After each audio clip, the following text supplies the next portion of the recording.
Professor Utkarsh, good morning and welcome on board. Thank you for being early. Yeah, thank you, sir. I was here. I was waiting for 12, so I thought I will just join. We will start exactly at 12. Right.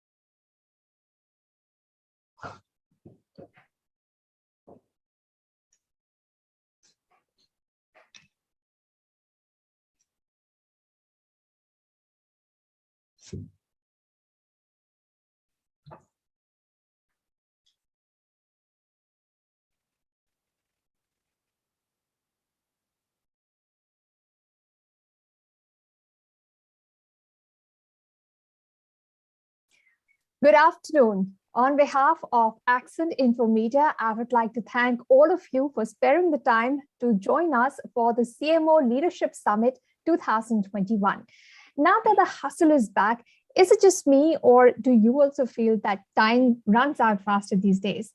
Who would have thought that less than 24 months after the outbreak of a global pandemic, the COVID pandemic, business would bounce back so quickly? All the more reason to reassess and re-strategize your marketing plan, because you want to come up on tops when you're jostling with your competitors. Now, once again, I would like to extend a warm welcome to the CMOs, senior executives, and marketing heads who are joining us today for the CMO Leadership Summit and Awards. Enterprise IT World's CMO Conclave is a platform for marketing, technology, and digital media professionals to exchange their experience, fine-tune the best practices, and come up to speed on the latest developments in modern marketing in the new normal post-COVID world. I'm Anisha Nayyadhavan, your host for the day. Now, world has changed a lot over the last 1 year. Faced with the landscape disrupted by a pandemic, new business models, and new applications of tech, marketing professionals have been forced to adapt to changing consumer behavior. As the economy gains momentum, many marketers will find themselves with more dollars to spend. But how and where should they spend them? Will people be yearning for a return to the old normal, or will they continue to embrace the habits they developed over the past 1 year? What messaging will resonate, and which channels will reach the post-pandemic consumer? Over the course of the day, we will discuss the go-to marketing strategies for lead generation, personalized content creation, and leveraging different digital channels to effectively reach people and boost sales.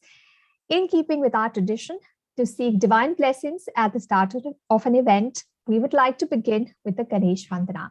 This set of holy mantras are chanted to invoke the blessing of Lord Ganesh for the auspicious start of the summit and to pray for the souls who have departed fighting the coronavirus. I would request all the speakers who joined us to please turn the cameras on.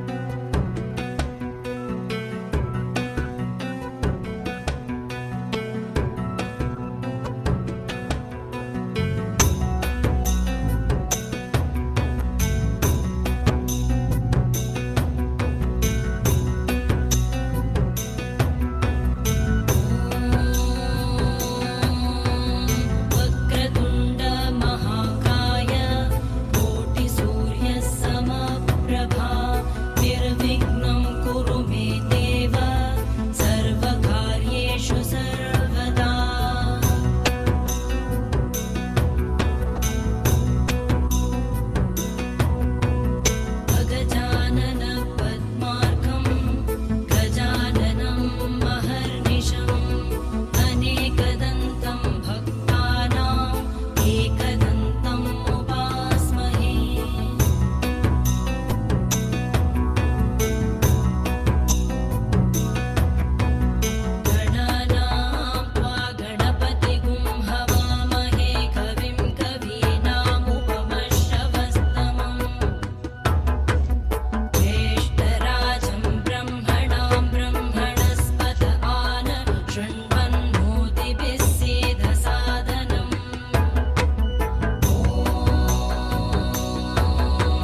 So now that we have an auspicious start to the event, I would like to welcome all of you again. And now I would like to invite Mr. Sanjay Mahapatra, Group Editor, Enterprise IT World. Please welcome everyone joining us and tell us what's coming up for the day today. Hi, Sanjay. Action-packed day. Tell us what's going to happen. Absolutely. It is actually an action-packed day for next 5 hours, 5 to 6 hours. All right. Good afternoon, ladies and gentlemen in the tech marketing fraternity. Hope everyone is fine and doing good.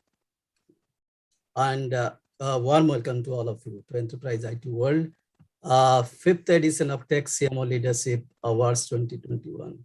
First of all, thank you very much for taking time out and joining. I know this is a rush hour for all the marketers, especially after receding of pandemic. But we shouldn't make our guards down till the last case goes away from the planet. My special thanks goes to Dr. Utkarsh and Professor Seema, who have made their presence in this, making our event much more richer this time. I also welcome all the CMOs and senior leaders who are speakers for this event. They're investing a lot of time with us, and they're going to tell a lot about the trend and technologies that is going to be used and useful for the boarding CMOs or boarding leaders in marketing domain. This year too, due to pandemic protocol, we are doing this event on a virtual platform. Of course, we are connected through Zoom as speakers, but the platform is https://cmoglobalawards.vortex.in/login. So many people, I think most of the people, audience will be joining there on the platform. I'm hopeful to do it physically from next year if the situation becomes normal and with all you people are comfortable with the situation. Why we are organizing CMO Leadership Summit? We know we are going through a very, very different phase of time where customers or consumers are dispersed. Nobody really know where they are and which devices or what is exactly their behavior of accessing content. What kind of content they will be accessing is not at all known to anybody. So the old way of looking customer behavior changed now completely. We need to take consideration of that and bring in necessary technology and practices to target the audience. Of course, marketing is a very strong pillar for any organization of growth these days, at least. Without showcasing product to the market, after development of any product is impossible to sell to the audience. There are many cases, you and I know, where despite having excellent product engineering, products are failed in market. Therefore, forum like us, Enterprise IT World CMO Leadership Summit and Awards is very, very important from the perspective of imbibing information and learning from each other and sharpen our skill sets and our strategies. Today, we have brought in a bouquet of speakers, starting from academics to authors to senior marketing stalwarts, and hope the next 4-5 hours is going to be very, very interesting. You can access all the information on the screen, toggling between different tabs in http://cmoglobalawards.vortex.in, where you can see the agenda, details of the speakers, and our future events, what exactly we are doing, so on and so forth. Finally, we are a very young and dynamic, progressive IT media organization, having properties like Enterprise IT World, which is a CIO or CTO property, where we showcase their successes, their technologies that they use. We do have CIOTV.live, where you take interview of the leading CIOs and showcase their successes, their strategies, their technology being used in their organization, in their growth journey. So also we have got CMO TV Live. So this very event is also telecast or broadcast on cmotv.live. I'll encourage all the CMOs and marketing leaders to engage with me after this event for interview, so that we can tell the audience or the future marketeers as to what step they need to take through our video messaging. So also we have SME channels where we connect the channel partners. By the way, the channel partners are B2B IT people, and we cater to the pan-India audience, also Middle East and Asia Pacific. We also execute very large events, including CIO 500, which we did in 2019 in Delhi. It was a physical event, and it was a fantastic and jam-packed event for 3 days. Last year, virtually, we connected global CIOs, global CMOs also. So also we have SME Channels Awards, which is happening every year, connecting the value partners or the consultant, the ISB, the startups, those who are doing or using the newer technologies like AI, IoT, analytics, and creating solution around data and giving it to the customers. Our next project, the latest one, which we are going to execute very after this event, is our CIO 1000 Summit and Awards, which when I say 1000 Summit and Awards, which we'll be connecting pan-Asia CIOs. Already the progress has happened. We have already connected with 800 CIOs, 500 to 600 from India, and rest are from other countries of Asia Pacific. So that's what that we have been doing. As I said, we are very progressive, and we are thinking about going big, connecting and creating fraternity, creating association, not only of the marketeers, also the tech stakeholders, so that we can create a transparent and better world as far as technology consumption and sales and marketing is concerned. So before I sum up, I must congratulate the winners and wish them happy and enriching Diwali in advance. As far as agenda is concerned, as Anisa said, it is jam-packed.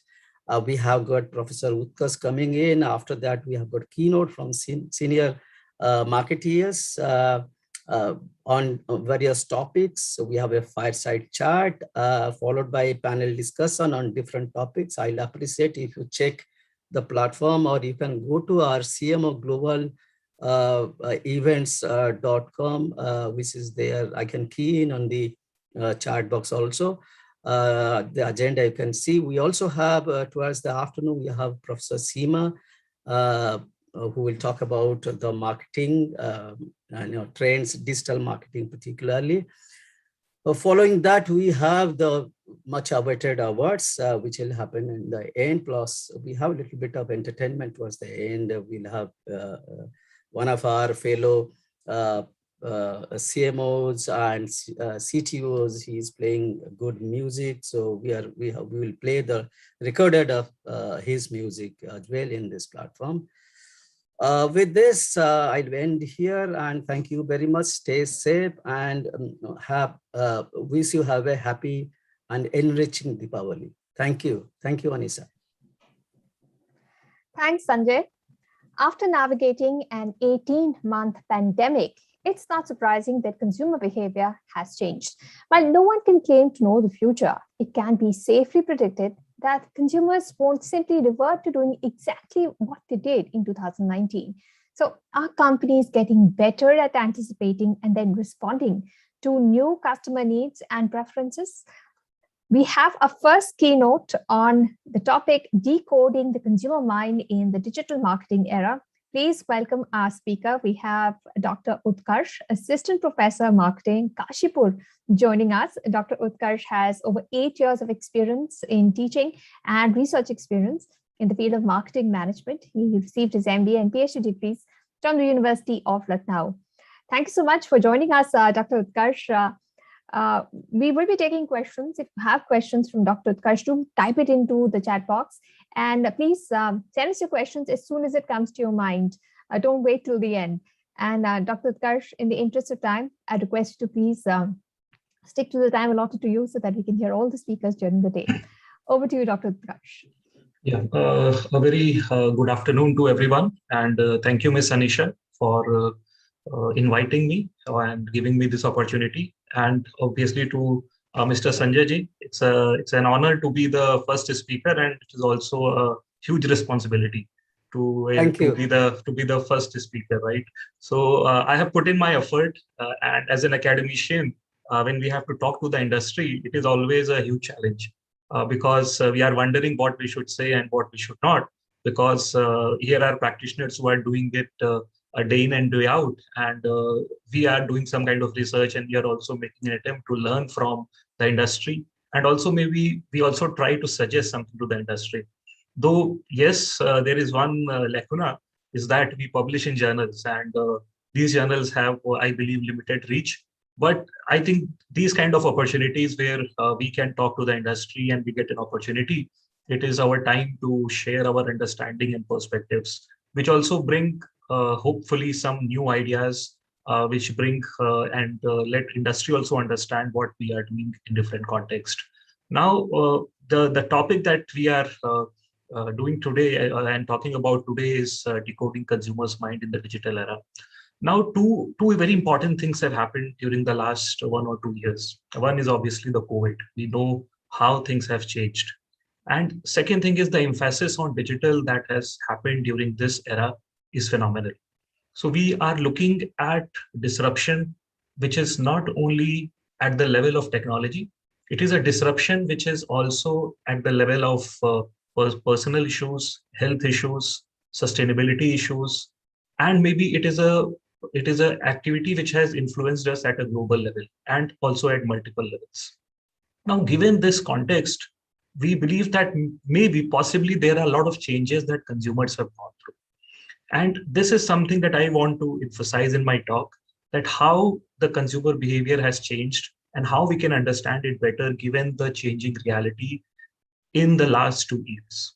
So maybe I will also bring some context from the COVID and not only from the digital era, because both these things have influenced our behavior to a huge extent. Now, I will just take this 1 minute to put on my slide so that maybe it will be easy for you to go through some of my ideas. I hope my slide is visible.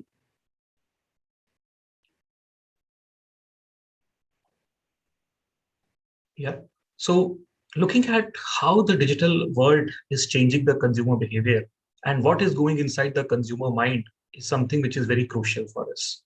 Now, I will be talking about some new reality in the digital era. What is this new reality and what are some important points that have really changed our behavior to some extent?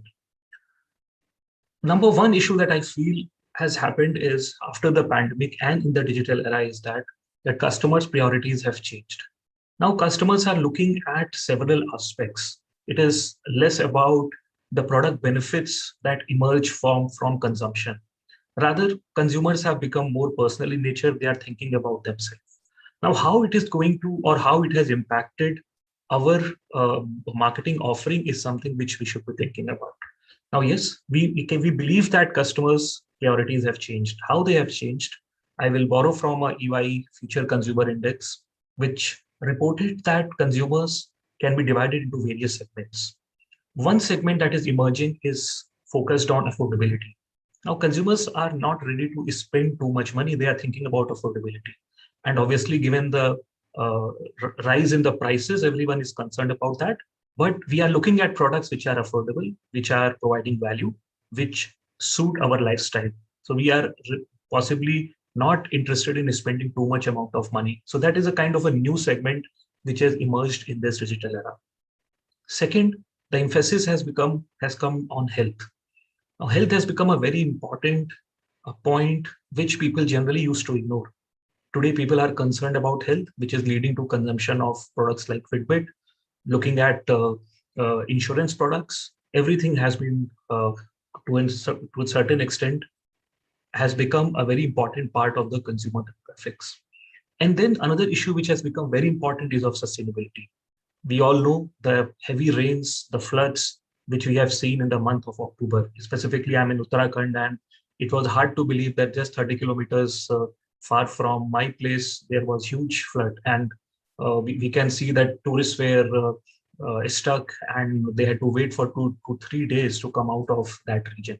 And it's kind of unbelievable because that has never happened. And this is something which consumers are recognizing today. And it has made it necessary for the brands, for the marketing streams to talk about sustainability. Now we can't just ignore the concept of sustainability and similarly important ideas of climate change. Similarly, the messages are going to be more personally relevant. People are thinking why this is relevant for me. So only messages that are personally relevant are going to create more impact on the consumers. Now, yes, due to the changing priorities, the message also needs to be changed. And that is one very important learning that we are deriving from this change. Now, I will take one example of Lego, which recently launched their campaign, TV campaign. And they have promised that by 2030, all its bricks will be 100% sustainable. And even the focus of the ad is not only on the entertainment and the game benefits, rather it has been on to rebuild the world. Now, when they say rebuild the world, they are actually looking at being more sustainable. Now, why is this important? Why we are talking, or why the super duper brands that are so popular are talking about sustainability? Because in this digital era, if you are talking about such issues, there is always an effect which leads to the circulation of message to a very high extent. If we are talking about one issue, it means that it is going to reach out to a large number of people. Gone is the era when we were looking at a news being published in a simple magazine or maybe in a national daily somewhere on 3rd, 4th, 5th, 6th page, and nobody was reading it. Today, even that news can be circulated among huge number of people using the digital technologies. And given the preference, for example, if we go on Google, we generally see the news under Discover, which we are interested in. So if we are looking at or reading about Bollywood, we'll see more of Bollywood news.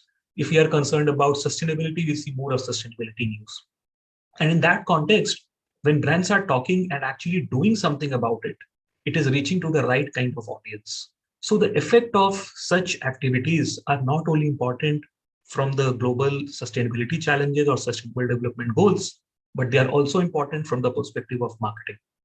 Like, for example, in today's newspaper, Tim Cook has talked about the Apple's focus on sustainability. And they are also keeping 2030 as a target to become a sustainable company which focuses on a sustainable supply chain, and also a company which focuses on climate change and other relevant issues. Now, one very important thing is that consumers are also impacted by such kind of messages. So we all know that there are a group of consumers who are emerging, who are talking about sustainability. And that is why these issues are very critical. So for example, there is one research that I have been working on, and we actually looked at tourism and hospitality industry, which is one of the most impacted industry during the pandemic. And what we did is there were so many papers published in the last 1 year on tourism and hospitality and the influence of COVID, and also the digital era in which we are talking about. Now, what we found is that most of these papers which analyze the industry practices, which interview practitioners, which do survey of consumers and also survey of practitioners, found that this industry is going to be more tech oriented. It is going to be more sustainable. We all know how much effect is created by such industry on the climate change, on the various kind of waste generated. So this is industry which is considered to be ready for this major change in this era. This is an industry which is also concerned about tourist well-being and climate change. So these are the issues which have emerged when we really analyzed 177 papers, and it took almost 3 to 4 months for us to go through these papers and understand various perspectives shared by academicians and also by practitioners. Now, what this means is, due to the changing priorities of consumers, the messaging which was not relevant earlier has become more relevant. So the product at one instance takes a backseat, and the things that you are doing for the environment, the things that are doing for the consumer, which is personally important for them, is going to be a very important activity. Now, another interesting thing that has emerged is that if we look at data, what we found is that customers are loyal to you, loyal to a particular brand, and also to the competitor. Now, every marketeer thinks about generating consumer loyalty, where he or she can say, this is a consumer who is loyal to me. But in the digital era, the behavior is totally different. We are looking at consumers who not only favor one brand, but they are favoring 2 to 3 brands. So what can we do in such a scenario? Here's an example of Amazon Prime Video and Netflix, which are very commonly bought products in India too. What we see is Amazon Prime is the price is low, but the content is very wide. There are various type of content. There is regional content in various languages. Whereas the Netflix, the price is high, but the content is very good as per their consumers. Now, what consumers are doing is that they are subscribing to both the platforms. They want to get the benefit of both these things. Now, one brand can't say that, yes, here is my loyal set of customers. Rather, this consumer is going to show split loyalty, where they are interested in multiple brands. Now, research also shows, industry research shows that 73% of consumers prefer multiple OTT, which means that they are not going to prefer one brand over another. Now, one thing that I always thought about about how the number of OTT platforms we are rising is that there is a need of an aggregator. There is need someone who can bring all these platforms together. And I was really pleased to see that Amazon has already done that. They have created Amazon Prime Video platform where you can also subscribe to other platforms and watch content from like Mubi or Lionsgate, and I think the multiple other platforms are there. Now, which shows the consumer behavior, how it is changing. Now, Amazon Prime is not saying here, I am only providing my own content, but then they are also showing content from various other platforms, which means that loyalty towards Amazon Prime for its consumers may increase because they are getting wider content, maybe more relevant content for them. Similarly, when we are looking at a recent study by Deloitte on digital trends in 2021, some interesting facts emerged. Now, average number of paid video streaming services consumers subscribe is 4, which means that they have 4 streaming services, paid streaming services. This is generally a Western level data, but I think India is not behind in such approach.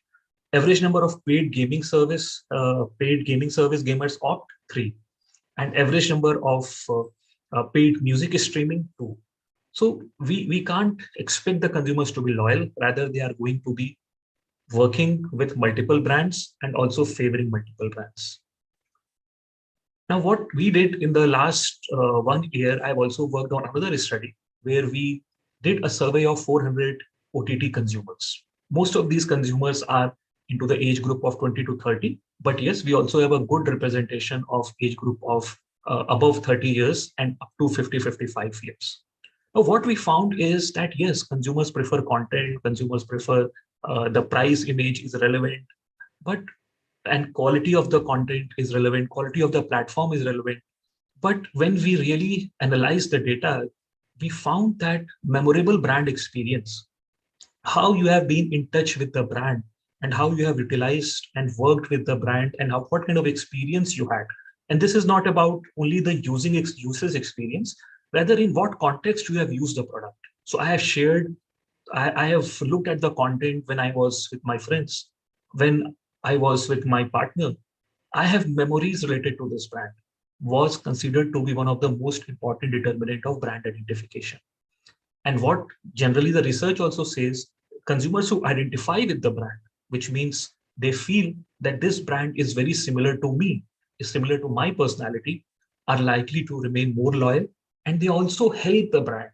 They will also write to the brand that, yes, something has gone wrong. Your platform is not working. There are some issues. Why don't you solve this? And they will become a citizen of the brand. They will show citizenship behavior, which is again a very important part of how consumers are behaving in this era. We have heard a lot about the critical moment, the zero moment of truth. But how digital era has changed is that today every moment is moment of truth. We can't say that only one moment, the first moment or the last moment, which one is more important. Rather, we are looking at moment from the perspective of that every moment has become a moment of truth, and we have to work on that. Why? Because there are multiple consumers, there are multiple segments of consumers who are using multiple platforms in different ways. For example, the same digital trends study shows that 26% of Generation Z play video games and 39% of boomers watch TV shows or movies at home, which means there is a huge variation in how the Generation Z and boomers are doing things. But they are also not far apart, because there is also around 75% of consumption is happening related to movies, related to social media platforms, which means that every generation is present to some extent on different platforms, making it complex for the marketer, but also relevant for in the digital era. Now, what is happening if we are talking about the moment of truth? What should be the approach that marketing should be adopting? The approach is that touch point positivity is more important than touch point frequency. Now, what do I mean is, though marketeers have aimed generally to touch the consumers as many times as possible so that they have higher awareness, they have a higher brand recall, and they have, which will ultimately lead to higher brand loyalty or brand preference, or maybe getting to the consideration stage of consumers.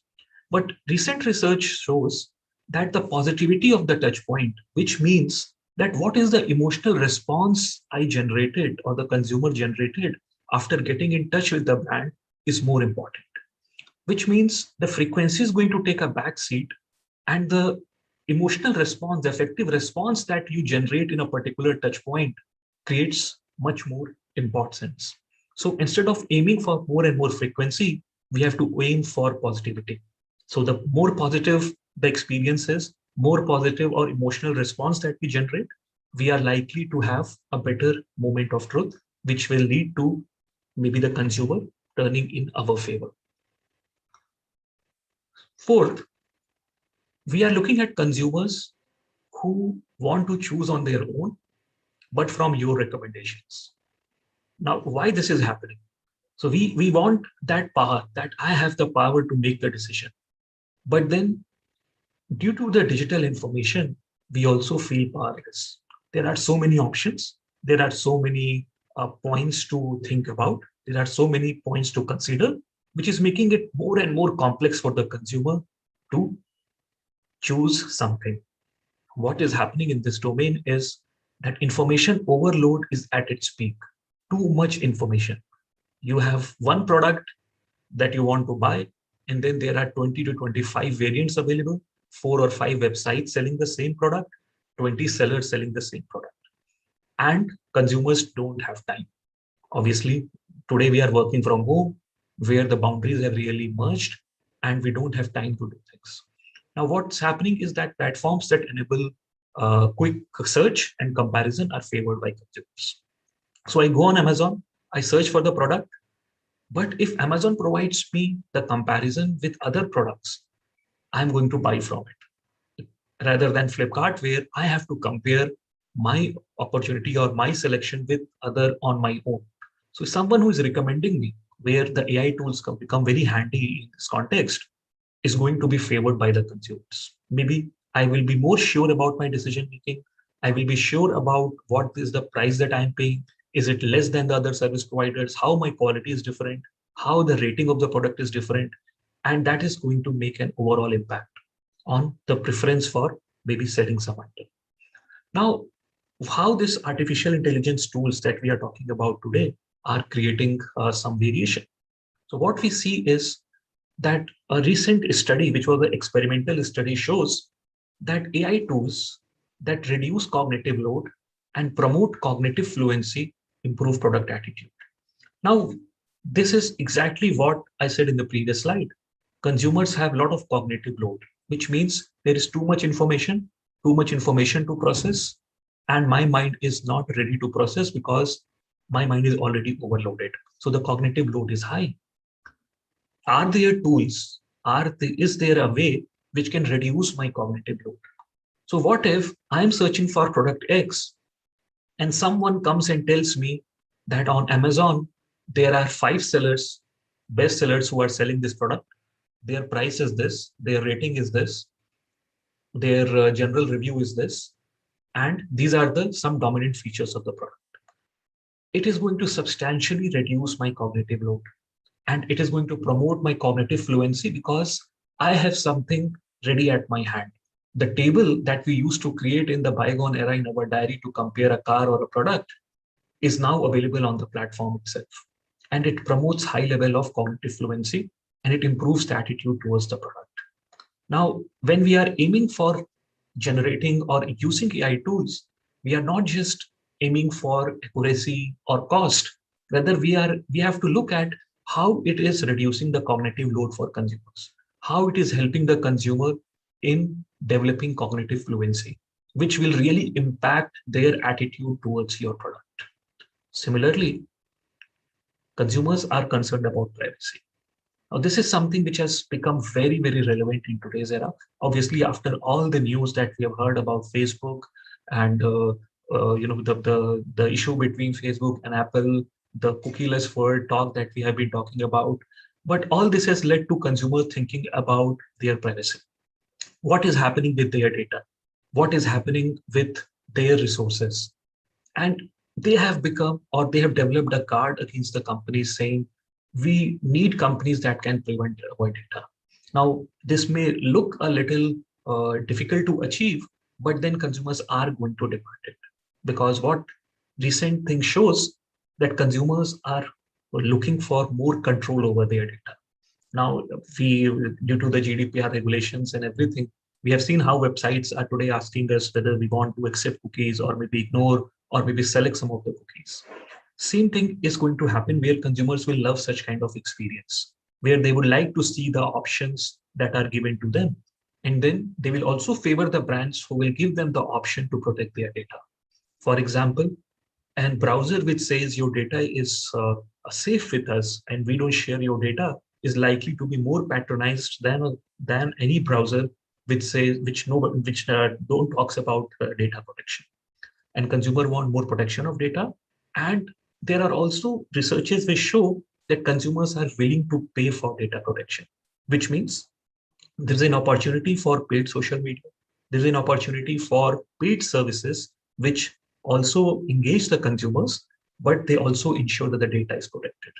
Now, in this environment, what is that consumers think is more important data? So obviously there are multiple type of data, the websites that I visit, the apps that I have downloaded, the amount of time I'm spending, the emails that I'm sending, the content of that email, and everything. There are a lot of data points which are important. But to understand and to give this power to the consumers in this decade, we also need to understand what kind of data is more important for consumers. Now, a research by Pew Research Center of about, I think, more than 700 consumers shows that content of email and identity of correspondence is considered most important data, possibly because it is very sensitive. You share your company information, you share your company level data, and all this means that for consumers, the content of email could be very important. Similarly, for a general consumer, maybe the chat that they are doing with their own colleagues, friends could also be a very important data point. Similarly, the times of internet usage and app and program used is considered to be least important data because maybe most of the consumer don't think it's very important data for them. Now, given such kind of approach, we have to look at another objective which says consumers want quick response. What is happening? Consumers want response within 5 minutes. Consumers want seamless experience. Consumers buy from brands that provide omni-channel experience. These are some of the truth about the digital era. No matter consumers send you an email, consumers talk to you or try to talk to you on a chatbot, or they send you a message on social media, they expect very, very quick response. And that is the reality where the instant gratification that we have provided to the users is also going to be a problem for us as marketers. So we also have to develop a system which not only provides instant gratification from the content perspective or the product perspective, but also instant gratification on how to solve their problem or their queries. Finally, the last point that I will like to talk about in the interest of time, I believe, is that consumers are adopting AI and chatbots. Now, what this means is that consumers are very open to the new ideas. Consumers are open to the technology and they are ready to adopt it. instead of an era where we have to teach consumers how to use technology and we have to provide services, guidelines, and manuals to help them to use technology, consumers today are demanding better technology. For example, chatbots, where a lot of companies have tried to work on it, but research shows that consumers are quite frustrated with chatbots because they are not able to get what they are expecting. So before marketeers have to to use it or promote it as a fancy option, we should also look at what is the consumer response that we will be generating from these tools and the resources that we are deploying. Recently, if you talk about augmented reality and everything, we talked about the proliferation of Snapchat in the Indian market. They are going to be more popular. They are trying to focus on this market because they have a more futuristic virtual reality based options. Now, yes, consumers are having AI enabled conversation with firms. They are interested. They are talking to people on chatbot. It is becoming their most preferred mode of communication.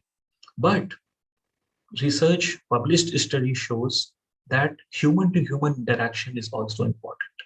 Now, we can't ignore the human interaction because there is AI or there are chatbots which are going to help the consumers to interact with the brands. The human to human interaction is still important. Whenever the issue gets unresolved or issue is unresolved, the consumers look for human interaction because still they believe, yes, humans can solve a problem better and they want someone who can hear them. So in the digital era, though, we can focus on all these modes of conversation, but we can't ignore the amount of human to human interaction that they expect in case of service failures or service recovery. So this is what I have to share in terms of the various kind of changes that have happened in the market. I will be very happy to take your questions. And I have tried to bring in some of the latest research which shows the consumers changing behavior in this context. And I've also tried to supplement some of my own work which reflects how the consumers are behaving in the digital era. I hope that it is a fruitful content for you. I welcome your questions. Thank you all.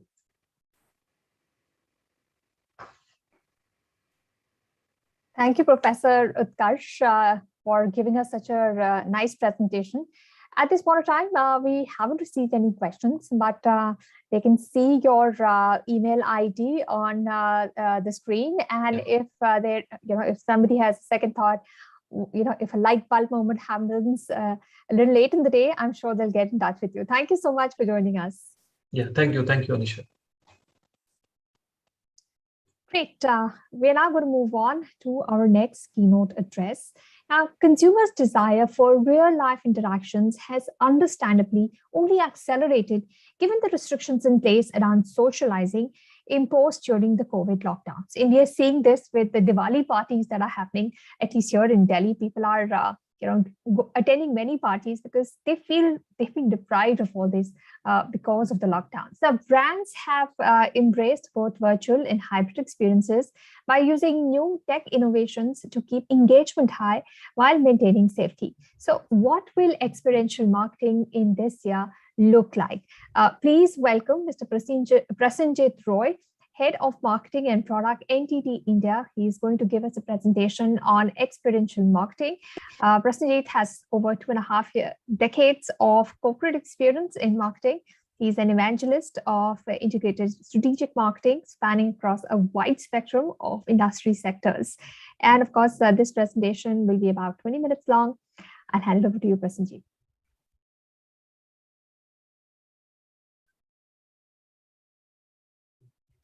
Prasenjit, you can go ahead.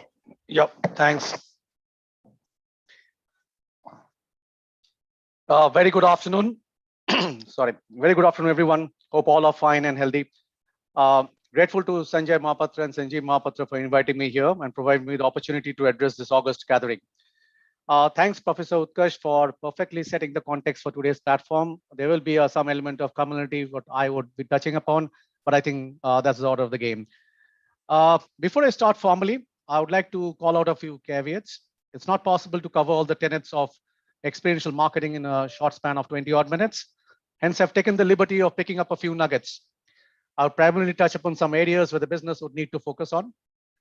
while most marketing strategies target sales, experiential marketing strategies target experiences.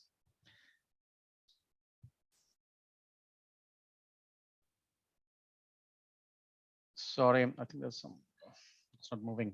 Let me click. Just a sec. Murphy's law, it has to happen. Yeah, at last.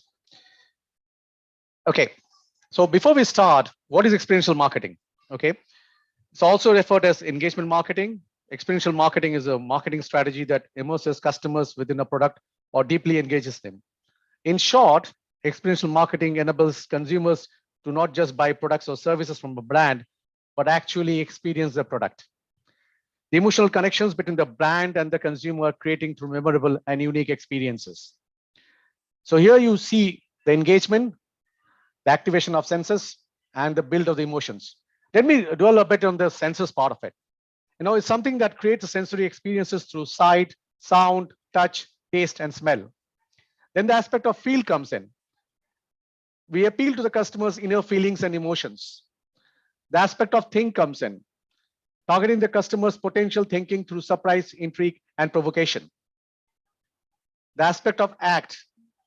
How do we create experiences related to the physical body, longer term patterns of behavior and lifestyles? And lastly, the aspect of relating to. Consumers could be influenced by reference groups when they are making the decisions.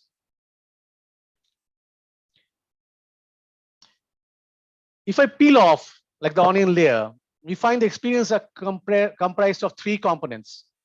One is the experiential subject, which is doing the experiencing, which is pertaining to what the consumers are doing, right? The second is the experiential object, okay? What is being experienced? And the experience can be in a variety of ways. It can be a sensorial, emotional, intellectual, imaginative, physical, social, or spiritual. It could be any one of those ways. And the third one is the experiential process, the act of experiencing, okay, which is the experiential marketing that we're going to talk about. So basically, it's the three components that come into play as we move along.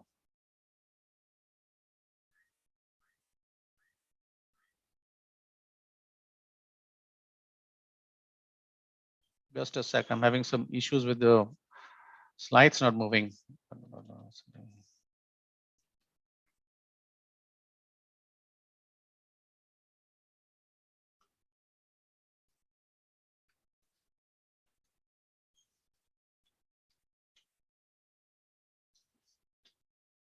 Yeah, at last. So let me start off with looking at the SaaS software industry space, okay, which is currently at a value of 67 billion, okay, and the examples of the key players in this are Freshworks, Zoho, HubSpot, Zendesk, to name a few. Okay, the challenges that the SaaS marketeers are facing is a differentiation in the oversaturated market and how to convince customers to stay put. They would like to hook on to them. And one of the things that everyone in the world is doing is a freemium offer. They want customers to come and engage, customers to dabble in their particular offering, customers to be having that immersive experience when they're working with a few of the features, and hoping that the customers would linger on and would result in commercial engagement. So that's why the freemium model is so widespread and rampant, and everyone worth its salt is doing it. Experiential marketing continues to grow in popularity and effectiveness. Brands are turning to interactions to engage audience. We have done it ourselves when we do the launch of data centers across the world. We engage with the audience in multiple ways. So we have a virtual site tour with a 3i Insight, our software tool for activation, where we can measure on real-time basis within the data center the distance of racks from the walls, the ceilings, the air vents, the distance between the racks. This brings in a lot of element of interactivity and immersive experience on a real-time basis.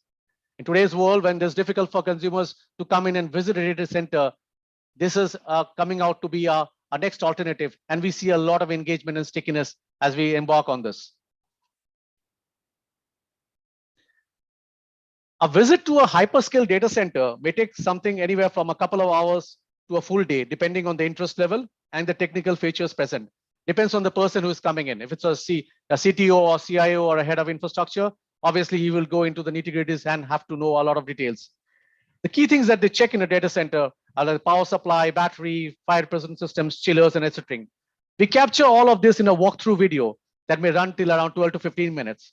So in a particular event, the data center event, when a CIO or head of infrastructure cannot visit a data center, okay, because of time constraints, we take the experience to them through virtual reality headsets.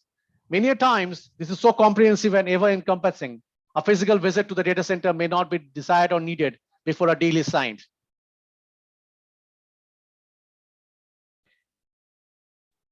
For an omnichannel experience, in fact, Professor Utkarsh was talking about it, to be effective, it must be customer centric. It should put the customer at the center of every marketing and other business activities it does. Omnichannel marketing makes certain that the customer receives a personalized conversation with your brand. By combining the strengths of every channel, an omnichannel marketing strategy can be used to deliver an effective and consistent brand content. The resulting is providing customers with a fully integrated experience across all the channels. In the next slide, I have a video from a retail sector, and you will understand what I'm talking about. This is my favorite store. The assistants are so friendly. And once they access my data in the system, they have some great suggestions in my size. Let the dress shopping begin. Deciding is the tricky part. There are so many to choose from. This one's perfect for the party. I'd prefer it in blue though. That's more like it. And my friend agrees. Should I pick it up now? Maybe I'll print it at home, leaving us enough time for coffee and maybe a bit more shopping. A classic case of omnichannel, order from anywhere and fulfillment from anywhere. Nothing can be better exemplified than Starbucks, a tale of the sensory experience of the brand. It is about everything besides a cup of coffee, obviously. Experience of the heart and the mind, advances aesthetic and emotional values, and deepens the personal relationship. No wonder around the world, it's rated the third place outside of home and work. A place where you can shape your experience, express your emotions, and create your own memories. A classic example of experiential marketing that we are talking about today. Earlier times, a proposal document, RFP or RFI, would be a docket of around 200, 300. It can at times go up to 500 pages. Clients now prefer crisp messaging than those hundreds of pages. Microsites are the new popular tools to showcase proposal to clients. Microsites can be customized as per audience. A purchase department can check compliance. A CIO can go through executive summary, and a CTO can explore technology capabilities. The interactive pages in a microsite helps to showcase understanding about the client. Clients give feedback, and iterations can be viewed with the client on the microsites. There are different features in those microsites: cover page customization, a configurable pricing tables, a 360-degree view of the images, interactive mockups, rotating graphs, to name a few. So another trend which is very, very interesting in this microsite is the digital executive summary, which is listing how each of the client stakeholder will benefit. This is very personalized messaging for the target audience. Let's look at another dimension of what companies are doing to up their experience quotient. Minimizing the customer effort and creating a frictionless experience. Handing over control to the customers. They do not have to depend on the office hours. They do not have to depend on the availability of the customer service representative or check on whether it's a weekend or a weekday. Using the login credentials to the customers, they can monitor services, access the cloud portals, create tickets online, manage billing, or monitor service utilization. This leads to enhanced experience and thereby cementing the relationship with the brand.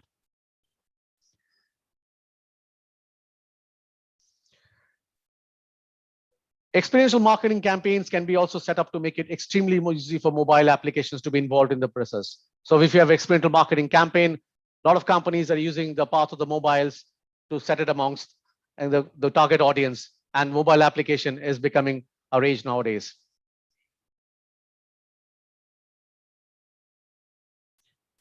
Augmented reality is a live view of a physical real-world environment whose elements are augmented by computer-generated sensory inputs such as sound, video, graphics. This technology has been implemented in industries like automobile, real estate, print media, e-commerce, entertainment, gaming, tourism, to name a few.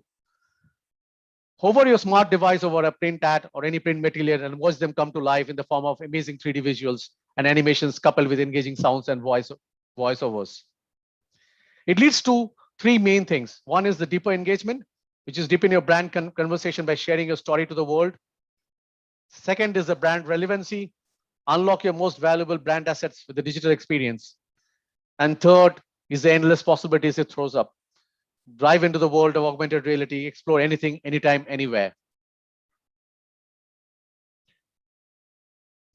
In the advertising and promotion part, it gives the static print ads a new life. The app can be used to trigger the following images, which is pertaining to a dedicated website or a social media page or a video link or a web links. Here, the IR is the image recognition, which involves capturing an image of any print content on Android or iOS device. Let's look at the real estate industry. This app can be also triggered to the following AR or output pertaining to the website of the builder or the 3D output of the property, or in terms of innovative marketing and sales technique. So when someone is unable to go to the site, at least half the job is done if you have the technology in front of you and he can go and have a look at that particular show flat. The other element which is coming up in big time is the mass augmented reality. This is a seamless blend of the virtual world with the real world. This technology functions as an effective promotional cum educational tool by providing a stimulating and immersive experience to a mass audience concurrently. So now that was with the AR and the IR and the VR. Now let's look at the other dimension altogether. It is where the story meets the experience. And this is 22x more memorable than any bare facts. Brands are competing with the latest and greatest technologies to gain audience attention. But unless there is emotion and story attached to it, once the novelty fades, the audience connection will also dissipate. So the three stages of a storytelling, and one needs to be cognizant of. One is the conceptualized part, where you explain the offering. The second is the contextualized part, which is engage and verify the details. The third is the actualized part, which is encouraging the buy-in, which is the most relevant thing, engaging and then helping him to do the buy-in. The usage of the social media as a medium to build engagement is also gaining very, very popularity. Consumers would share it using social media and gives opportunity to the companies to interact with the customers. Some data metrics suggest how channels like Instagram has boosted engagement levels exponentially. Brand advocacy happens through social media integration. The social integration to boost word of mouth promotion through shareable content. This is a very positive correlation between social media and experiential marketing has been established over time.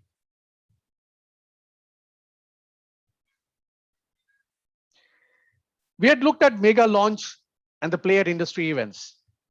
We now look at experiential marketing in store. A classic example is of IKEA that invited over 100 lucky winners to spend a night at IKEA store and cherish their experience over a lifetime. Let's look at the video. This is the customer announcement. The time is 5 p.m. and the store is now closed.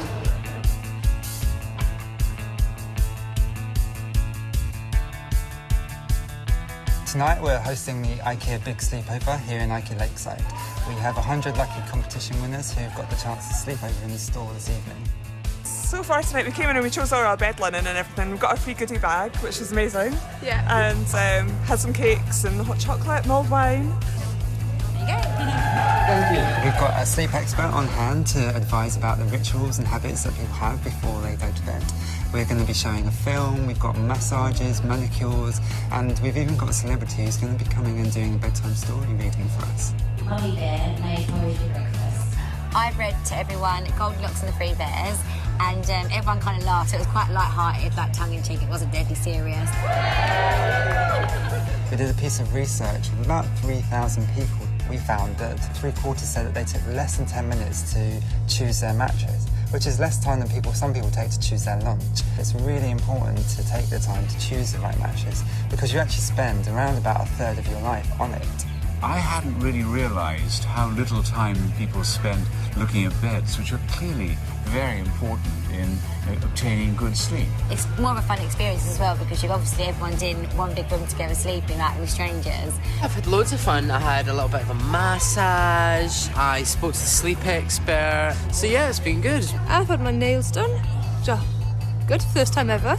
Drunk lots of hot chocolate, eaten too many biscuits. I sleepwalk sometimes. I was kind of like, oh. For me, I've never had a problem with sleeping, so I wouldn't really know what the best thing is to tell someone. But I don't know, cozy up, have a cuddle, lights off.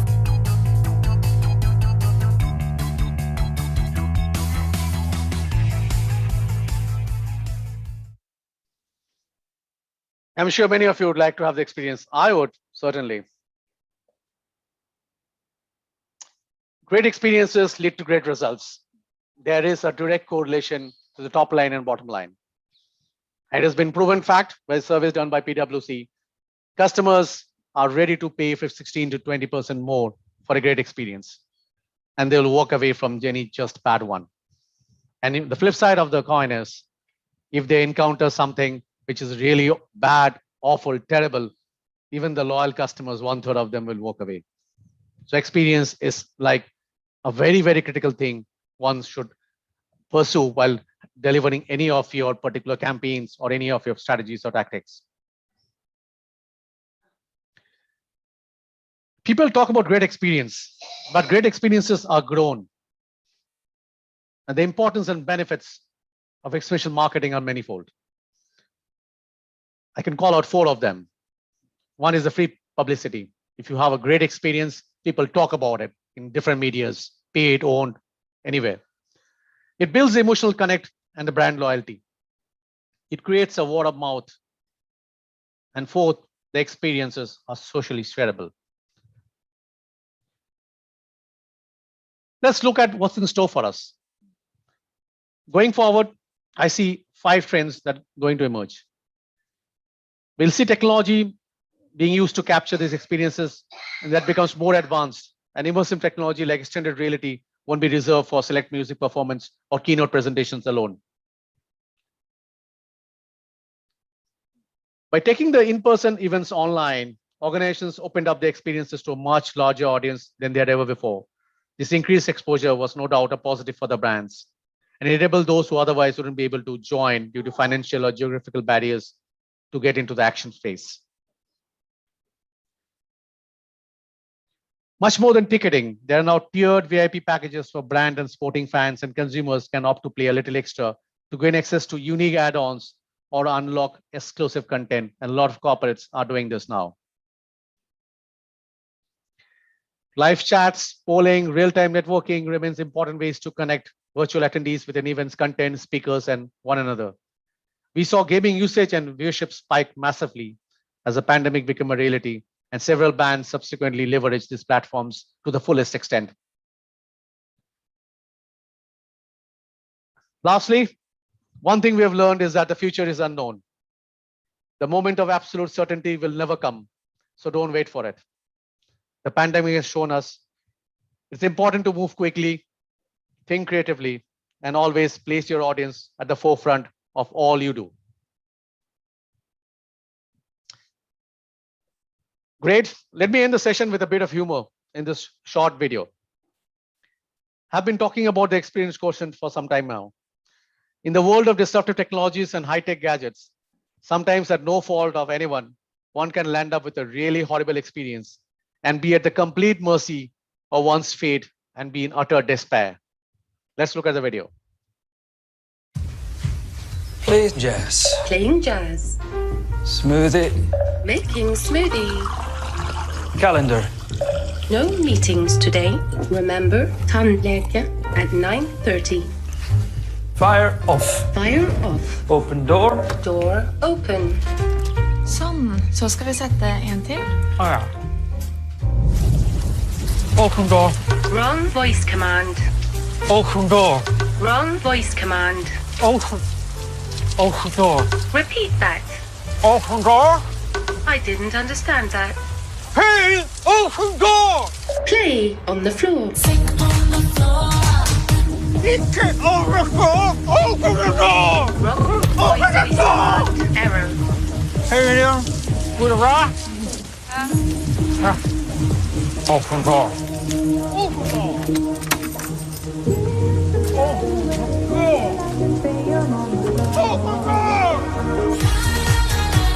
Higher. Higher volume. Higher. Higher. Hope no one has to go through this pitiable state.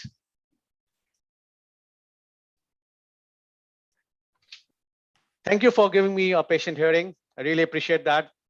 I've given my social media details in case later on you have some queries. I'd be happy to connect and take the discussion forward. Right. Thank you so much for that very engaging presentation. Prasanjit, there are a few questions that have come up. We have one question from Mr. Puneet Malik. He says, thank you for the great insights on experiential marketing. However, can we ensure that human or customer touch, the physical interaction is still there while keeping in the experiential marketing also intact? It has to, Puneet, hi. It has to be a blend, Puneet. Okay. Hopefully things are now opening up and we'll be in a world where it'll be a hybrid model. So it has to be a phygital space. Like, for example, I'll give you an example what I had.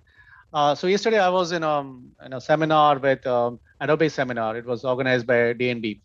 So it was a virtual one. Obviously, we can't meet physically. But what DNB did and Adobe did, they sent some gift hampers. Okay. And it reached my house and they said, so it had a wine bottle, some glasses. So he said, pour it into the glass and we will have a toast. So it's a wine and cheese session. Okay. So mixing the physical element with the virtual element. Okay. So that's what we can go into right now. But I'm sure in times to come, the human element, the human touch is something that obviously cannot be replaced. But going by the pandemic, going by the dangers lurking all around, we have to have a fine balancing act. So I foresee it has to be a virtual a model along with the physical interventions at times. So the best way to work out would be a hybrid model. All right. The best way would be a hybrid model. Professor Utkarsh can take that question as well. His perspective. Yeah. Thank you.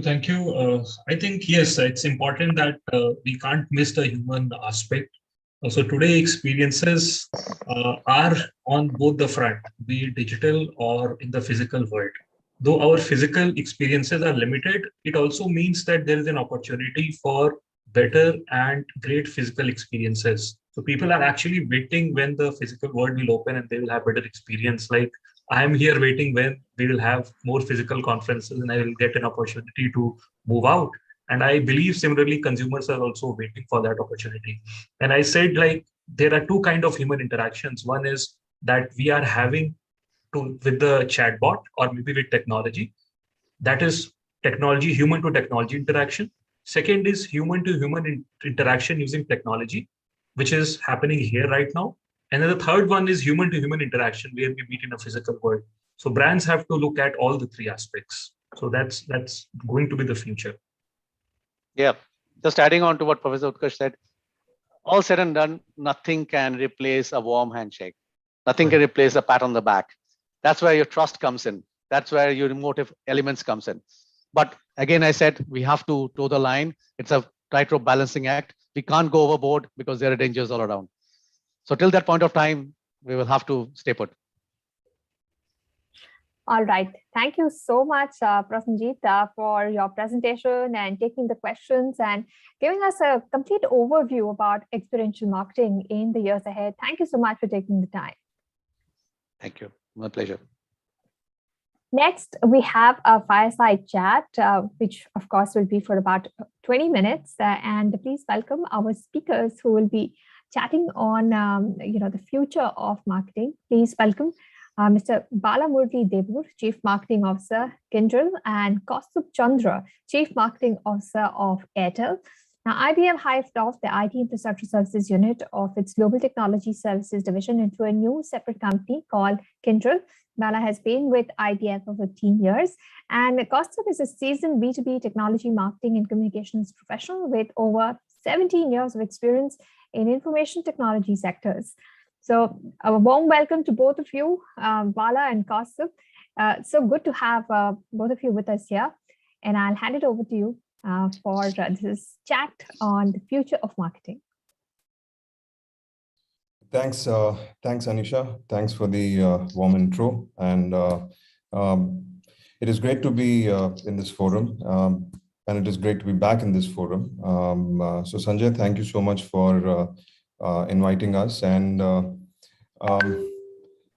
I am happy. I am really happy to be sharing. Hi. So I am extremely happy because I'll be next 20 minutes. I am going to be with my ex-boss, my mentor, Bala Murli Debur. Worked with him for I think more than 4 years and learned a lot. And it is my pleasure to be in this session, sharing this space with him. And Bala, welcome to you. And quickly, let me just jump on to the topic, future of marketing. It feels like that we are we have to suddenly behave like an oracle and who are going to just divine everything for everyone else, right? But I think we are not going to do anything of that sort. Today we'll be just sharing what we have been through, how we have seen the entire this particular space changing and evolving, and we'll be sharing our experiences, and that's really what we're going to do. So Bala, with that, over to you. Thank you, Casey. I think Kaustubh for the kind words. I think, like you said, I think we are not oracles or Philip Kotlers to talk about the future. We are going to talk about marketing in its true essence. According to me, the future of marketing is now. It is happening right now. Consumers' needs are transforming. I think with COVID, I think it's accelerated a lot. And we are in an innovation era, right? It's happening. Consumers' needs are getting transformed because of innovations happening around us, especially in the artificial intelligence space or augmented reality or virtual reality, and of course, various technologies that are there. I also believe as a marketeer that technological progress has increased consumers' longing for a human connection from brands, and which is powered by marketeers. So therefore, I think my summary of the topic is that the future of marketing is now, and it's happening, and it is being inspired by a lot of technology changes and of course other healthcare changes that are happening around us. So one question that I had for you, Casey, was while these shifts are shaping, and what do you believe is the current marketing mantras, and how do you think marketeers need to equip themselves today? First of all, I want to just, concur with what you just said. I think, before I go and answer your question, Bala, I think absolutely we are living in a super connected world, and thanks and no thanks to this COVID, what has happened in the last 1.5 years, right? And for me, future of marketing is already in, right?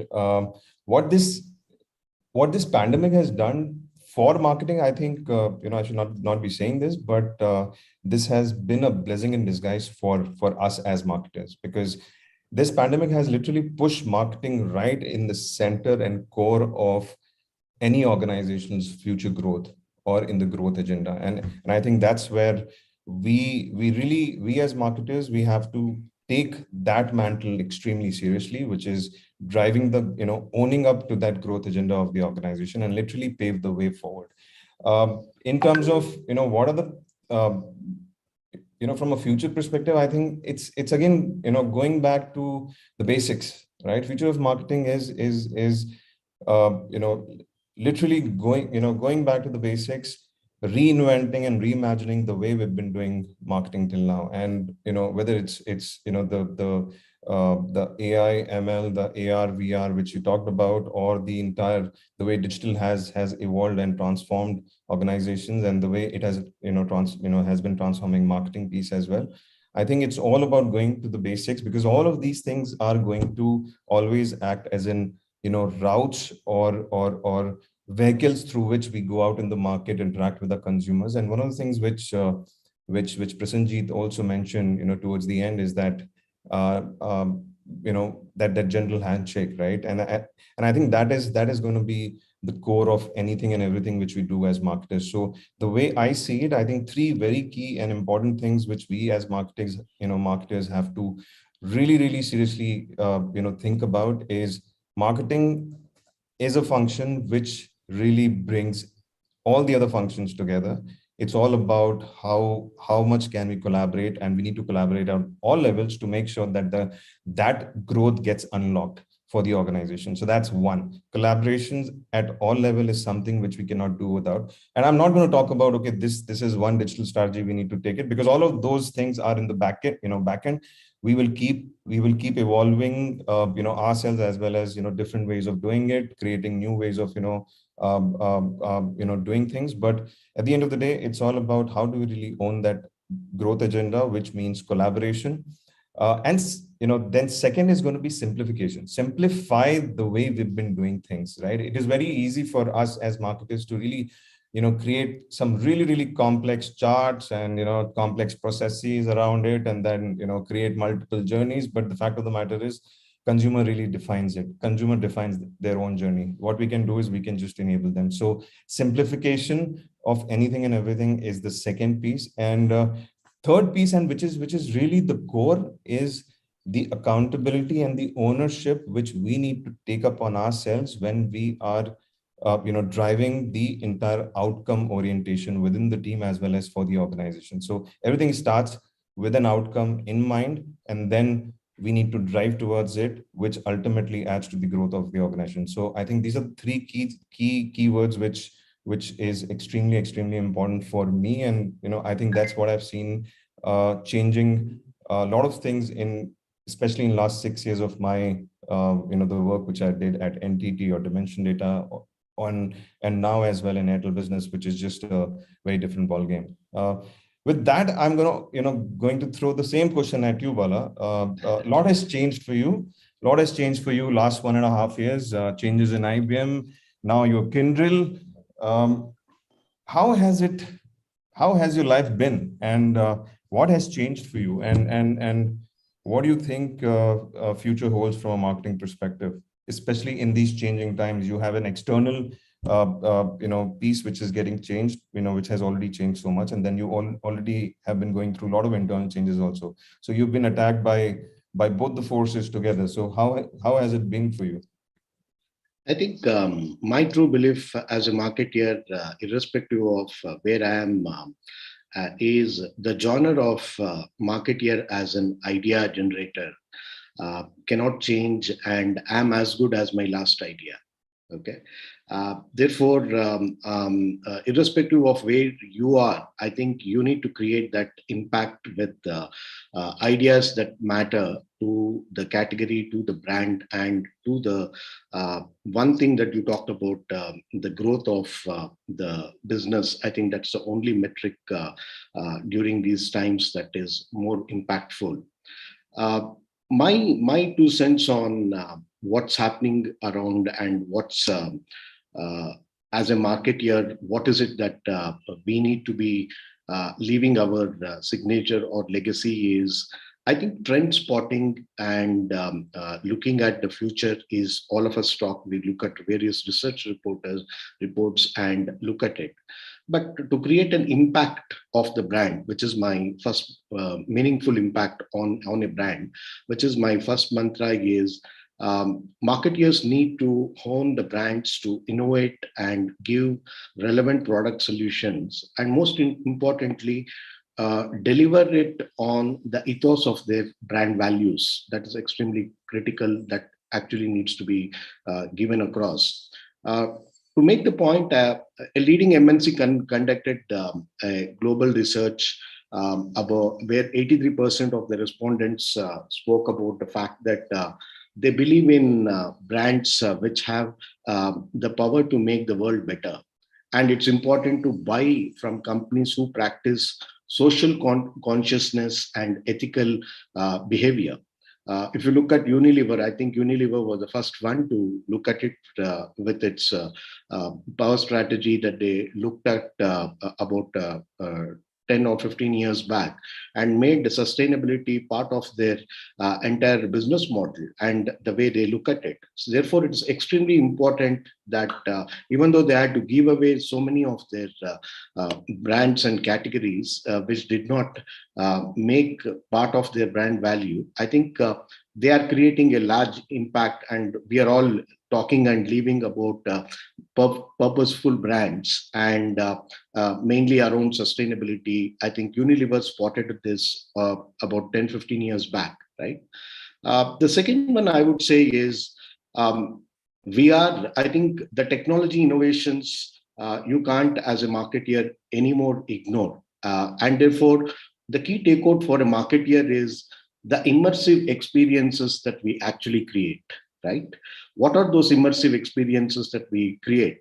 I think multisensory marketing is around the horizon, or possibly it was always there with some of the food brands. It was always there, but to make a point that you have brands like Starbucks or McDonald's or even MasterCard, who have actually stopped putting in some of their communication, their logos, the name of the logo and the symbols which stand out in the digital era. I think they have been talking about it and making that much more sensory based appeal that they have actually took in some of the creatives that you could actually see. So therefore, I think it is much more important.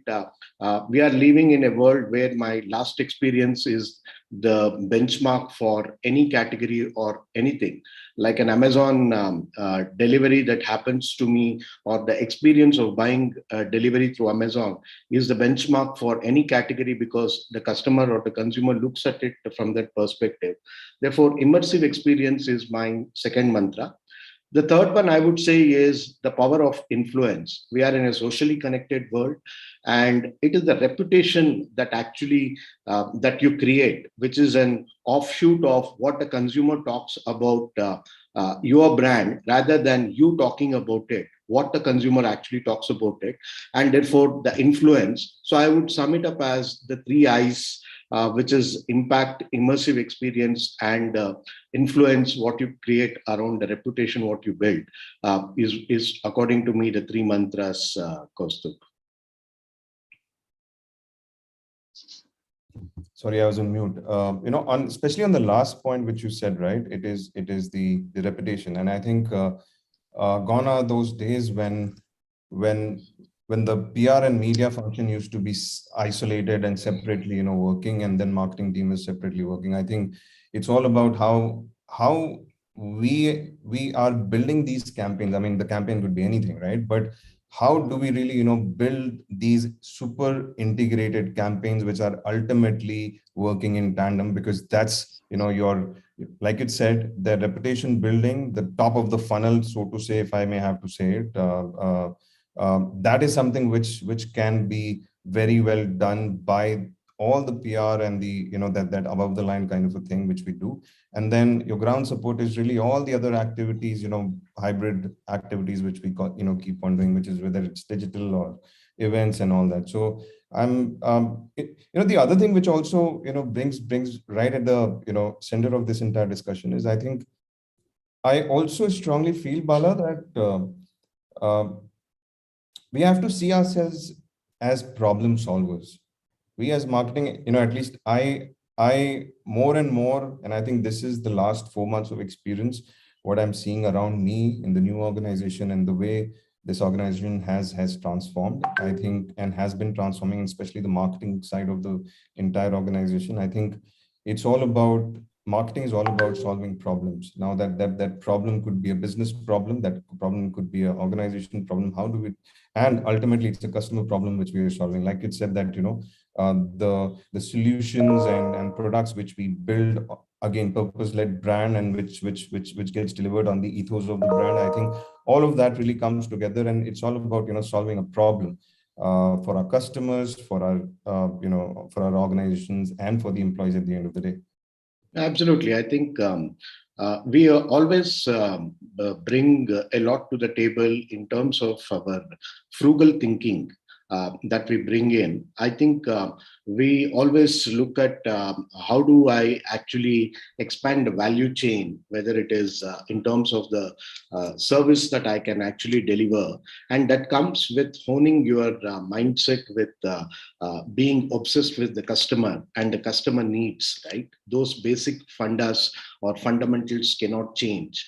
And therefore, I think as a marketeer, if you're always thinking, especially in a market like India, where we are blessed with so many startups coming in and so many new category segments that you can actually venture with, and so much of innovation happening around us. I think it's fabulously, we are poised to take that plunge. To your point of we are in a better position to solve a lot of problems. I don't think so I'm as equipped as you of solving the product side of it. More of I've always lived on the services side of it. Therefore, that is much more natural for me as a marketeer to go and put my hands and talk about frugal thinking, partnerships that you can bring in, and disruptions that you can bring in. And of course, we are as good as our last idea that we are on. That's our currency, and make that impactful, immersive, and create that power of influence and authority of the brand. So last point, I think we're about time. And Sanjay, please tell us if we have 2 more minutes, or but even if you tell me that we have only 2 minutes, I'll still go on for 3 more minutes. Hey, Kaustubh, we have got 10 minutes. Oh, fantastic! So then now, Bala, I think we need to just go back to our usual selves. Certainly, I'm feeling that I'm back in those GTS days where we're just sitting on a chai and having that chat of, okay, what next. So this also brings in one very important point, Bala, and which is if you have to tell, right, a marketer who's been doing a particular role within the entire function today, right? Let's say a digital marketer. How would you, what would you tell that person to really go about, his or her journey going forward? Because again, there was a time, 2-3 years back, it was suddenly there was everyone started saying that journalists are out. It's all about competency, specific, expertise, and that's going to work, and that's exactly what's going to, that's the future and all of that.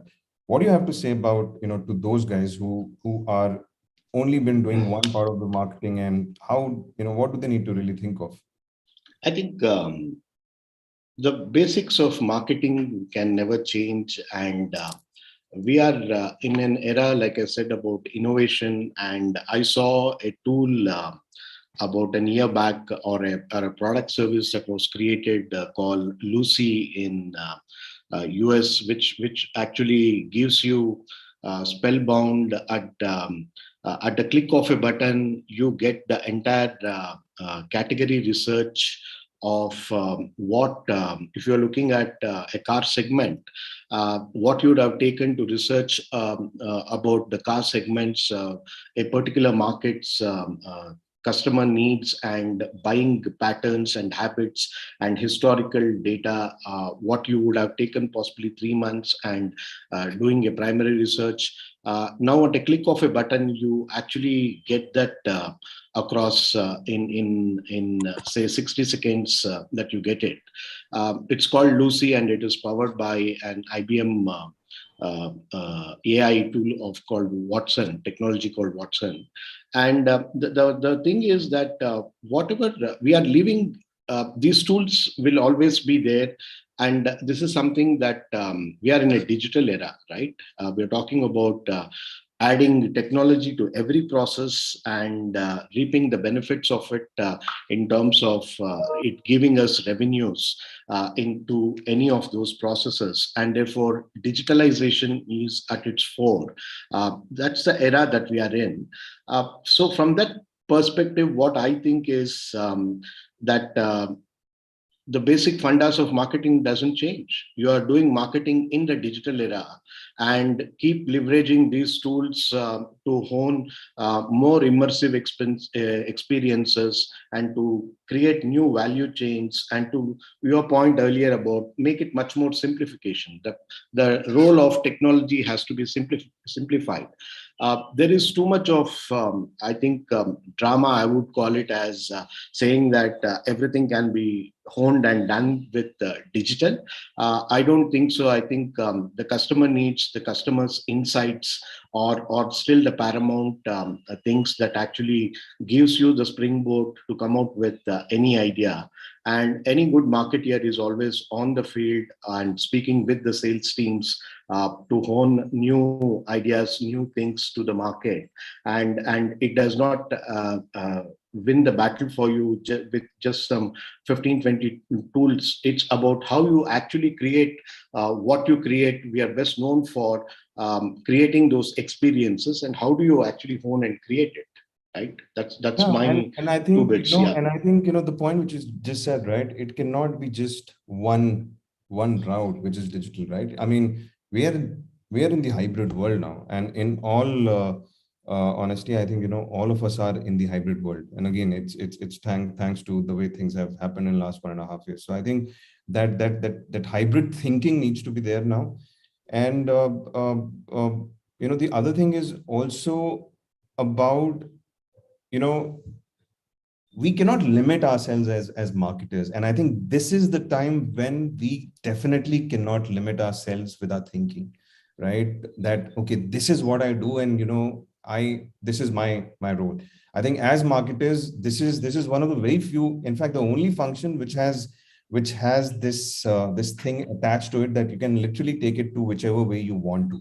And I think we will be limited by our imagination as marketers. So I think this is the time for us. Now is the time for us as marketers. And I think it's up to us. How do we really take it to the next level, not just for ourselves, but like I said earlier, and you also been saying it, that for the organization, be a part of that growth story, and not just be a part of it, but literally owning that growth agenda. And at the end of the day, metrics is just now today metrics, earlier it used to be multiple metrics, but today the way I see it, it's just one matrix, which is business impact, business growth. Yeah, business growth, business impact. Yeah, and that's about it. Yeah. So with that, I think Bala, last couple of words on I'm giving this opportunity to be the oracle for us. Couple of words on future of marketing. Otherwise, I think we summed it up. I think you need to have a customer obsessed mindset, and the only metric for marketing KPI is growth, business growth. And last but not the least, I think impact with your product service that you create with immersive experience, and influence what you give, and the authority of the brand that you actually create in the marketplace, and all aligned with the customer needs. No, absolutely. I think customer obsession is remains the key here, and which is ultimately followed by the only metrics, which is impact on business. I think these are the two things which really works for me as well. So with that, great to be here. Sanjay, over to you. If there are any questions for us, we will take it. Thank you so much, Kaustubh and Bala, for this insightful chat. As of now, I don't see any questions that have come in, but in case something happens, I'm sure they reach out for you. So one question has actually come in, and that is from Vinaya. Vinaya, she's saying, I have a question. We talk about hybrid. How flexible are we as marketers from physical to virtual? Will the reverse happen temporarily? If so, are we flexible about it? Okay. Bala, is it okay if I take that first? Yeah, please. Yeah, go ahead. I think we are already there. Vinaya, right? Vinaya is the name? Vinaya. Vinaya. Okay. Sorry for that, Vinaya. So he's Dr. Vinay. Okay, Dr. Vinay. Okay. So So I think we are already there. For example, I can tell you in last couple of months, we already started experimenting on the phygital piece, right? And believe you me, more than us, I think the CXOs and the customers, they want to come out and meet. I think and that's going to be the reality for the next at least for the next at least an year or two. And I think we as marketers, we have to quickly adapt to this entire phygital way of working, and we need to really move fast on that, because everything is not going to remain digital. Everything is not going to be come back to the whole physical world. There will be this is a phygital scenario now. We are in the phygital world, which is really but a hybrid model. And we as marketers, I think we need to keep on inventing new ways of making it happen. I think that's this is today. This is no future. We're talking today now, and it's happening as we speak. I think, I think it's there to stay, and we are talking of the future of work is a hybrid world, right? You will not have 100% of the workforce coming into the offices anymore. You will possibly have about 40 to 50% only coming in, and that's the model that is beneficial both to the employer as well as the employee. And you will see this to stay. I think the pandemic has taught very good lessons also, how you can be much more frugal and how you can be much more productive, right? I think the productivity has increased. Of course, there are a lot of things that you cannot replace. The questions about how you actually build a culture of what you stand for. And we are also not in control of multiple employees doing multiple company jobs, actually. That's also a ground reality that you have. I think with any of the advantages that you have, I think there will be disadvantages, but it is not there to go away in the near future. I think we don't have still solution, a 100% accurate solution to the pandemic that is there. We are still living in a sense of fear and insecurity that's going to be there for quite some time. So the impact of which is going to be there of a hybrid world, and how do I actually make and the best opportunity and look at all the good things of that as marketeers is what I would say that we must be looking at all the good sides to leverage that and drive our own initiatives. Just one last point. I think this is a blessing in disguise again. There are so many things which we used to think when it is all a physical world, right? There are a lot of things which we were like, why do we need to do it face to face, right? And I think that's really that's really where the blessing in disguise comes in, that it is up to us as marketers to really optimize anything and everything which we're doing in terms of dividing it very effectively in terms of what needs to be digital and what needs to be physical, and then marry them in the having the right mix is what today and tomorrow is going to be like. All right, thank you so much. Dr. Vinay is also saying a big thanks to both of you for answering that question. The human element, of course, is one that is an important one. Thank you so much, Kaustav. Thank you so much, Bala, for joining us and chatting with us about the future of marketing. Of course, all marketers here want to know what the future could look like. Thank you so much. Thank you. Thanks, Anisha. Thank you so much. When the net new business slowed in many sectors because of the pandemic, customer retention and expansion became imperative, especially for B2B organizations, where on average, existing customers account for more than 3/4 of the annual revenue. So are you investing enough resources on this important aspect? Do you have a dependable workflow management software? Are you creating value to address the buyer's need for integrated end-to-end solutions? Next, we have a panel discussion that is coming up, in which we will discuss B2B customer expectation management. Now, the panel discussion is scheduled for an hour, and I would request all our speakers and the moderator to keep it within an hour, and do please keep some space for some questions also, because we are getting questions from the audience. And again, a request to the audience that don't wait till the end of the discussion to type in your question. Type in your question as and when it comes to your mind. So please welcome our speakers who will be discussing this important issue of B2B customer expectation management. Please welcome Rimi Das, Head of Marketing India, Pure Storage, Ankesh Kumar, Director, Global Strategic Marketing, Schneider Electric, Udayanathan Vetikat, Chief Marketing Officer and Head Global Channels, Sequare Tech, Tarun Goyal, Country Head, Partner Marketing, Dell Technologies, and please welcome our moderator, Mr. Gaurav Thakkar, Vice President, Quality Kiosk. A warm welcome to all our speakers. Thank you so much for joining us. Pleasure to have all of you with us.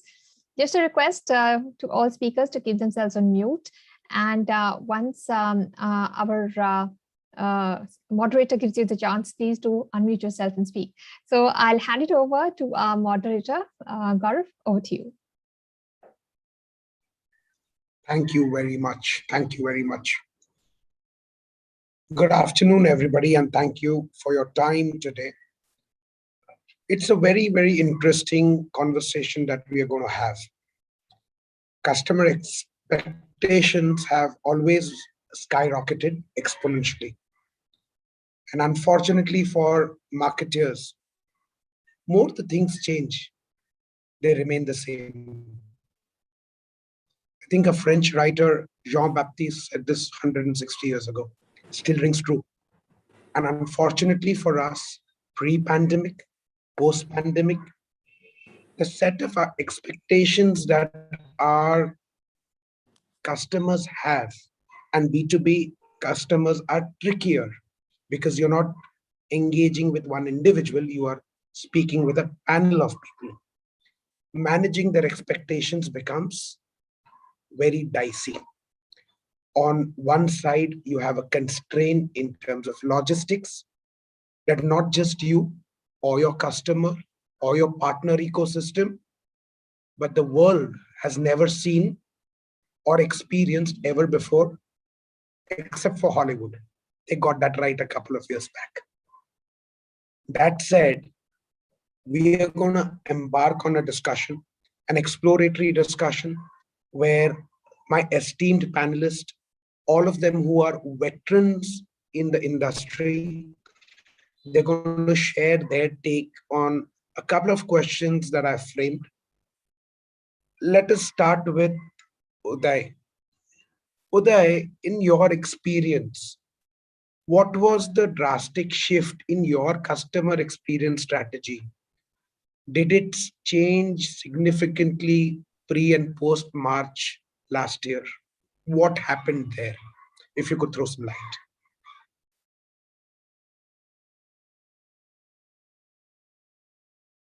Over to you, Uday.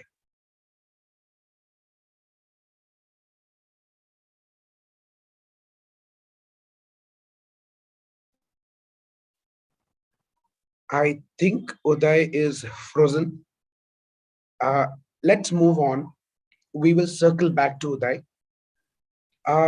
Rimi, yes. One thing that as a business leader, as a salesperson or as a marketing specialist, one of the things that speaks to my DNA is meeting people. Right. Meeting people over breakfast, over cocktails, and some of my largest meetings have been a handshake after a dinner. Was it difficult for you to work around this crucial touch point of in-person meetings in office, over breakfast, over coffee, and manage your B2B customer experience? So how was that for you and your organization? So initially, firstly, hi everyone, and thanks for this opportunity. So firstly, to be very honest, yes, it was difficult because, we were so used to doing physical stuff, right, for the last 15 years or so.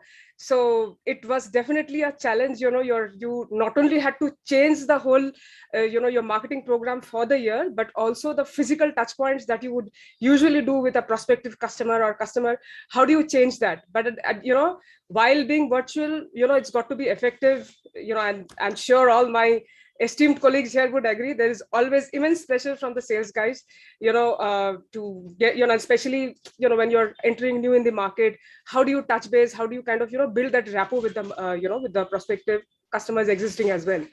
So I think, overnight we started thinking all the things that we would do physically, like a breakfast or a coffee, and how do we make it more interesting? At the same time, keeping in mind the sensitivities of the customers, what would they prefer? So I had to keep a lot of things in mind while planning, reversing these physical events into virtual ones. So a coffee breakfast meet kind of would probably become a coffee testing session, a tea tasting session. I am sure, we had started something called Chai Pe Charcha. It's especially it kind of, if you send all the things for for the tea, a lot of green tea, Indian goodies and stuff like that, which, because most of the customers were also working from home, so it was just not about them. They could also share with their family members as well, because everyone is in a lockdown mode, right? You can't go out, and I think it kind of helped breaking the ice with these folks. So I would say, while it was a challenge, because we were so used to meeting people and curating things with the hotels and stuff like that, okay, let's put this branded stuff. Thinking the whole thinking process of making it completely virtual was a task, but I would say the first 6 months, it was a lot of thought process. It was a lot of up and down, ideas sharing, ideas not working. But then eventually I would say, things have started falling in place. I think, we are used to it. Probably, COVID is here to stay. It's not going anywhere. That's we know for sure. But while it is there, and while we have to still live and still achieve the business goals that we are all out to achieve. So I think, making that difference, doing everything like a, tea testing session. We got a guy who is expert in, all these tea testing sessions, which are the teas that has health values, which can help them in sleep, which can help them in, rejuvenate themselves. So I think, those kind of things we started doing on a, probably, and we would pick up a occasion, and we would, probably do it on a weekend, and, maybe a Diwali, before Diwali or before some sort of occasion, so it kind of, it gave a little festive feel to it also. At the same time, we could, get the message across. So that's how I, kind of took care of that challenge. Perfect. And I'll just add my 2 cents here. One of the, see, every situation has 2 sides of the story. Right. Though it was completely electronic, one of the barriers that it removed was you could get a speaker, you could get a subject matter expert. Correct. You could get anybody into that webinar or into that workshop that you chose. The boundary of physical travel and getting people onboarded into your event program, that barrier kind of eased out. Welcome back, Uday. Thank you. So sorry, I had some technical No problem. No problem. We've all been there. So yeah, exactly. Okay. So I was talking about the whole thing that happened differently from the day the pandemic struck and the lockdown was announced. 3 things happened in the enterprise world from an experience perspective. One was the organizations went into a digitization in a frenzy. The entire movement into cloud and cloud delivered solutions and accesses became the norm. The second was the work from home changed the entire IT paradigm in terms of the new workspace, the new work, and they had to co-share the spaces with the children who were online and the families who were anyways there. And the entire collaboration industry went through a sea change in terms of access of these collaborative technologies. So work from home was the second thing. And the third was clearly the regulation still stayed where it was. From a cybersecurity perspective, users and the devices became the new perimeter. And the second thing was the organizations now, which never had a porous border because they were within a framework which was very well protected, started becoming porous through the VPNs and all the accesses that they had to provide to people outside. And that needed constant monitoring, protection, and incident management. So that is the first change of experience from the way things were working. The second important thing that we saw was that from a cybersecurity perspective, the experience was that many of the solutions that were there, the pre-pandemic periods, they had multiple technologies for detection, protection, and remediation. And this was not a security mesh anymore. It was a security mess as they moved into this new normal. The second was that it was a nightmare for anybody who was trying to grapple with the cloud and the digitization on one side and the cybersecurity threats that were coming from the other. there was a significant data sprawl and unstructured data that was coming out from multiple places today rather than a single place with the evolving technologies and things that they were implementing. The third was the point problem of the attacks itself went almost double in terms of, and therefore, as I told you, compliance was still very much the driver, and they were not letting go in spite of the challenges that the industry was facing. Everybody were giving out their own visibility of a point problem or an attack. And this lack of enterprise-wide view of security and compliance and response came in as an experience back to us. The fourth was those organizations that got attacked. It was an ineffective response. Because unlike a fire drill, there was not such pandemic kind of drills that ever happened in the organization. Nobody really expected 100% DR. So the application team looked at that response in a very different way, and we're not actually able to pin it down. A facilities management team was not able to do it. An infrastructure team was not able to do it. The change management team was not able to do it. The ineffective response led to an increase in the attack, and that led to a whole lot of ransomware that had to be paid off. And as the organization went digital, from an experience perspective, we found that a significant amount of budget started being pushed into digital applications and their hosting in the clouds and things like that. So brand, if and when they got attacked for any reason, let's say the applications were being developed in a frenzy, the underlying layers were very compromised. The brand started getting hit. For instance, if the customer ever got hit or compromised, then straight away we started seeing a brand erosion that happened. The business continuity stopped, as you could have seen in the case of one of our key customers in the markets. And then straight away, the numbers started dwindling down in the shareholding markets. Compliance again came very strong on them. So the experience taught all the customers that, we have to reduce this complexity, because right now there are too many elements to handle. So we need to simplify security. The second feedback and experience that we got was, is there a way in which we can consolidate the landscape between on-premises, between cloud, between work from home, VPNs, and the extended expectations of the marketing organizations to increase the footprint of their coverage from an IT perspective. Third was the finance clearly calling out for reduced cost of ownership. So this was the three experiences that came in. And from my perspective as a CMO, one of the things that I had to do was what to sell, who to sell to, and how to sell had to be changed completely. So the way we approached this entire market. So we also had to do cloudification. So our entire security portfolio had to be cloud. So the product roadmaps, the R&D had to accelerate and develop those products. And then we had to obviously change our entire branding, collaterals, and everything else. The second was, today, now we cannot be everywhere, and because it's only virtual meetings and virtual interactions. So how do I segment my markets? Which are the industry that I should go to? Which are the markets that I should address? And how should I address it? What should be the key drivers? Because people were getting sick of listening to Zoom calls and virtual webinars and the like. And, and we didn't know whether they were really listening. And so how do we really get engaged? The third was, how do I use the influencers and influencer marketing like benchmarking or analysts or industry leaders? And how do I leverage that? From a marketing perspective, clearly the direct industry events had actually gone for a sleep and virtual events were here, but how do I make it a hybrid or an integrated marketing? How do I use the digital where more and more money was being spent, and we saw a significant amount of customers leveraging digital assets, visiting websites, going to social media, doing a lot of read up, at least before they even started calling our people or our selling efforts were happening. So how do I integrate the sales force along with the digital buying that the customer was doing? And then how do I continue my engagement? So one of the key things that we did was, once we integrated all this marketing, and we actually sat on the decision. So along with the board, along with the CEOs, CMO had a seat. So we actually co-strategized the entire chain that we talked about. And how do we actually go about influencing the influencer or going into the market? So essentially, once we did integrated marketing and the landing pages were filled with inquiries, because cyber attacks were in the. So unlike other industries we struggled, cybersecurity was really on the up. So how do I react to that?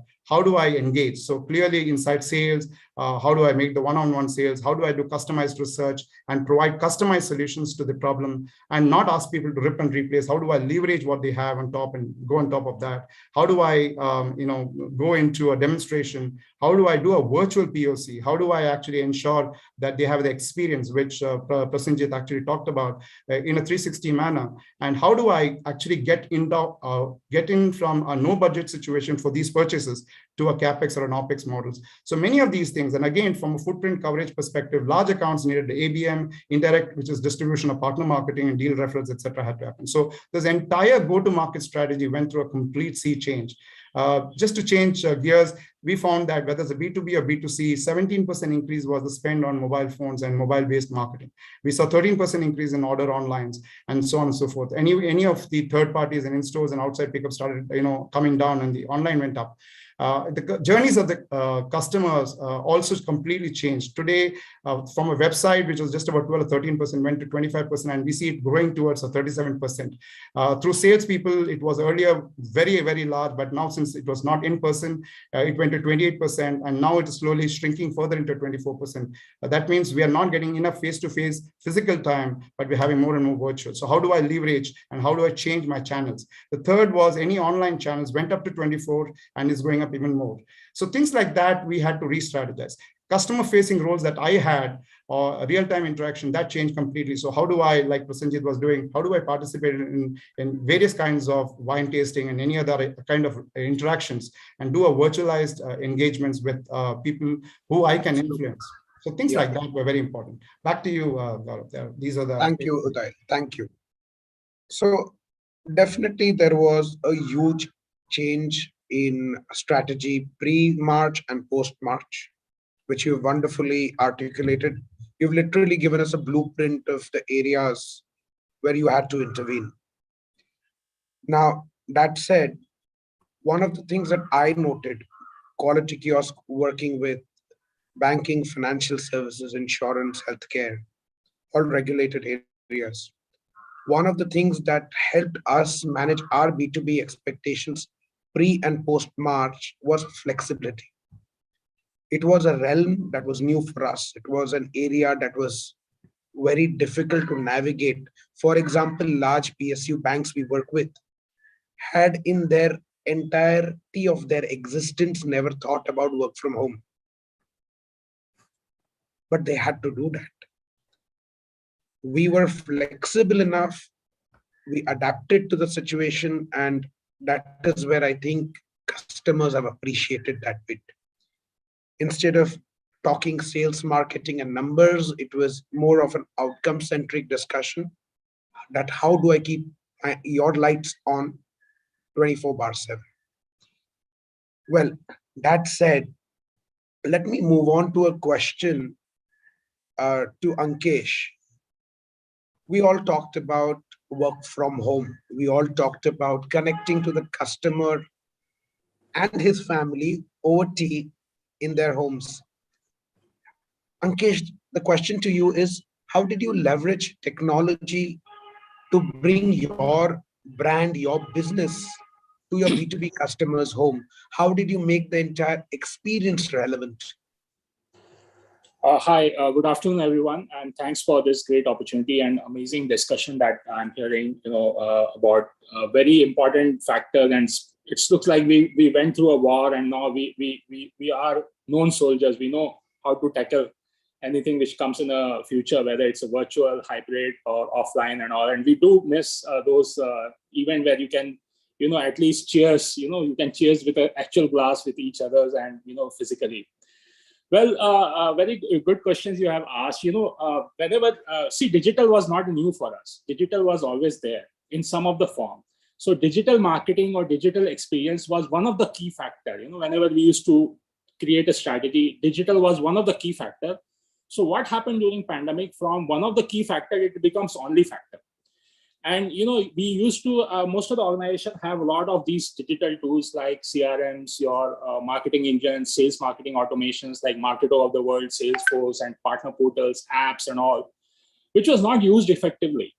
Every time we used to struggle as a marketing, we used to put a lot of investment from IT and marketing, and we used to ask sales guy, why you are not taking these catalogs or taking these digital tools to the customer? Why you're not using this virtual platform? Why you're not using the virtual demo and all, like you do that? And everyone used to joke around, this doesn't work. And I think once pandemic happened, and when everyone know that they don't have any other options, then they had no choice but to do that. And that's where we also learned a lot about these tools, how to analyze it. Earlier, our success was more of the engagement rate, We never thought that, okay, these tools can also tell you the conversion rate, actually entire digital customer journey. Also, it also, this technology also helped us to change the tone of the communication. Earlier, before pandemic, all of each, marketing likes to blow their trumpet that we are the best and we are the great. From that tone, we changed the tone to how we can help our customers during that time. We literally, we focus more about education rather than only awareness. And, this entire, the mapping of entire digital journey through from awareness to loyalty and all each aspects, which Uday a little bit touched about. We literally used all those tools. We started something like as normal as creating a cloud folders with all your things which you can share your presentation, or kind of having a virtual meet, and some things which we developed is something called sales conversion tool. And then we realized that a lot of time when sales guy used to earlier go physically, they may not used to go with the latest stuff, because nobody was bothered to go through the apps and go through the portals and do all these things. So I think all these things brought a lot of great thing. Another thing which really put a lot of focus and a lot of critical thing is like software as a service in marketing, like how you can use a software as a service in marketing. From our industry, which is quite a lot into the digital infrastructure, and it suffered because everyone was started working from home, so a lot of pressures gone into the data center. So there was huge service related issues in the data center, and everything was shut. So we started something called digital services, and we started promoting all that, remote infrastructure management. So all these things we use in the technology to help customer. But this really give a huge shift. The amount of learning. Earlier before pandemic, for all these tools, we used to go for a training, and still we knew nothing. Now we literally worked entire throughout during this challenging time. Now we are on the top of thing that if tomorrow, if anything of such happens, which I'm sure, COVID, I think today is COVID, tomorrow it could be anything. So we know that how to tackle when the situation arrives. Very well said. Necessity is the mother of all inventions. What we did sometime in April, just after the pandemic, was shift from our one email provider to the new one that was Google Suits. To do it 1 month after the lockdown was a very brave decision, but it went on quite smoothly. One of the things that I have realized, a lot of tools are out there, but when push comes to shove, when you have no other options left, technology becomes one of the greatest enablers when it is orchestrated correctly. It could be a tool as simple as a whiteboard, so that experience your salesperson has to write down something, explain to the clients in person, he can do it online. Or it could be something as simple as upgrading the laptops of your people so that they can sketch on the screen with a touch screen involved. There is definitely a cost involved, but then you have to balance certain things out. So Ankesh, very, very well put. And now coming to Tarun. Tarun, in your role, communication is very important. You are basically dealing with your internal stakeholders, you're dealing with your partner ecosystem, you're dealing with your customers.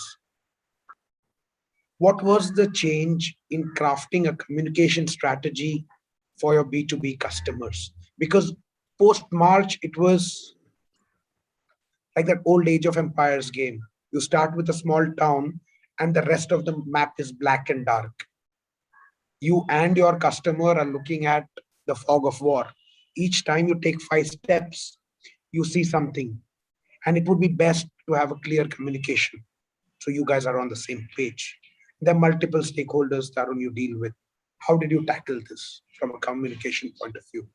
And everybody, I'm sorry for my voice. This is not how I sound. Gaurav, sure. First of all, thanks for that question, very pertinent. And no concerns with regards to the voice. If only, it adds a bit of heaviness, like, reminds me of Amitabh Bachchan. So don't bother. Now, coming to the communications, right? And you're right, handling the partners and distributors, one of the most complex ecosystem in the market out there, where you touch 2 or 3, or rather your product touches 2 or 3 parties before actually it reaches the end customer, right? It becomes very important. And even at the customer end, it's where the buyer and the user are 2 different entities, right? These are 2 different people, and hence customer experience matters from multiple different perspectives. Now, as far as my actions are concerned, and I'll talk from a couple of examples, I strongly believe that if the communication is right to my target audience, then I'm sure subsequently the communications will go perfectly fine. And we just need to meet the right expectations. What I strongly believe is we need to realize, as the marketers, we need to realize, keeping our audience in mind, what they need, not what they want, right? Because sometimes there's a difference between the needs and the wants. And all of us would have read Maslow's hierarchy, the needs and the wants and the desires, right? What's the segregation between them? Now, let's turn the dial back 18 months, 24 months when the pandemic hit, right? When work from home got announced predominantly for the technology industry, obviously everybody thought that it's fairly easy for everybody to work from home. And the least that everybody expected was for 2 to 3 hours to get freed up from everybody's calendar because there's no traffic time being involved. What started happening was a lot of brands started using those couple of hours for the partners and for the customers as a product enablement or the product training kind of sessions, right? Let me make use of this opportunity. Let me jump on those partners or those sales guys to train them on the solution. Now, what started as a euphoria initially kind of turned into a bit of depressing or melancholy kind of a scene, because they were like diamond dozen webinars a day, products, training, certifications, so on and so forth. Now, I did a bit of research, reached out to a few of the target audience as a sample, and figured that it was just getting, the training sessions, enablement sessions were taking a toll on the audience, right? We took a little bit different approach. What we did was started including content in session, which is what the things that they would want to consume, right? Samples being, how to stay relevant and how to stay connected, how to stay networked, even in the digital space. See, these partners, the partner sales team members, have not really been big fan of the digital connect, virtual events, at least in the Indian diaspora, right? I'm not talking about mature markets, economies like Europe or Japan or US, but here a face-to-face connect or a handshake is still considered very important, right? So physical was, the digital connect was not that important. So it was really important for the sales makers, for the partners to learn the art of maintaining relationships in the digital space. Likewise, the art of soft selling, or the likes, or things like healthy tips, right? How to stay healthy, sitting on a chair for 12 hours at a stretch, things like that. We started having sessions and webinars where 50% of the content was no technology at all, right? As a result, what happened? We were able to deliver our product content, of course, in a shorter time frame, but the equivalent amount of time was given to content which people like to consume. It was for their own personal benefit. It was not Dell's own benefit alone, right? As a result, the content consumption engagement went up anywhere between 50% to 80% within a quarter, right? So that's what I'm talking about. Events with, likewise, events with more conversations and less presentations. I've done a couple of events where the duration was 200 minutes in the day, more than 3 hours, without a single presentation, right? And with 500 attendees joining across the country and most of them staying on the event for more than an hour, it's quite a feat, right? Because keeping the engagement on the virtual event platform is quite a task. So the point I'm trying to make is content needs to be relevant to the audience in the form that they would like to consume, not the products that you want to train on, and not in the form that you want to train them on. That's my recommendation. That's my takeaway. That's the example. Perfect, Tarun.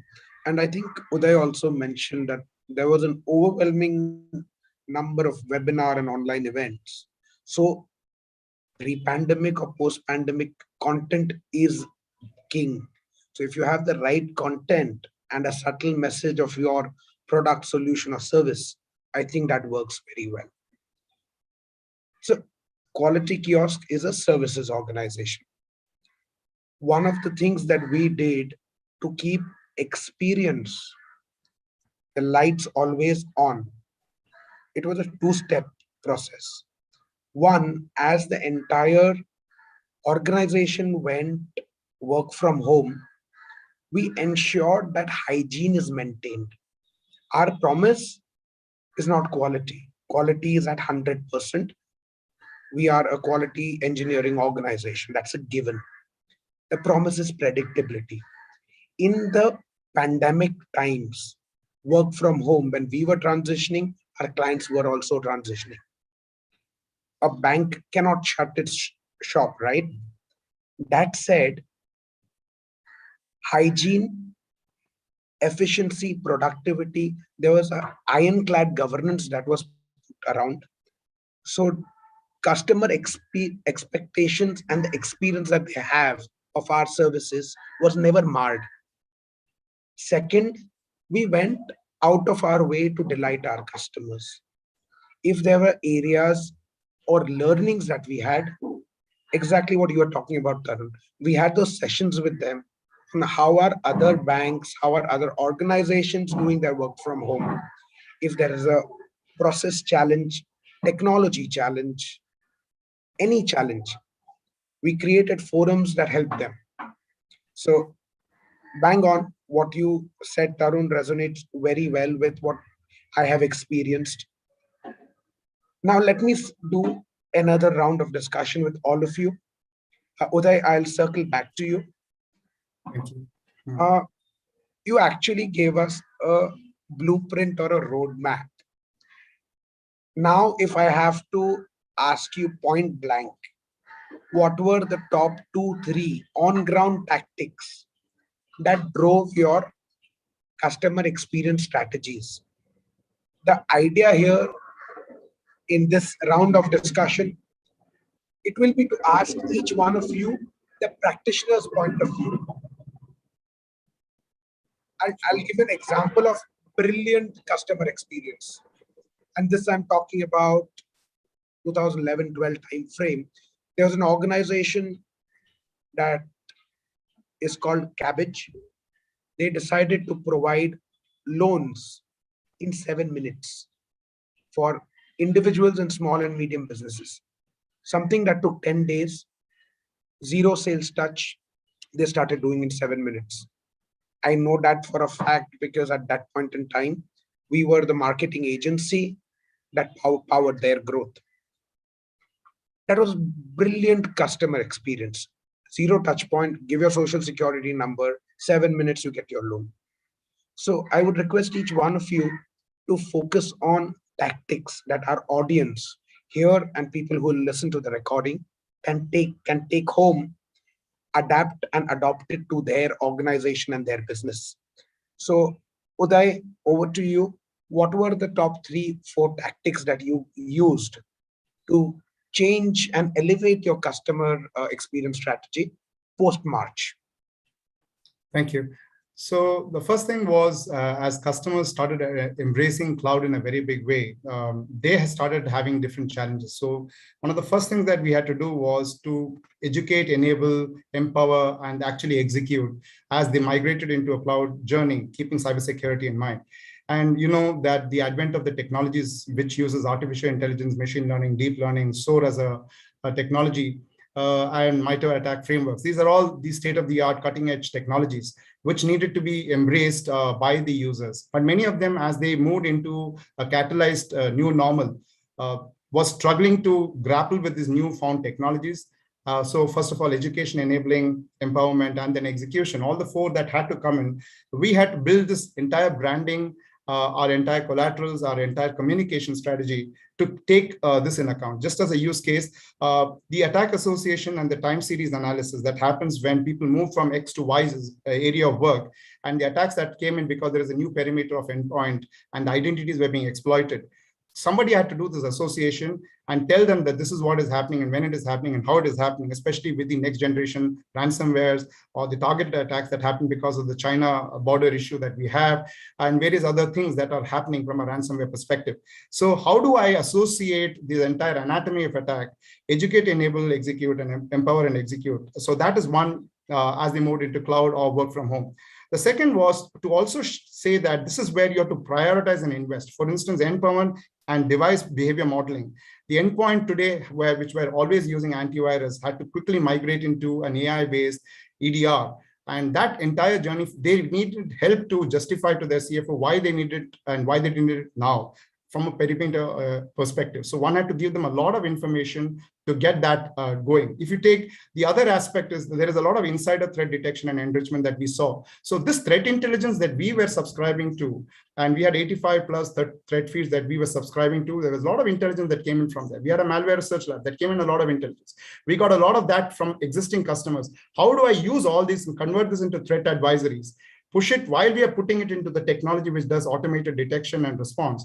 How do I still go to somebody who has this problem and do it in a manner in which I don't really go ask for the monies right away? So we did a take control program and said, let's do a 90-day, no frills, no questions asked, no monies, and we take care of their problems. So we are with them as they transition in this madness of from inside the premises to this work from home and the cloud, and yet help them with all these insider threat detections and enrichments from this anomalic user behavior and anomalic entity behavior. As an example, if one of the endpoints was attacked by a malware and the hacker was taking remote control, they started doing anomalic behavior.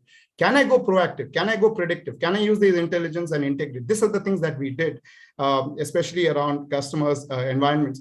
And this persistent threats and zero-day models that were happening, especially as they built in new applications, underlying technologies were vulnerable. How do I educate, enable? So we did a lot of that. That is point number one. Point number two was simplify this. The world was actually going very complex, and I had to go out to the new decision makers. It was no more an IT manager taking a decision. It was a CEO, COO, and a CISO and a CTO taking a decision. How do I tell them that you need 12 plus technologies in a regular normal world, but you now need only 3 technologies? You have to shrink and simplify that because you don't have the time. So how do I reduce it from 12 technologies to 3 technologies? And being a conversation with the decision makers and influencers, and using also the Gartners of the world. And third was, as a strategy internally, we knew that we can't be everywhere to everybody. So we had to change strategy from identifying what the customers have, which is as is, then to be, and then get that direction going in a strategic account-based marketing. So fundamentally doing a gap analysis and then positioning that technology which the current environment is not having, but at the same time is a vulnerability. So we'll start, let us say, with an identity solution, which is IGA, Identity Governance and Administration. We go in with that and then cross-sell and grow the contract value with endpoint detection and then the platform, which is XDR. So things like that. Existing customers, if they already have a vendor, they will not rip and replace. So if the contract is coming to an end, let's say 6 months down the line, we use the 6 months to plug in what they don't have. And once it is in, once they're inside the door, then cross-sell and refresh happens at the refresh time. So that is a change in strategy that we did. And we simplified this whole thing by talking about trees and forests with the customers, saying that you can't look at it in isolation. So for instance, you can't just look at endpoint in isolation and identity in isolation, or just the 24/7 SOC in isolation. You have to combine these 3 things. And we showed them how we would be a part of that journey, but not asking you to rip and replace. So when I go into all that, it helps them to prevent instead of containment. And we talked about a complete cloud security platform. So the collaterals that we designed were customized for the environment that we were now working in, and it was customized to the enterprise customers. But at the same time, like Tarun was saying, in the partner strategy, it was enablement of the partner, giving them the ammo and giving them the weapons that they could then go down and talk to their existing environments. And for them, it was and they were also having dwindling in the business, especially from the conventional businesses they were in. So we were showing them how to plug in new technologies and get additional business from their existing customers. So that became the win statement for them. And they were more than happy to use relationship management with us. But at the same time, our organization went behind them and said, we will help you unearth that prospect. We will work with you as you progress it into interesting or a consideration by demonstration, by technical presentation, by BOCs. And we'll also give you customized proposals, which meant that the workload that the partner would normally carry would have been reduced, and we have now partnered with them. So that becomes a big thing. Even with the customers, we started doing a lot of conversations which talked about TCO, we talked about ROI, and we talked about how we can meet their immediate needs, but at the same time, it is future-proof.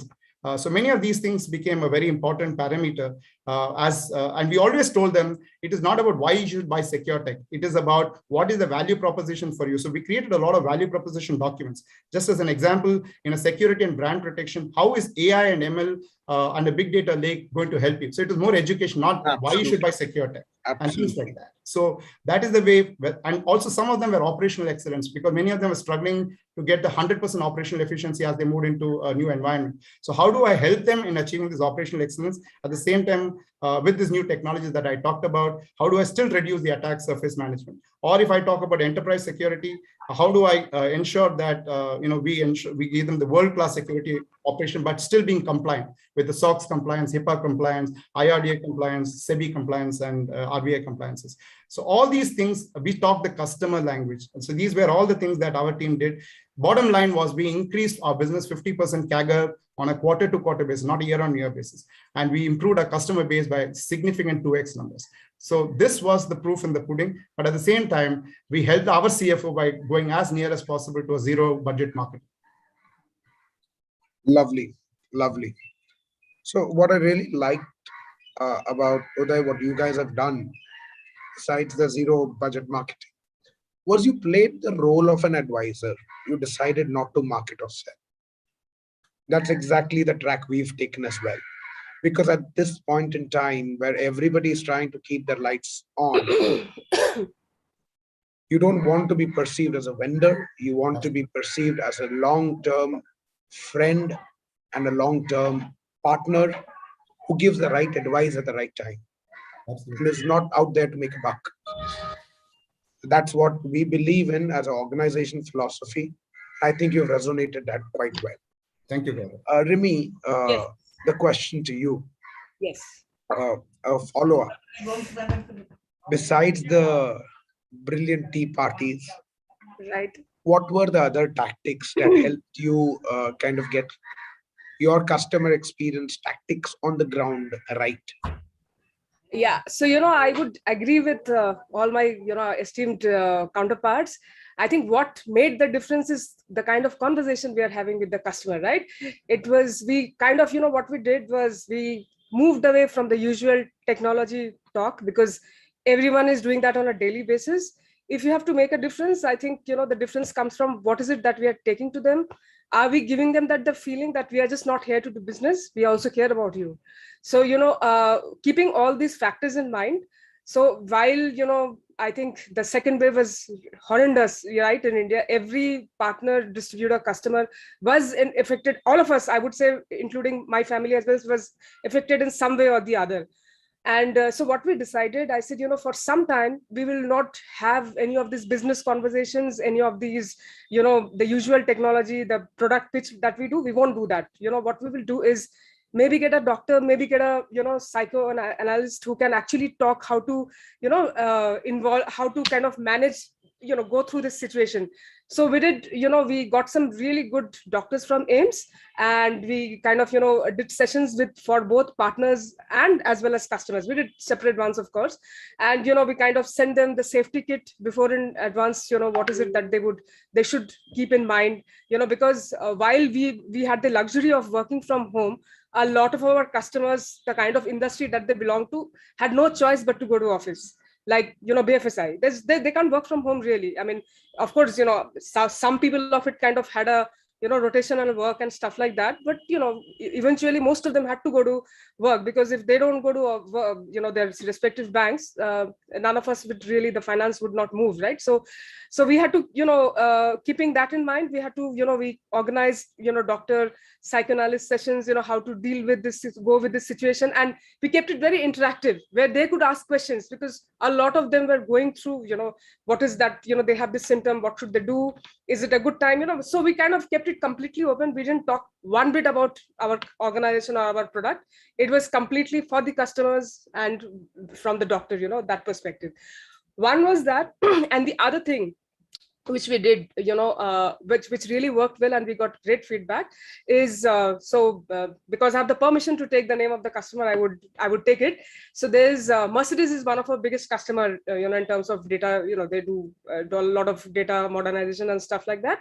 So we did a virtualization tour with them of the Mercedes factory, and we got a phenomenal response for that, because again, while we were talking about, there was no really product pitch, but it was all about the Mercedes factory and how they have, kind of difference that they have bought in, by various different other examples. So it was not really a direct product stuff.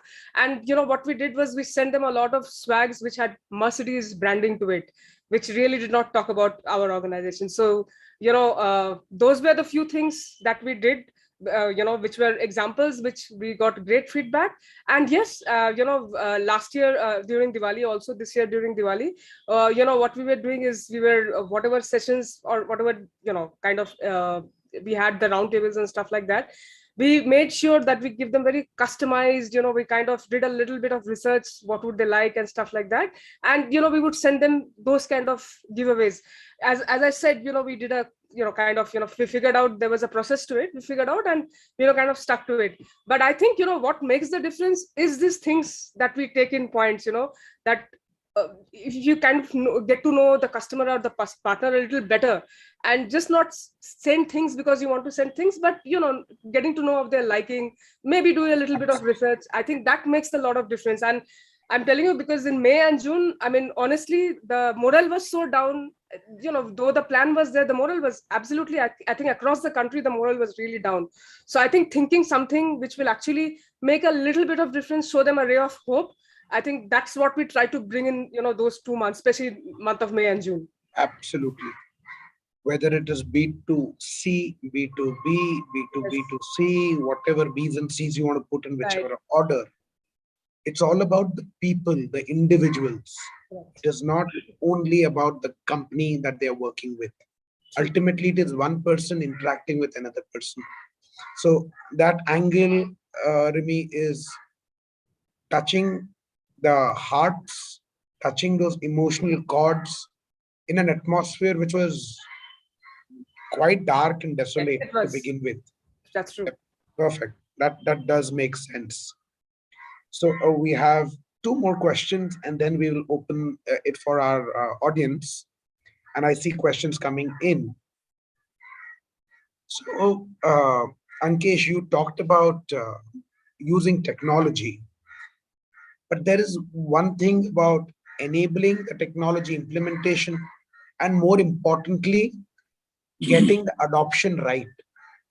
Because only when it is adopted and used will technology give those benefits that it was brought into kind of realized, right? Unfortunately, in the pandemic, there was really not much time for elaborate adoption. How did you manage that? If you could give us a couple of tactics around that. Yeah, so it was a challenge thing. It was always a challenge thing. Whenever you try to bring a new thing or change a culture or change the way people behave, the first thing comes resistance. Change behavior, change management is the most toughest thing in any industry. But if you don't have any choice, what you will do? So that's, sometimes, baptism by fire, is an example, sometimes when you don't have any other options. But what we did, we also, when the pandemic started from the marketing perspective, and also, because we thought that this is the time where sales and marketing can join hand together more closely, because, the marketing was not providing more of the air cover, but actually, going along with them with a lot of digital tools and everything, and helping them to go to the customer. So what we did, in fact, it was a conscious decision. It came from the global marketing also, and we all agreed to it. We stopped everything for a month.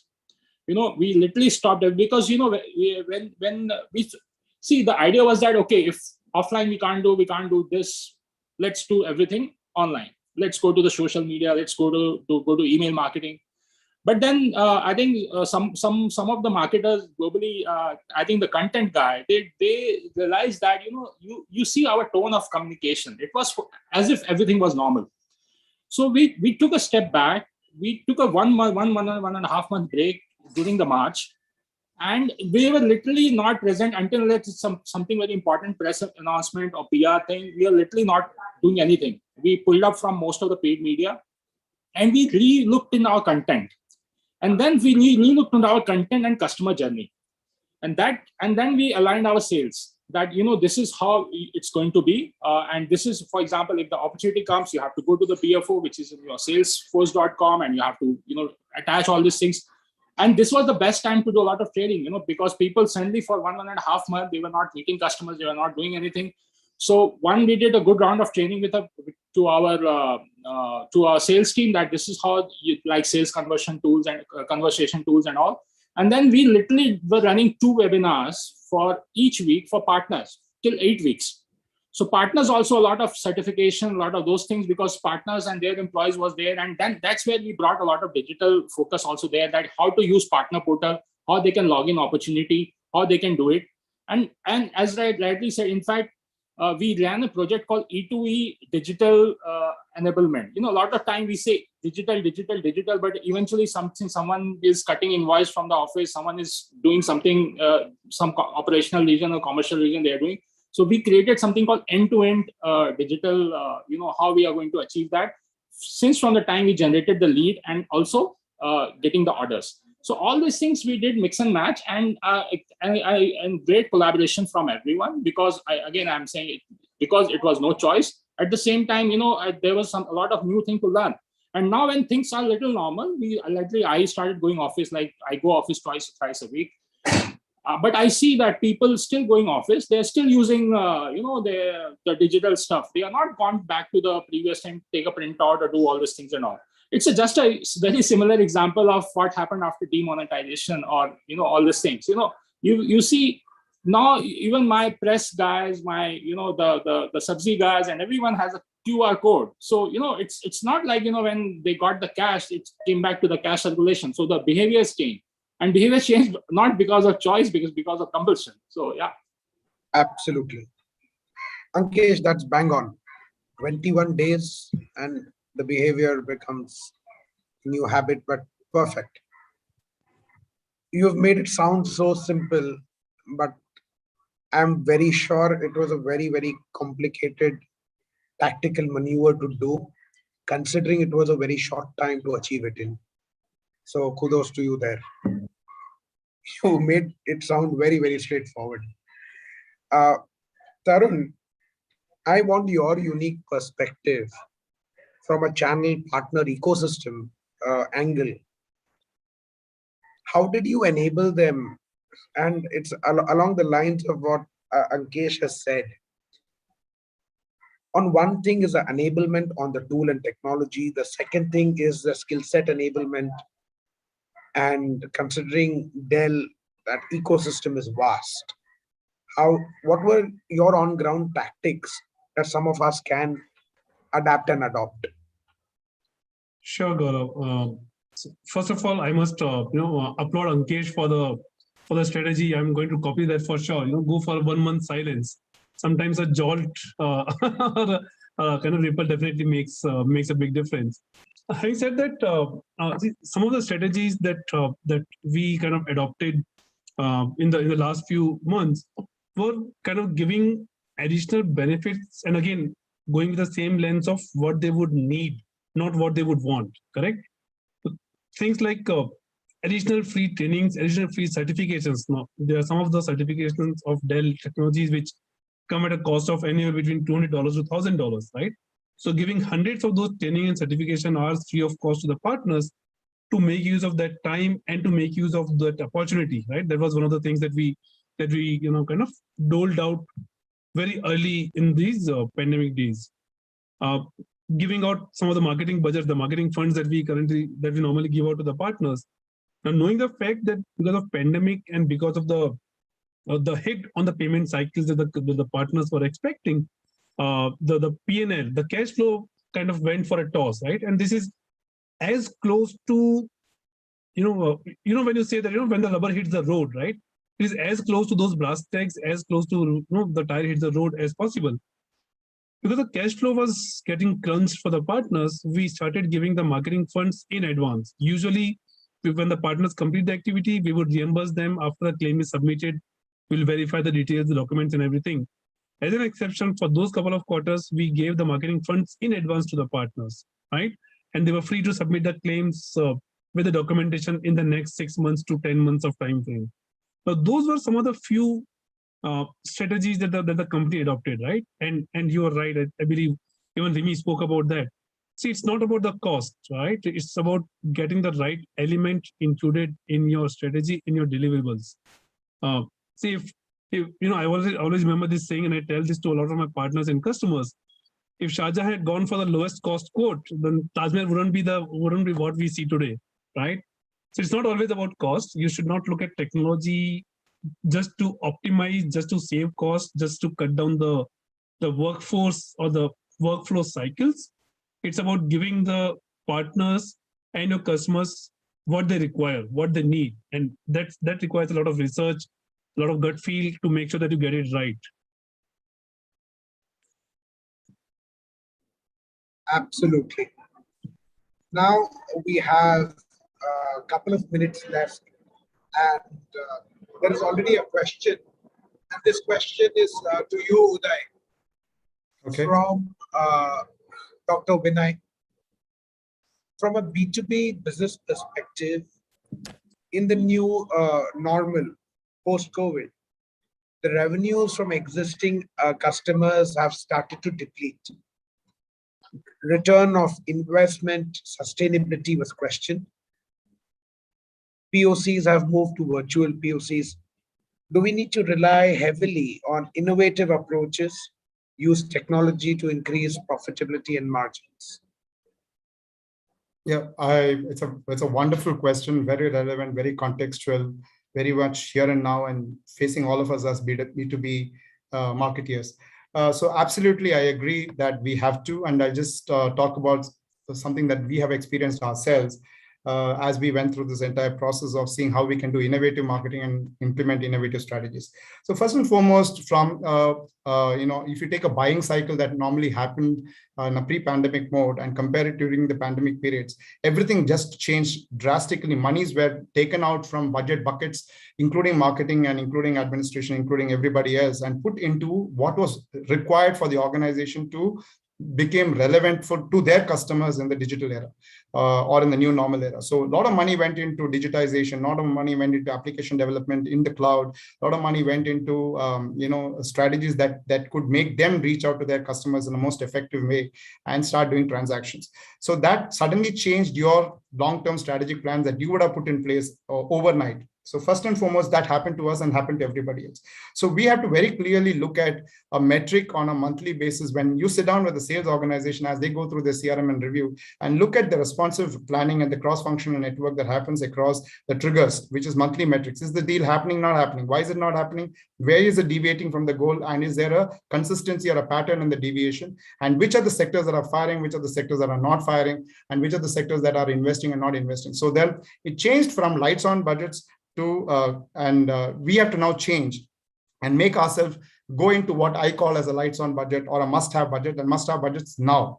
So many of the budget cycles went into sit on the fence. The CFO started pushing back a lot of requirements and asked relevant questions. Can you not make do with what you have? So that is point number one. So first and foremost, understand the budgeting cycles, understand the procurement cycles, understand what is the psyche of that organization, read the reports and understand, are they doing well, they're not doing well, they're not doing well, are they struggling and the numbers are slipping or whatever, or like Tarun said, if the cash flow is having a problem, the money is not going to come. Your sales guys will take it up to a point, but it will not happen. So this question that you asked is a very relevant question. So what do we do now? So first and foremost, pyramidize it. Now ask what is the low-hanging fruit, which will definitely come, and ensure that it comes faster than normal. So maybe you should make some offers that gets that order in the pipeline very, very quickly so that you have a cash flow and you pull out certain monies from that for your marketing. Second thing is, if you look at we normally put people to problems in the current situation. You can't put, we have to learn to automate. Even the customer has to learn to automate.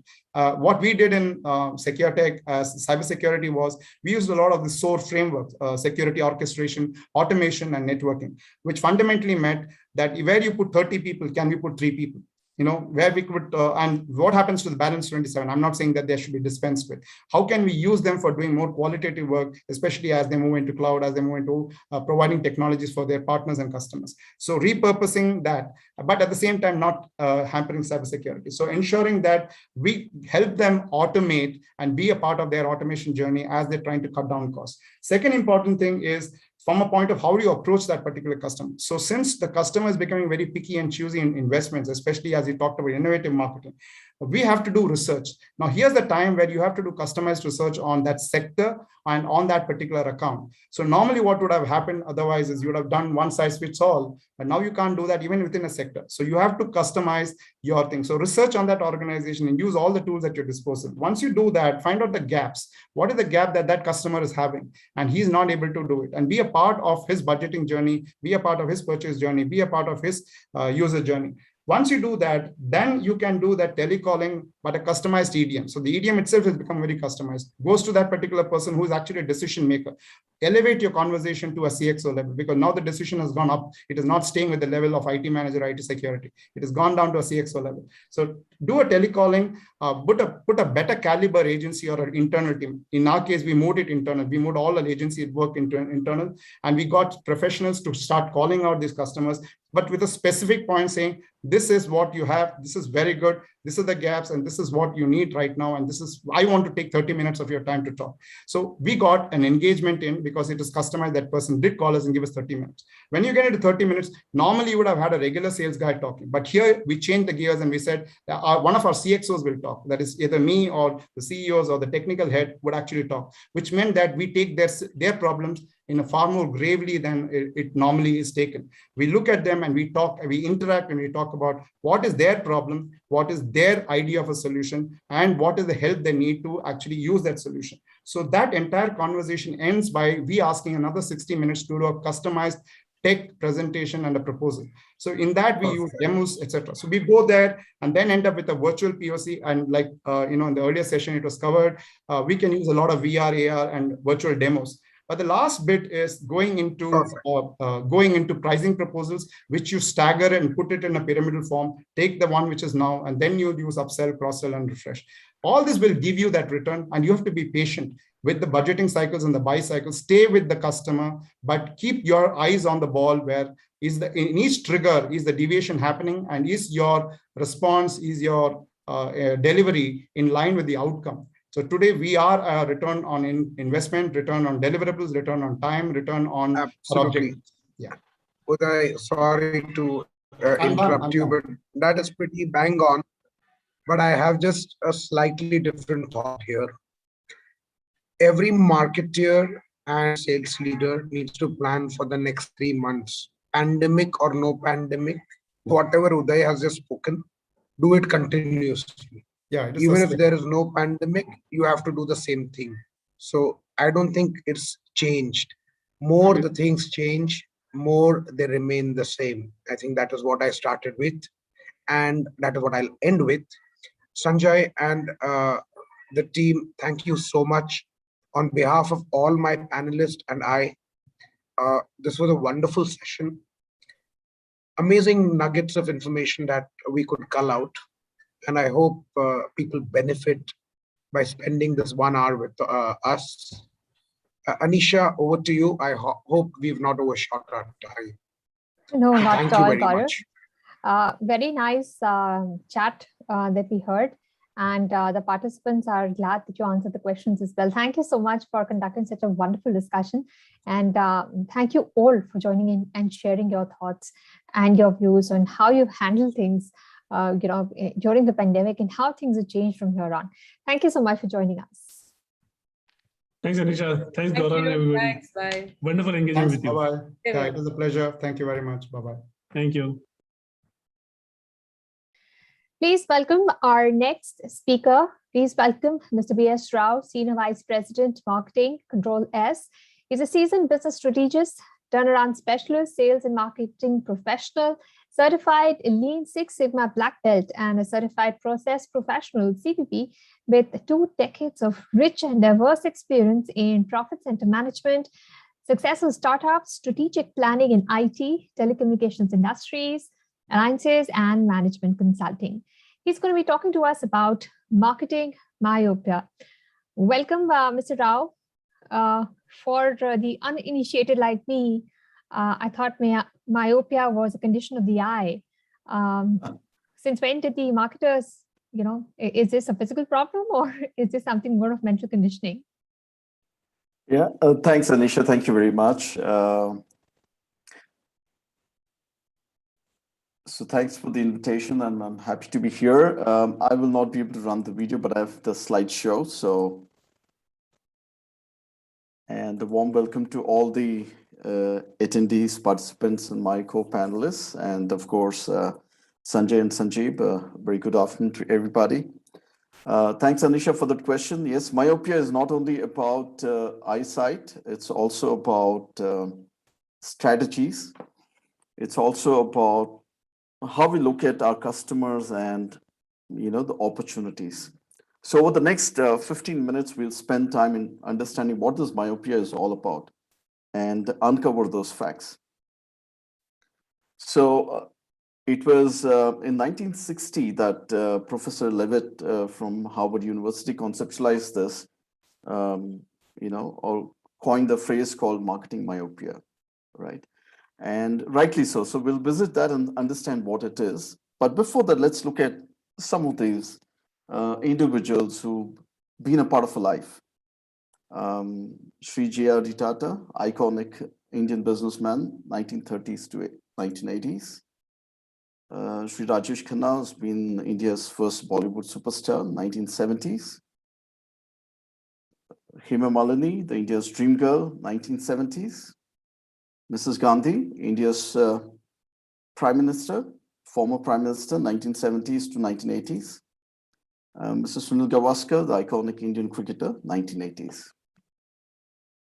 Now, the question is, are they relevant today? For some of us, yes. For some, may not be, right? It's very important. They played a very instrumental role in our society, and some of them entertained us, some of them created jobs and wealth and industries. So maybe they are relevant, may not be. And marketing myopia is all about the thought about, this marketing myopia as a phrase was conceptualized in 1960. And the question is it relevant today? Yes, perhaps it is relevant. So let's look at what it is, right? Companies may believe that there are no substitutes. Well, why are we saying this? Let's take a look. What about analog camera, right? Analog camera it gave way to digital cameras, right? All of us know about it. But who lost it, right? The major loser at that point in time was Kodak. Now, who played dirty with Kodak and what happened? Very important to understand.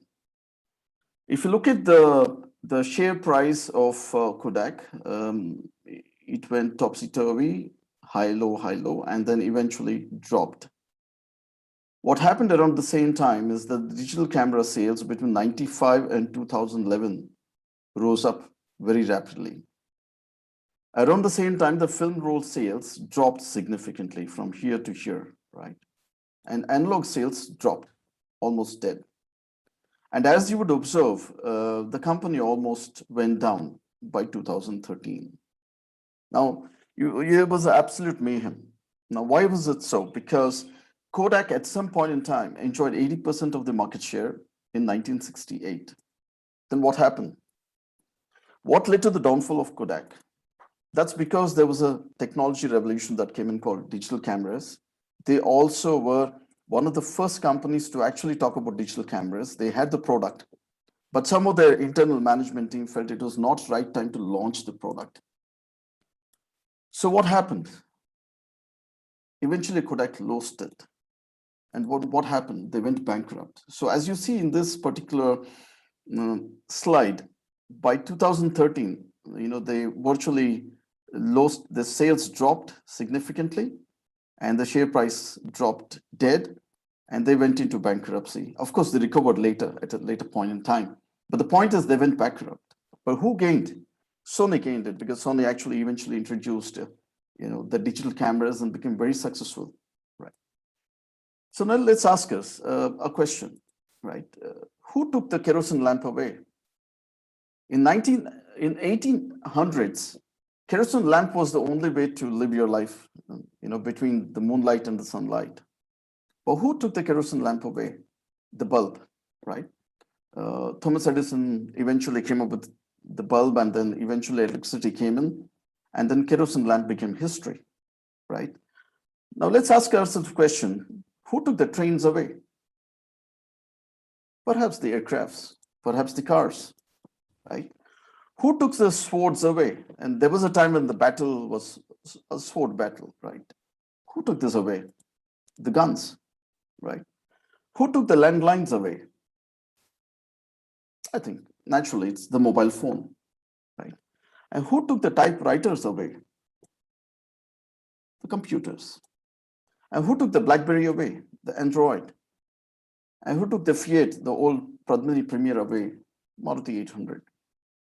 And who took the books away? The Kindle. And who took the encyclopedia away? Wikipedia. And who took the DVD away? The answer is Netflix and what other OTT players. And who took the SMS away? Perhaps WhatsApp.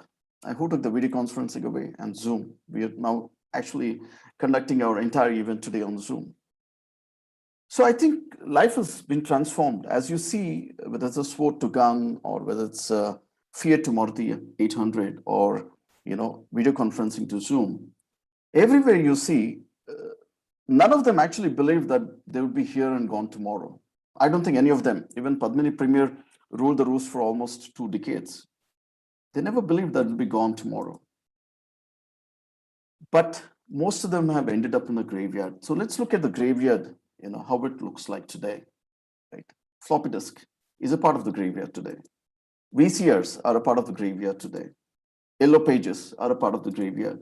CDs, MP3 players, phone booths, overhead projectors, fax machines, punch cards, card readers, analog mobile phones, film rolls, Google+, pagers, telex, Internet Explorer, a dot matrix printer, cathode ray tube television. Now, I think most of them have entered the grave.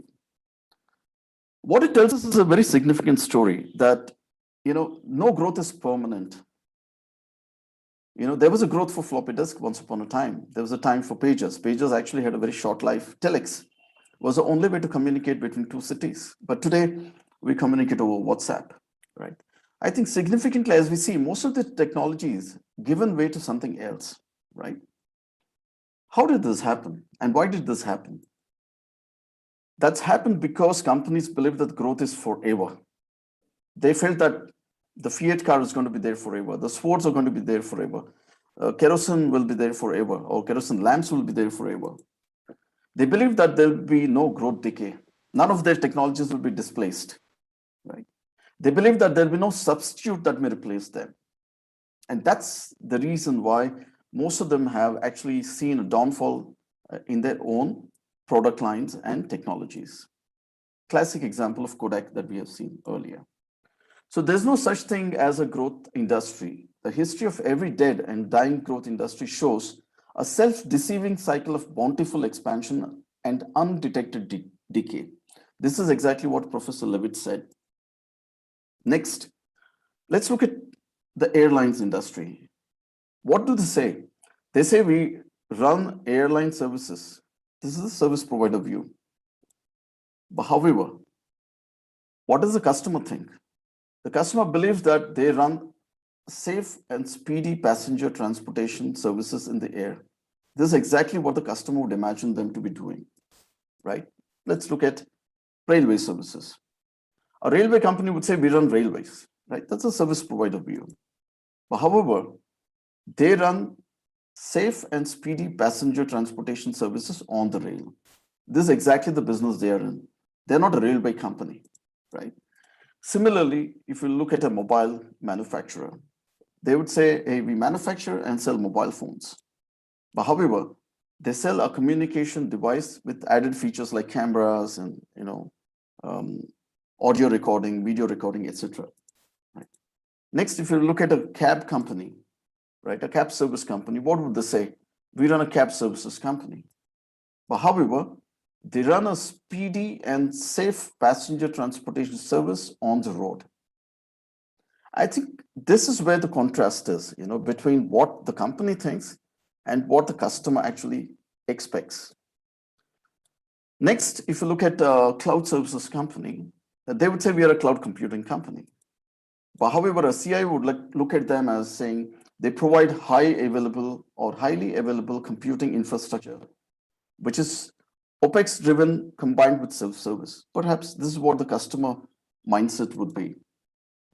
If you look at probably a media company, would be making movies, for example, Netflix, they would be making movies. But however, they are in the business of entertainment, whether it's drama, romance, action. So a movie company may imagine that the business is all about making movies, but somebody will entertain themselves only if they find the movie to be very interesting. So whether it's drama, romance, or action. Next, if you look at a security company, what are they doing? They may say, hey, we're selling a security service, a managed services portfolio, or maybe a security product. However, they are in the business of helping customers securing the data. That's a customer viewpoint, right? So therefore, the product oblique service is not our business. And I think that's what most of marketeers, as we as marketeers should realize. The marketing effort is still viewed as a necessary consequence of the product, not vice versa. And this is exactly what Professor Levitt said. So what causes marketing myopia? According to the reports and the analysis, it says number one is failure to gauge the changing consumer lifestyles and preferences. Number two, companies believe that there are no competitive substitutes, and this is a fallacy. Number three, companies feel there is guaranteed growth due to population explosion, that they will continue to grow, and because there's population explosion, the people will continue to buy. Yes, there was a time when people were buying kerosene lamps, but today nobody buys a kerosene lamp, at least not in urban areas in India. And fourth reason is lack of innovation. So therefore, what's a remedy for marketing myopia? We need to focus on needs and not products. Whose needs? Customers' needs. So unless marketeers and organizations focus on customer needs, the myopia will continue to exist and coexist in the marketplace. We need to understand the changing needs of consumers. Let's look at exteriors, for example, right? Women would probably 50s, 60s, 70s, 80s, probably even 90s were sporting saris, but today it's different. Your skirts, new fashion clothing, Punjabi dresses and whatnot. Right? Exteriors, the car manufacturers were all focused on fossil fuel-based cars. Today, companies like Tesla and Tata Motors are focused on EV-based cars, right? Exteriors, most of the CIOs were, managing on-premise data centers or co-locating. Today, most of them are actually embracing cloud infrastructure or hybrid infrastructure. So the needs have changed. So what it tells us is that with times, the needs keep changing, whether it's psychological needs, physiological needs, safety needs, or self-esteem needs. For example, when you talk about physiological needs, food, water, shelter, sleep continue to be there. But when it comes to basic physiological needs or business needs, it would be about availability and scalability. When it comes to safety needs, it's about job security, health security, safe environment, safe car driving. That's from an individual perspective. In a business, the needs could be no data breach, making sure there's fire safety for the IT infrastructure and data. And when it comes to self-esteem needs, as an individual, we need to be respected. We need to enjoy good reputation in society. When it comes to business needs, the CIO needs the same thing. CIO still needs to make sure there's no fire in his data center so that he earns respect in the industry, retains his reputation. A CISO who faces a data breach loses his reputation. So they all have the similar needs.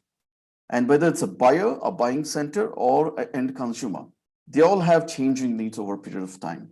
And all marketeers need to understand this need. As marketeers, all of us need to focus on satisfying the needs of consumers and customers by means of a product or service. Therefore, service or a product therefore becomes a catalyst in the process. We need to focus on creating value. So when we say customers should buy us, they'll buy us only if we create value. Now, the values that we create actually create the willingness to pay, right? Now, the question is, how do we create that willingness to pay? That's when we deliver something called as functional, outcomes. Reduced cost, reduced effort, right? If it's a B2C customer, reduced cost, reduced effort. It takes quicker time to travel from point A to B is reduced effort, provides quality. The service provider reduces risk, saves time, just simplifies the process. Or emotional, reduces anxiety, nostalgia, design aesthetics, attractive, rewards, it's fun. Or otherwise it's life-changing, affiliation, motivation, provides hope, self-actualization, heirloom, etc. Now, these are the values that create the willingness to pay and also meet their needs, right? In the B2C engagement. In the B2B engagement, it could be in the functional space, it could be improved top line, or it could be cost reduction, or it could be product quality, it could be scalability, it could be innovation, it could be time savings, it could be high availability, it could be reduced effort, or it could be risk reduction, it could be expertise, transparency, decreased hassles, or cultural fit. Now, these are the values that create willingness to pay and also satiate their needs in terms of the business, objectives. There is an increased need for all of us as marketeers to keep an eye on substitutes. Because as you saw in the previous cases, the Ford was substituted by a gun and Fiat was substituted by a Maruti 800.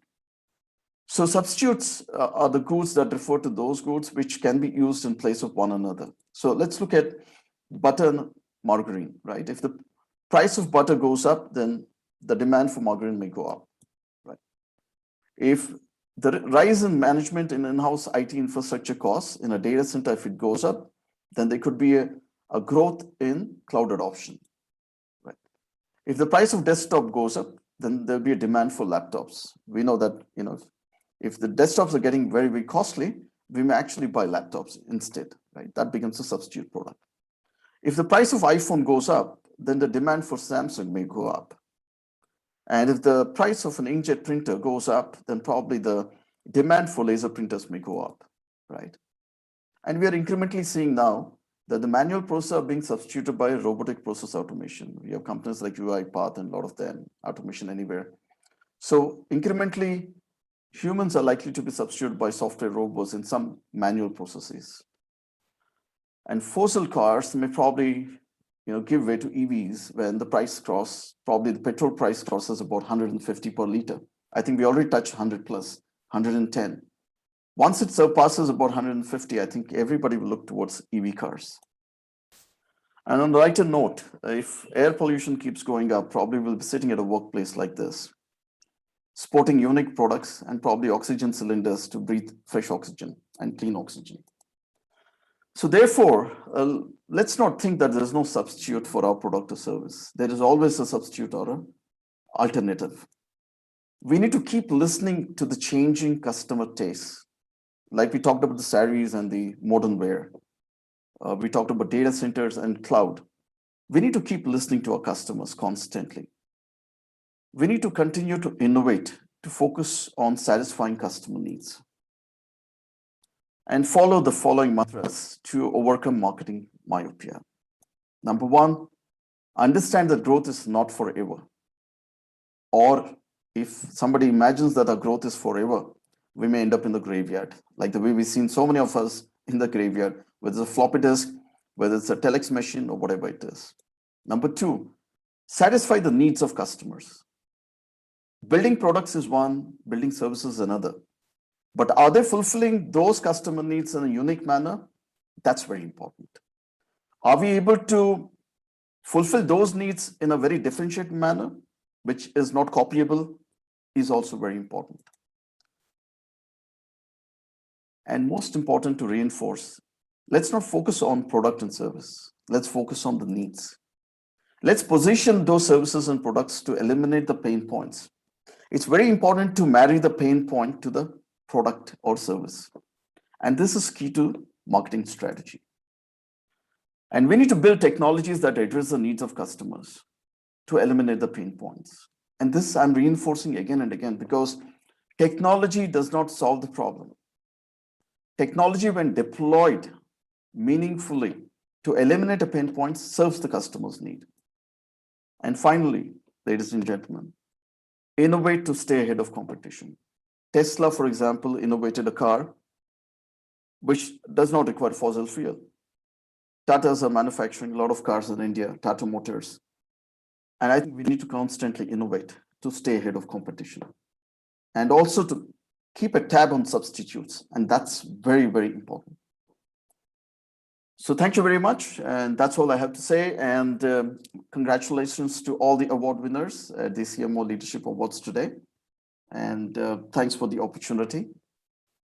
And wish you all a great session today. Thank you very much. Hi, Srinis. Sanjay this side. There is a question for you on the chat window, if you can answer that.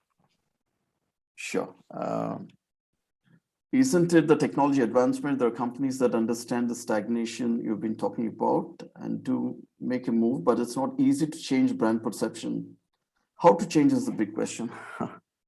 Yeah, brand perception, perceptions are built by experience. See, whether it's a social relationship, you have met an acquaintance. So once you meet the acquaintance again or talk to the same person, you formulate your perception. So your interactions, your touch points with the brand reinforce your perception whether the company can serve your needs or not. So unless you experience that relationship or a product, you can never form a perception. Your interaction with the company could be negative to begin with, but they took that extra precaution to take care of your need over the next couple of months. And therefore, your perception may have changed from negative to positive. Right? For example, once upon a time, bell-bottoms was a fashion. And the perception, there was a perceptual change in the society that they should dress up like, you should have trousers which are like bell-bottoms. Then the perception changed. They moved to the next thing, which is probably baggy trousers, etc. And today, of course, the generation is a little different. So brand perceptions are built by experience. If you go to a hospital and you have a bad experience, your perception is negative. If you go to a doctor and you get cured, your perception is very, very positive. So my belief is that brand perceptions are built by your experience with that product during the buying process, pre-buying process, buying process, post-buying process. For example, if you go to a movie theater, the chairs are very shabby and it's not very hygienic to sit. Your perception is that theater is very bad. Your experience first time you went there is very bad. So your interaction is very negative. Those experiences build perceptions about brands. Brands are non-living things, but they're experiential when you interface that relationship. And that's the important role an organization plays. Now, organization, through its culture, its value system, builds a certain experience for its customers. And that experience typically builds a brand. And brand is nothing but a promise fulfilled. So, if a wife, a wife to be marries a husband, and her experience with that husband, the first 6 months is extraordinary, her perception is that I married the right man. But that actually is built, and then that gets reinforced, year after year, that yes, she took the right decision. But anything to do with perception, to my mind, is all experiential. All our friends talked about in the panel discussion earlier. It's about experience. It's all about how you delight your customers. Hope that answers the question. Yeah. Thank you.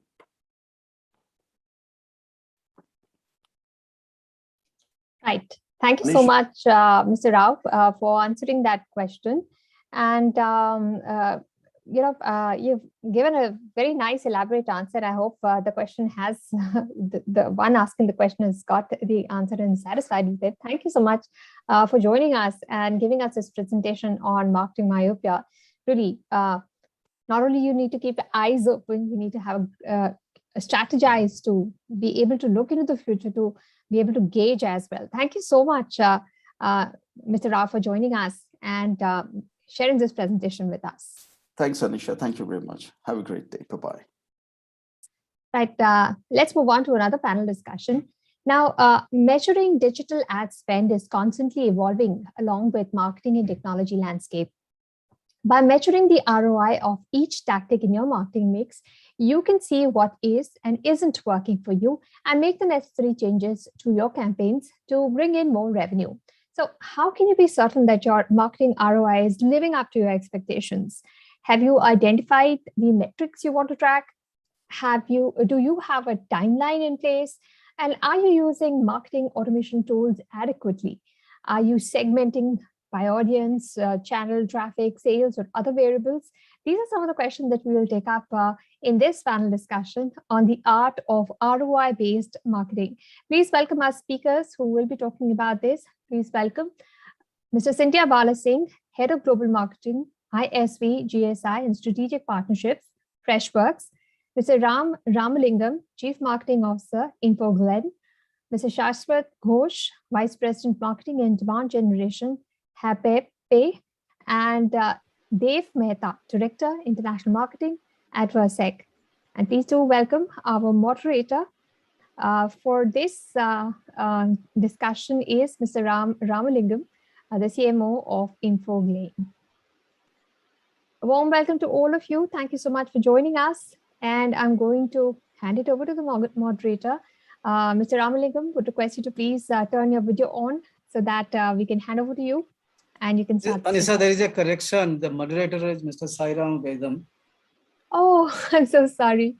I will correct the error. Please welcome. No, that's all right. I love to be put on the spot. So that's what we marketers are all about. And I'm sure and you have I'm your absolutely fine to swap the roles and give it to my good friend. Welcome, Mr. Sairam Vedam. Thank you so much for moderating this discussion. Sure. Mr. Vedam is the Chief Marketing Officer of InnoMinds. Over to you, Mr. Vedam. Thank you very much. I think this also goes to show the utopian world of marketing is always embraced by the entropy we need to chase. So I think, with that as the ado, first of all, thank you, Sanjay and team for the wonderful session and the passion with which you sort of put up this community and bring all the marketing leaders together. And the previous session was very, very interesting and insightful by Mr. Rav, our esteemed colleague and senior leader. With that as the afternoon, interesting session, interesting topic. So we as a panel decided that we will try to keep away as much as possible from the statistics of Gartner's and Forrester. So I'm not doling out any of them. But what I would like to, and today, I think there is no bigger occasion than for all brand leaders when Facebook itself is on the verge of rebranding itself to Meta, right? I think this is the age with which we are living, a constant tyranny to invent, reinvent brands, and needless to say, such efforts, whether you are an investor, whether you are a CFO, whether you are a CEO, whether you are a board member, all of them have one common dialogue that they would love to have with marketing leaders. What is the return on marketing investment, return on investment that you guys are bringing onto the table? And that makes our jobs more exciting than ever. While the pandemic, there is some news that the resurgence in Russia and so on and so forth. But hopefully and positively in India, at least, I think we are much more protected. The reason I'm saying is marketeers have to embrace this uncertainty that brands are going through, whether we are representing a SaaS unicorn, like what my fellow panelist today, Cynthia, is coming from Freshworks. Many congratulations on a stellar unicorn journey, or whether it's an upcoming B2B digital software product engineering services company like InfoGlen that Ram is representing, or my good friend Shashwat coming in from Happy, and they've representing Versec. I believe they recently raised about 100 million Series C from an enterprise security product, and Happy looks like in a Series B journey. With this sort of a panel, I thought my job becomes the most easiest one, because what we're going to do is bring on certain collaborative insights on a practitioner's perspective on how each of them are making sure, A, they're tracking, B, they're measuring, C, they're reporting the most important metric, whether it's positive or negative. The formula, the frameworks and algorithms are all different, but one single notion for all of us: are we driving growth? With that as the background, I'm going to bring it on to the panel. What we will do is we'll try to go around one round clockwise and another round anti-clockwise, and very simple aspects that I'm going to point them out, and I will have them share those rich insights. And in the process, if there are comments that I would like to intervene, I would definitely. More importantly, we'll keep it live, interactive. Any questions coming in, we'll be happy to take towards the end, considering we have about 45 minutes, if I'm not wrong. So with that said, are we ready? Sindhya, Ram, Dev, and Shashwat, are we good to go? Okay. Sure. My t-shirt says game on. So game on. Okay. All right. So first question to Sindhya. This is from using the word question. So what could be those 3 impactful strategies that you think, when you're representing a SaaS business, the most happening SaaS business, that actually essentially drive a return on investment oriented campaigns? Would you mind sharing some insights and perspectives to open it up? Sure, Sai. See, first of all, you all know that SaaS, one good thing is it's all plug and play. So ready to use. So many tools are available in the market today, and the startups, millions of tsunami of startups are flooded. And the entry of barrier is very low or minimal or nothing, in fact. So the biggest challenge as a marketer we need to address here is there will be a huge number of solution players, or the product pitch players will come and talk about the different needs of user and the solution that plays a role on it. But the important thing every SaaS marketer forgets is, first of all, we need to draw the attention of customer and establish ourselves as a thought leader or a consultant to them. Because there are so many things available. First, we need to understand their business needs. We really need to tightly integrate our business needs with them. So the first and foremost and the basic strategy any SaaS company or SaaS marketer need to take is establishing themselves as a thought leader. So that's why if you see today, even if I have to take Freshworks as an example, we produce a lot of HBR report or Gartner report or omni-channel guide for the startups or the mid-market segments. So we provide them industry vertical specific guides, trends, what their fellow peers are doing, and how they can improve their business or their specific function. So this is key. So the moment you establish yourself as a thought leader, then they will accept you as a consultant. A simple example I always quote is like a doctor. When a doctor diagnoses you something and give you a solution, you don't question much. You believe them that they are going to do it for your good. So you need to earn the trust with them. So first and foremost, a thought leadership marketing is key. And how are we going to drive returns on it? I will come back in the third strategy. And the second most important strategy is product marketing or gone. Now you need to do solution marketing. So you cannot do solution marketing with only the product or the features available in your own product. You cannot become a monolithic software where you fulfill the end-to-end customer journey of your target segment. For instance, if Freshworks is going after a support professional or a sales professional, the end-to-end tool requirements, Freshworks themselves cannot innovate. That is a waste of R&D, as well as you have to recreate the market all along. So here comes the technology partnerships. For instance, if I have to take an example, Freshworks heavily partnered with Slack. So Slack is a collaborative tool. We are a help desk solution. So if you go and pitch them, like along with the SurveyMonkey, let's take, if 3 of the partners go together as a solution you pitch, it is easy for a business to integrate rather than just going and solving a piece of a problem. So there is an internal study which we conducted which states that if a app or integration is nothing but tech partnerships adoption. If a customer is acquiring or adapting more than one app, the chances of them getting churned is reduced by 50%. If they are doing more than 2 apps, then it is getting reduced by 75%. Today, you all know as marketers that retention and engagement is key to drive your acquisition growth model, right? So until you are not able to retain, then your room for acquisition strategy or tolerance towards the increasing marketing cost is not at all possible. So retention is any key challenge for any SaaS businesses. So if you're reducing churn by even 5%, it will have almost 75% of positive impact on your bottom line. It's a proven study. It's all practical studies. So Very importantly, you need to do the have the right product fit, and you have to integrate the business of your customer as much as possible. So in B2B, it's very important so that the cost of switching goes high for them and it is easy for you to retain. And also it shortens the sales cycle. So instead of you have to go and convince a need, just you have to go and tell as a consultant that you have to scale your business. If you wanted to manage a leads, or if you have to have a high quality pipeline for your particular business, then you need to have from marketing automation tool to CRM tool to chatbot to mail management tool to Power BI, ROI, everything. So as an integrated solution, you can go and pitch. So solution marketing is key and technology partnership is key for that. And third most important strategy is when you are adapting the thought leadership marketing piece. You will hear from marketers saying that you can't expect ROI from thought leadership content. It's all will be tofu leads.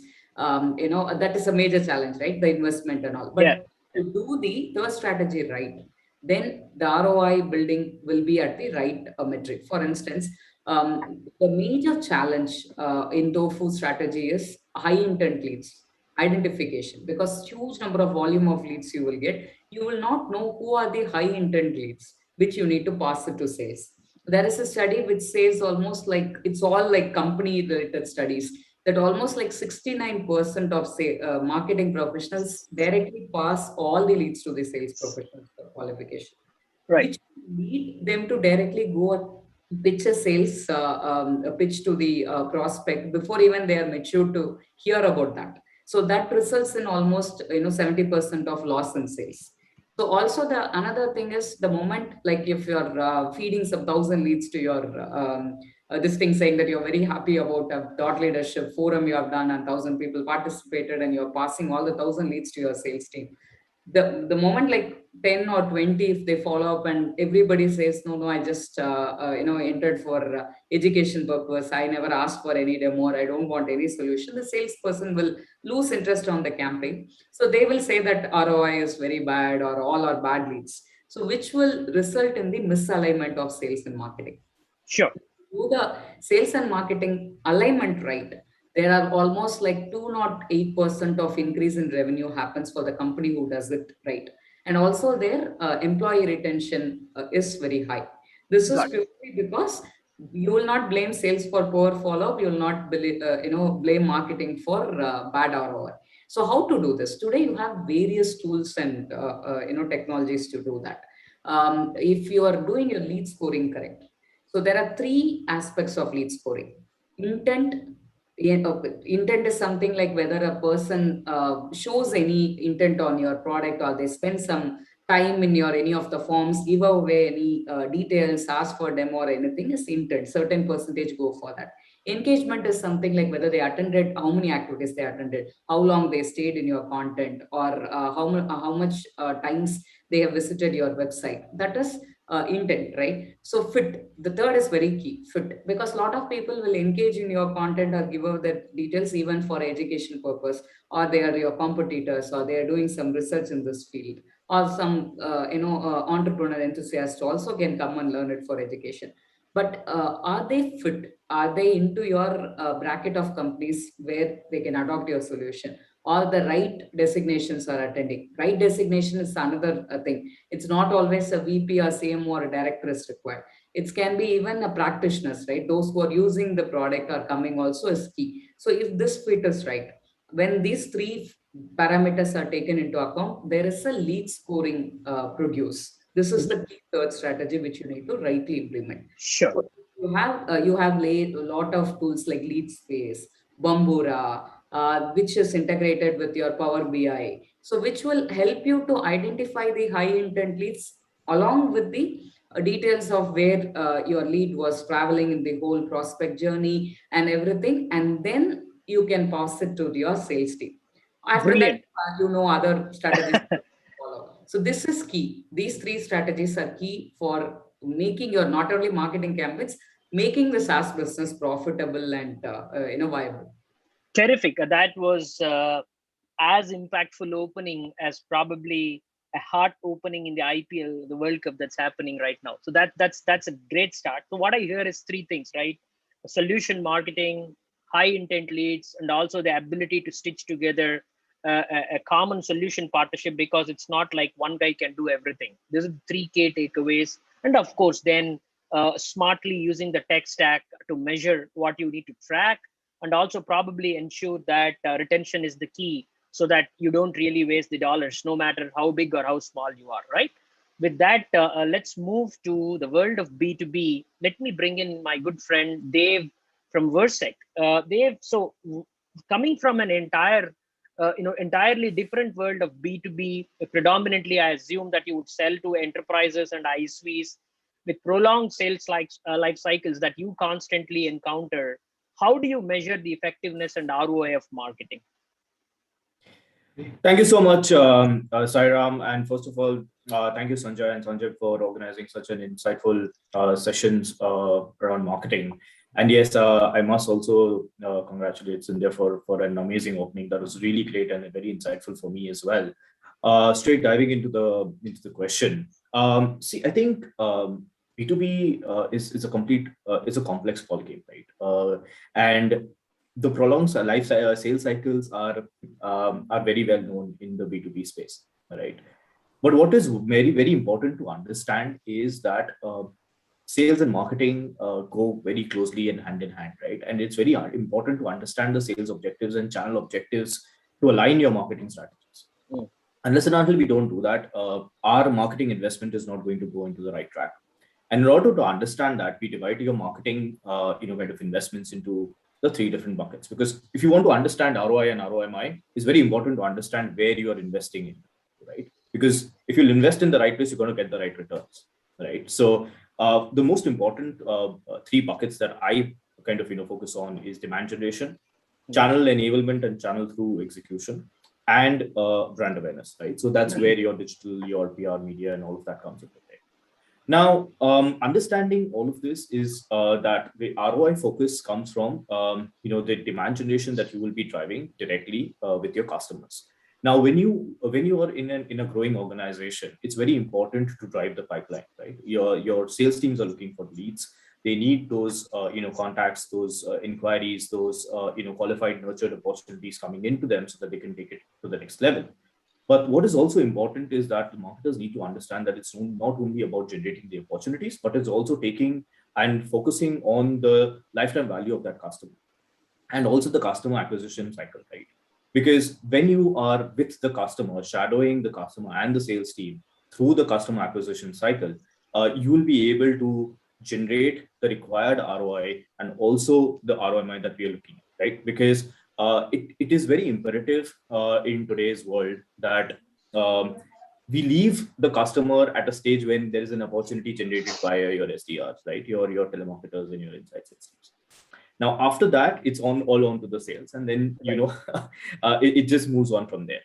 But what I believe is that, and that's my individual thought process, is that it's very important to follow the customer at various stages. So first, you've driven attention, right? So when you drive attention, that's where your demand generation has come in. So you've done some events, you've done some activities, you've done digital marketing activities, seminars, all of that. Now virtual, of course, we would love to go back to physical, but that's where you grab the attention of the customer. Right. And then you come in with your awareness. That's where your content comes in, right? So what awareness are you driving? Because in the cybersecurity space, it's very important to make the customer aware of the problem, of the issues that can be that the customer can be hit by through ransomware attacks, the cybersecurity risks and the cybersecurity attacks that come in, right? And they're ever evolving. I mean, we've along with the pandemic, we've gone through a cybersecurity crisis itself, and we've seen that happening. It's a cyber warfare out there, right? And that's where the customer is vulnerable. Now he has the problem, and no one talks about identifying the problem or make the customer aware of the problem. Everyone's kind of focusing on how the solution should be kind of given to the customer, right? And whether it's relevant to the problem or not. So when you tie down relevance of the problem to your solution, that's where the awareness and your articulation would come in, right? So if you're able to articulate the problem to the customer and articulate your solution that will solve that particular problem, your half of your work is done, right? Your sales cycle where you achieve that attention and interest and intrigue in that customer is already achieved, right? So there half of that your job is done. Now, when you couple this up with a lot of engagement activities, like your content sharing, your white papers, your digital marketing activations, where the customer is able to understand your thought leadership messaging, right? So your thought leadership messaging is key. When you are able to give a solution to the customer with your thought leadership messaging, it's always going to drive an engagement. And when that engagement happens, that's when we move that to the sales and we drive that cycle, right? And when that sales cycle is going on, during that process, it's very important to influence the customer. That's when your references come in, right? That's when your customer references come in. That's where your success stories come in.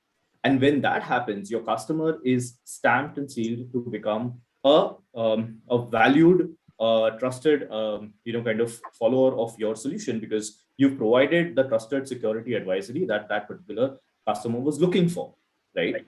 And then you don't leave that customer there, because cybersecurity is a growing, it's an ever evolving process. You need to keep gaining knowledge and sharing knowledge. And that's where you keep influencing the customer during the lifetime the customer spends with you, right? Because the lifetime value of a customer in cybersecurity is almost 3 to 6 years, right? And even beyond if they are very loyal. And it all depends on the value prop that you give to that customer, right? From a knowledge perspective, from a thought leadership perspective, from a security advisory perspective, right? And not just from a cybersecurity perspective, I think it is now relevant to a lot of other solutions that are there out there, right? More and more, kind of problem solving approach we have in the marketing, mix. It will solve a lot of issues that the customers would face in engaging with you as a vendor, right? And that's when your ROI will be simplified and your process and the flow will be very simplified, and you will have a very focused approach towards your strategies and understanding the return on investments that you would gain from that approach. Got it. So I think it goes back to what Cynthia was also mentioning. It's nicely getting tied up. I heard you talking about thought leadership. I heard you talking about solution centricity. I heard you talking about meaningful interventions through the customer journey, and considering that as against a conventional SaaS that she represents, you coming in from a B2B long customer cycles, it's about engaging through various facets to keep the ROI simple. And of course, to track it. We will come back on how do we measure and what to ignore and what not in the going forward discussion. But thanks for that. As much opening is important, the one down is very, very key. If I have to take a cricket analogy, so you did a wonderful job there. Let me bring in from the world of SaaS to cybersecurity. We go to expense management, a SaaS platform. I believe Shashwat represents Happy. Hey, Shashwat, I would like to hear from you on what is the typical ROI framework that you adopt at Happy, and how do you measure that, and what are your perspectives as you see as a marketing leader?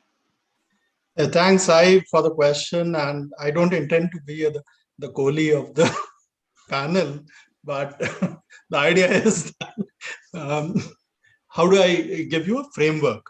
So just to give a background, our business is a SaaS business. There is a IT element into it because we do a lot of integrations, and we also have the fintech part. So it's a combination of software plus payment, and that's the unique proposition.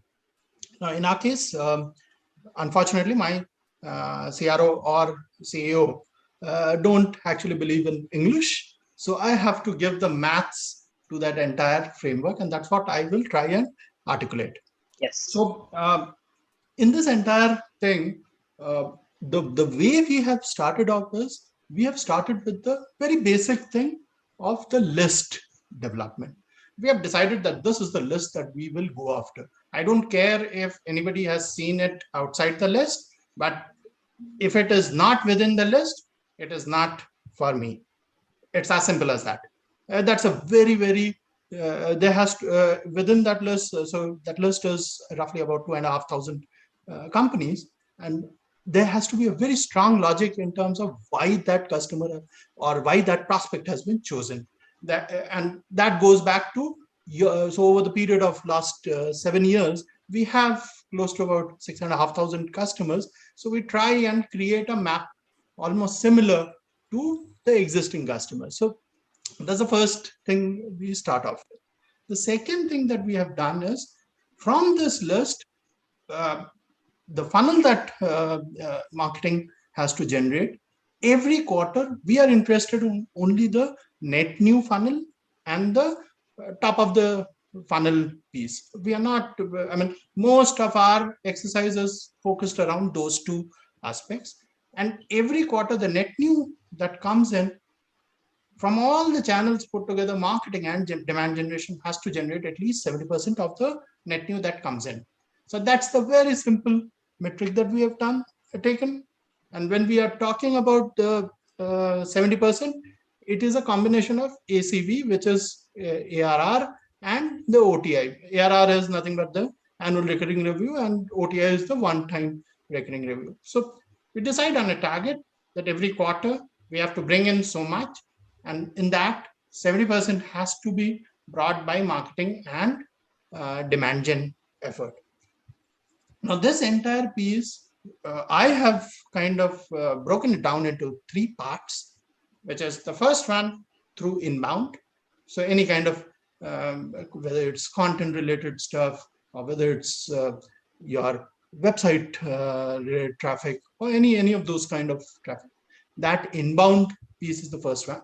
The second one, because it's a SaaS company and because it's a B2B company, we do a lot of events, whether it's, of course, in the last 2 years, we have not done offline event, but mostly online plus offline is what we take that in the second bucket. And the third one is through outbound. Again, all of this is restricted to that original list that we are talking about. So once you get all of this, from the next step onwards, the framework kind of focuses on, if it is a smaller lead, and in our definition, we have kind of given a smaller lead as less than 15 lakhs, then the closure, immediate closure becomes very important. And if it is a larger lead, obviously the sales gestation period is higher. So we are more interested in knowing how it is moving from the one stage to the other stage. Right. And we are trying to just keep a track of the stage movement.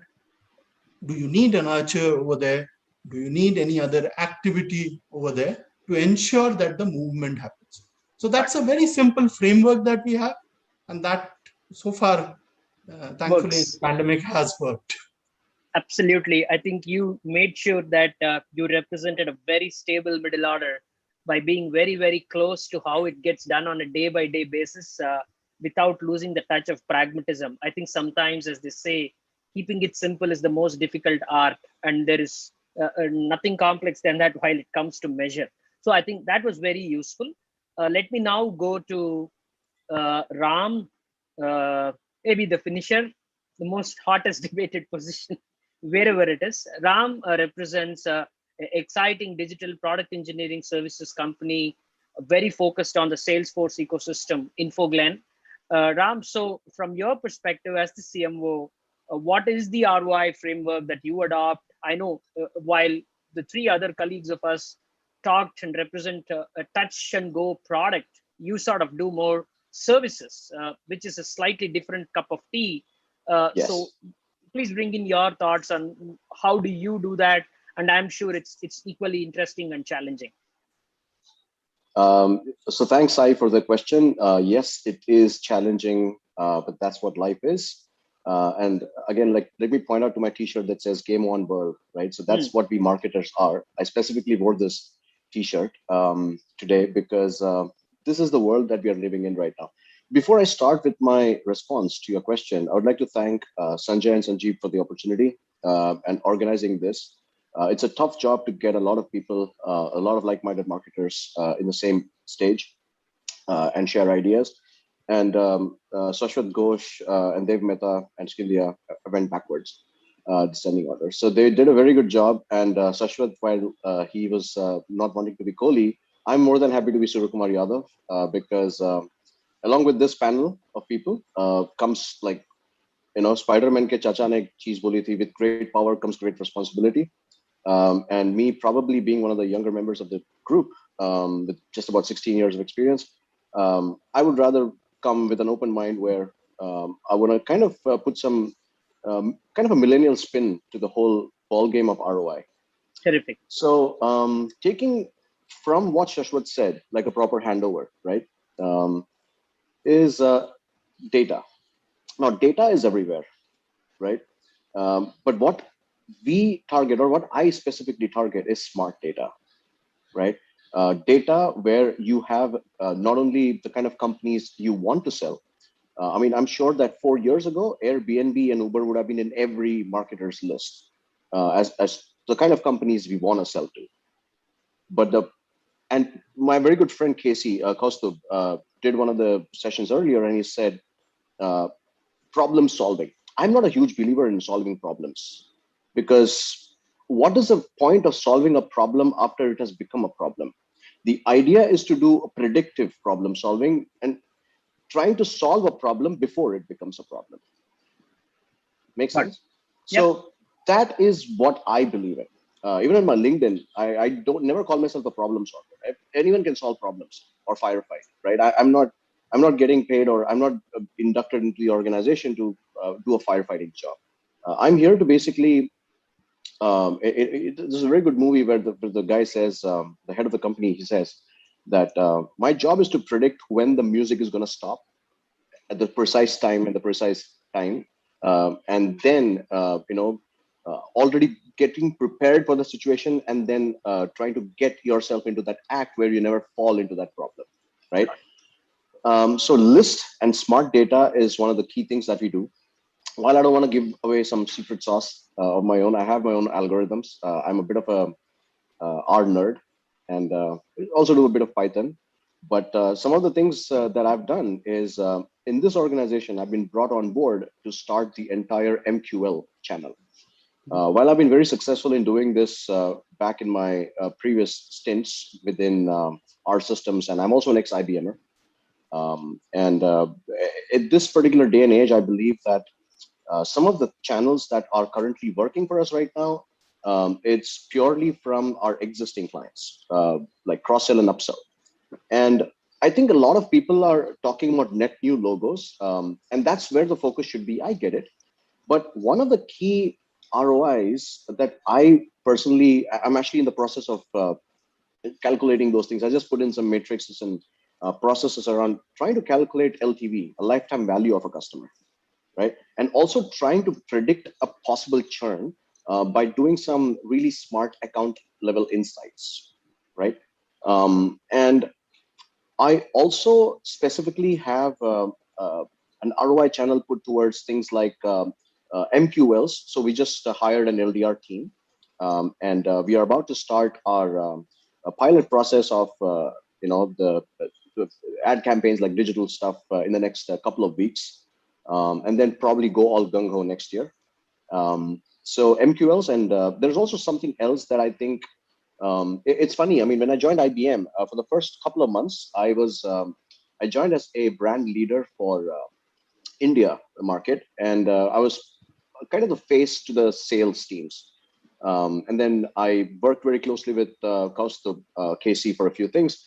And I actually so I started as a coder, a C++ coder, about 16 years ago, and then graduated towards sales and business development, then became a solution architect for application development and in the data center and application facility in cloud computing, certified architect. And then I eventually wanted to get into marketing. One of the reasons for that is the same reason when I could give you this analogy where once someone clears their IPS examination in India, they would probably be posted as a DCP or an ACP. But before that, they have to go and work in the ground realities in every department, right? From the traffic cops to different areas. And the reason for that is to understand exactly what they're going for. Because once you get to a position where you can impact their lives, their commissions, right? I'm talking about the sales teams now, right? Coming back to the corporate side of it, then you have to understand where the pain points are. And I think Scindia also touched upon a point where you've got to collaborate with the sales team. And the only way to collaborate with the sales team is basically trying to hire marketers or trying to build a team of marketers that can also sell, that has a selling mentality, right? So that is basically the crux of my current ROI. One other thing I want to touch upon, which is what we Indians say out of syllabus, is creating a sustainable brand, right? I want to talk about this for about 60 seconds because I was not going to talk about it, but your time starts now. Yeah, I heard Vyasrav talking about Thomas Edison inventing the light bulb, right?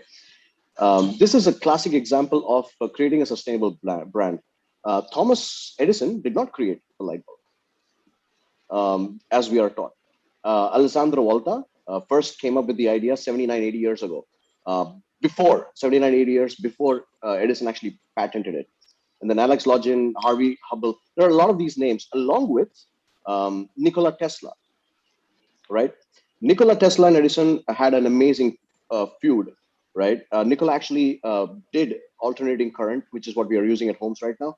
And Thomas Edison, believe it or not, kind of invented the electric chair that they give the prisoners for death penalties. And also sacrifice a few dozen elephants in the process. So the idea of creating a sustainable brand is right here in this example, right? No one would have known about Nikola Tesla if Elon Musk wouldn't have started Tesla, right? I'm sure if tomorrow someone starts Volta or Login or Hubble kind of a company, well, we can all know about the other folks as well. So this is basically the main crux of the ROI, is also trying to somehow figure out, and I don't have the secret sauce yet. I will roll out the sauce once it comes, the brand awareness part of it. And you probably would get to this later on, but one of the things I completely ignore during my matrix compilation is I don't really care about how many people liked our posts on LinkedIn or Facebook or any other things. I generally care about the larger side of the picture, like engagement side of it. So got it. You've nicely put together the second half of the discussion that we wanted to embark, such vanity metrics that we want to ignore and all that. Yes. But my sincere note of acknowledgement for the fact that building sustainable brands, I think it's a unanimous thing for our marketing leaders. So thanks for touch basing that. What I also got from you is prevention is better than cure. Being predictive using data is very, very important rather than burning it when the problem has already occurred. So I think those are the key takeaways from you. Let me get back to Scindia. I'm going to mix a couple of questions to you, Scindia, so that you can cover both of them. How does tech partnerships help you reduce the whole CPL and CAC, which are two important metrics that you would care about in SaaS businesses from a perspective of ROI? And in the process, what sort of acquisition strategies for the new age tech companies that you want to talk about? So if you can bring those perspectives, we can come back and then, we can move towards the other aspects we wanted to talk. Sure, Sai. So technology partnerships, I just wanted to pick up from where I left, just to refresh. Obviously, it is helping you to reduce the churn and also to reduce the sales cycle. So which is automatically will give you a better payback period. So in the monetization strategy, the framework of monetization strategy will give you 4 key metrics always: revenue creation, revenue retention, payback period, ARPU. So in all these things, technology partnerships will play a major role. Any digital marketer today will agree with us, thanks to the pandemic. In the last couple of years, the cost of digital marketing has gone up more than 40% because of the huge traffic and lot of content there out. So what it is very difficult to break the clutter. So the performance of the campaign, how your keywords are performing or how your content is performing is going to drive your ROI effectively, right? So here comes the solution partner angle. So again, I'm going with an example. Consider if I'm going to talk about like remote working, contactless, contact center topic, and only Freshdesk or Freshworks coming and talking about it. Will that be interesting? Or Freshworks, Slack, SurveyMonkey, Ring Central, or all sort of major brands like AWS, Microsoft coming together and talking about that either in form of a report or in form of a panel or in form of a webinar. Will you like that more? So because you will like to see the holistic picture instead of hearing from one industry expert or whatever. So this industry expert angle is key for your success of your performance of marketing campaign. So this helps there. And second, and this is the most important and direct CPL reduction concept, because when you are working with a partner, with a technology partner, both of you are going towards a common target segment, going to address a mostly common messaging or a common theme. So instead of doing two different activities, you are combining them into one activity. So which will lead to 50-50 or 25-25-25, depending upon the number of partners coming together and doing. The cost is shared. Also, the effort is shared. And another key angle is your customer become their prospect, their customers become your prospect, and jointly you will have the same TAM which you are going to attack. So this is going to reduce your cost into half or even more down, resource into half, effort into half, but the leads or the returns are double. So which is a very key mechanism for any tech marketer today, is to bring down your CPL or cost of acquisition of customer into half. So when you are having the CPL down as well as the shorter sales cycle, automatically your cost of acquiring customer will go down. And this tech partnership is further going to help you to in reducing the churn also. So all these aspects, ARPU also will go high. So all these 4 monetization key metrics will have to play with along with technology partnerships. Brilliant. So this is about tech partnerships. So you asked another sub question for us, like yes. Strategy. So today, especially in the new age technology company like SaaS, where ARPU is not so high, but mid-level ARPU, and you need huge volume of customers to adapt to it. You need a loop effect, not a linear strategy. So linear strategy can fuel your loop strategy, but it cannot be a standalone strategy, because your linear strategy is very expensive for return on investment, and it will die down over a period. But when you adapt to a loop effect, you know very well the output is again going input, and the cycle keep coming. When the ceiling is high, this loop can go for as long as possible. So as much as more loops you add, it will keep on growing. So there comes the growth multiplier factor. So the growth multiplier factor will come when you establish your loop rightly. There are 4 different kinds of loop. First loop is viral loop. So especially here, your product habit should become. For example, take Slack or Zoom as an example. Yes. One person adopts, they will invite so many people with an invitation. They will start using it. They will further send to their friends. So that loop will keep growing. So that is something on a product level viral loop.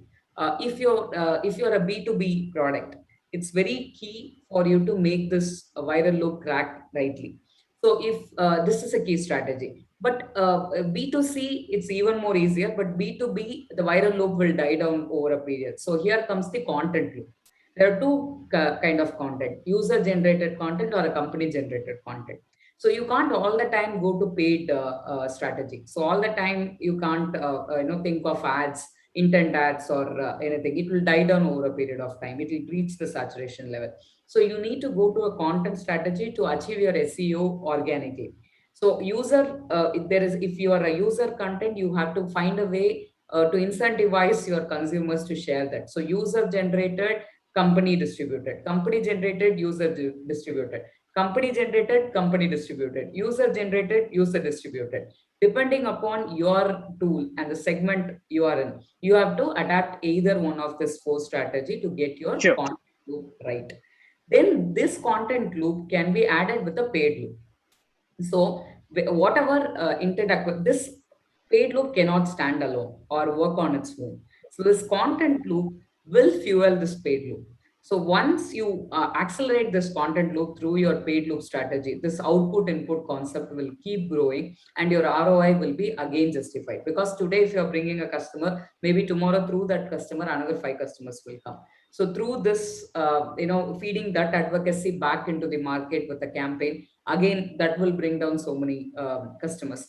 So these content loop and viral loop, whichever company crack it right in the acquisition strategy, along with the linear paid loop strategy, then they will nail the beat. And obviously, sales loop is there for a higher ARPU, product. So where again, like more customers comes, more money, more sales team will be put, more leads will be addressed. Again, it will keep on going. A product like Slack or Zoom, you need not look for sales loop more. But a product like Dropbox or something where the ARPU is higher, you need the sales loop also to go. So you need to understand how to prioritize these 4 loops for your marketing strategy, acquisition strategy, instead of focusing on the linear strategies. Linear strategies only boost these loops. Got it. I think that was a very comprehensive explanation with the loop theory. Particularly, I think there is also this concept called PQLs these days, product-led growth. Product-led. Right. I think you led into all that, and yeah, that's quite insightful. And each of them can actually become a topic for a panel. With that, let me go to Dev, Shashwat, and Ram. Each of you, I want you to talk about a common notion for every one of us to leave away our thoughts. What do you measure? What do you report? What do you ignore from a metric standpoint? And what's your tech stack if you are using anything? So let's go one by one. Dev, you could take it first. Sure, thank you so much. And yes, I think what is really important to understand is that in the B2B space, it's very divided between channel and your direct customer engagements, right? So I'll reiterate my point wherein cybersecurity comes in. Your trusted security advisors for your customers are the channel partners, and your MSSPs and your SIs and so on. It's very important to kind of have them enabled. Have them carry your thought leadership messaging to the customers, and that's where your channel enablement plays a very crucial role in your channel through demand generation, right? So that's where that matrix is very important for us, because it just kind of derives direct engagements through the channel, and what really important is that this is your low-hanging fruit, because your partner is your trusted security advisor to the customer. Whatever the customer is looking at from a problem-solving approach for your cybersecurity shield, that's going to go back to the partner. Whether you go to them directly or you have your solutions, your thought leadership messaging provided to them, they're still going to go back to their trusted security advisors asking if this is the right solution to have, whether it's applicable, and so on. So your channel enablement plays a very crucial role. And then the most important thing that I measure upon is, like Ram also mentioned, right? We are very focused on our MQLs and our SQL journey, right? So from our MQL to our SQL journey is very important, and how at every stage marketing plays a very important role in influencing, the customer's buying pattern, right? What is really important is that your MQLs are where you're able to kind of gather the attention that is required to solve the customer's problem, and that's when you provide them with the right enablement, training, customer-centric trainings, customer-focused thought leadership, and engagement and knowledge sharing, and moving them into a space where they understand the solution and they are able to adapt to it, right? And that adaptability comes in when the sales and the technicals, and it's more of a touch and feel, right? The moment the customer is able to experience your product, see the execution of it, they're going to, unless and until they don't do that, they're not going to be your acquired customer. It's very important to have a successful focus on that metric as well. So your journey from your MQL to SQL is very, very important for us while we focus on that. And then, there is always an influencing shadow factor from the digital space of it, right? So you provide them the multi-touch point value that they, when they go on to LinkedIn, or when they go on to searching around cybersecurity and what your solution offers, you come up on their searches, right? So your SEO, your social media engagements, and everything plays a very influential role in making the customer aware about your thought leadership message. So that digital matrix also plays a very important role. But for me, like social media engagements, as far as the likes and your Facebook and your Instagram is concerned, I think that is that's equally important, but I wouldn't kind of evaluate that while I'm evaluating my ROI for my metrics. Terrific. How about you, Shashwat? Are there any specific metrics you want to definitely measure, and there are some you would want to ignore? And if there is a tech stack that you use, you're currently using to do all this? Yes, sir.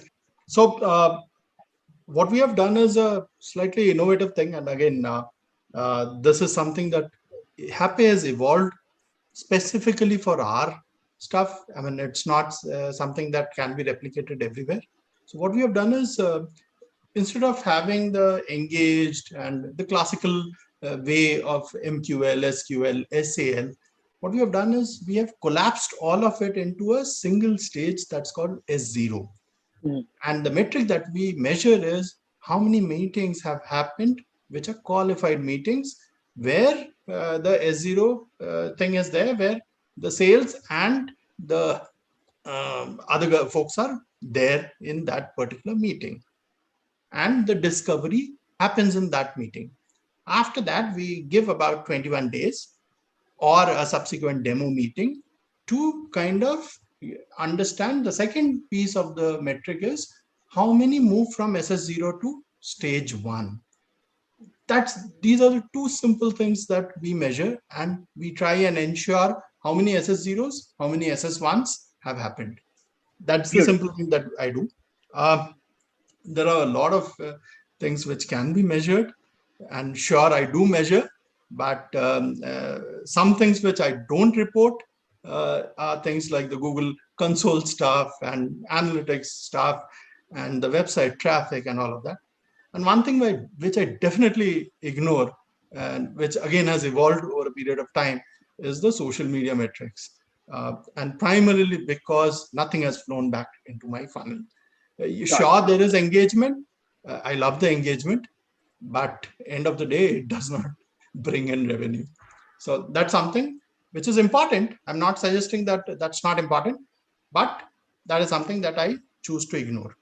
Coming to the tech stack, that was the second question, right? Yeah. Right? Yeah. So on the tech stack, we have very recently moved about 5 months back. The CRM has changed. So from Lead Square, we have moved into Salesforce.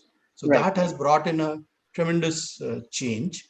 From the lead, the list development, for that we use Phantom Buster. We use the Sales Navigator, which kind of helps. On the we also do a lot of outbound automation. So for that, for the India specific leads, we have Playbook, where we have automated LinkedIn calling and the email as a complete drip. And similar thing for APAC and US, we have Salesbox. So that's the complete tech stack. Brilliant. Thank you.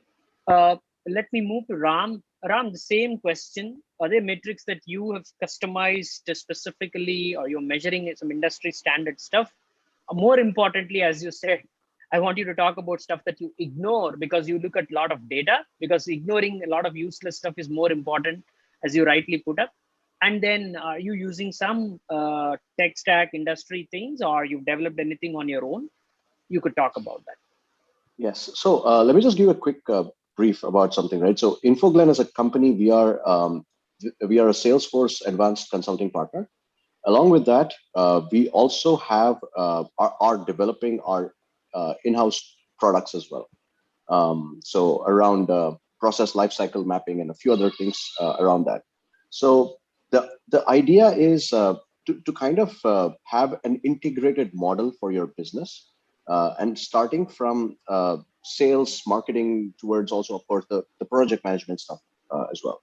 So with us, the kind of models I follow, like the things that I actually pay a lot of attention to, are of course MQLs, and then, like I said earlier, sales accepted leads, right? So that's very important to me.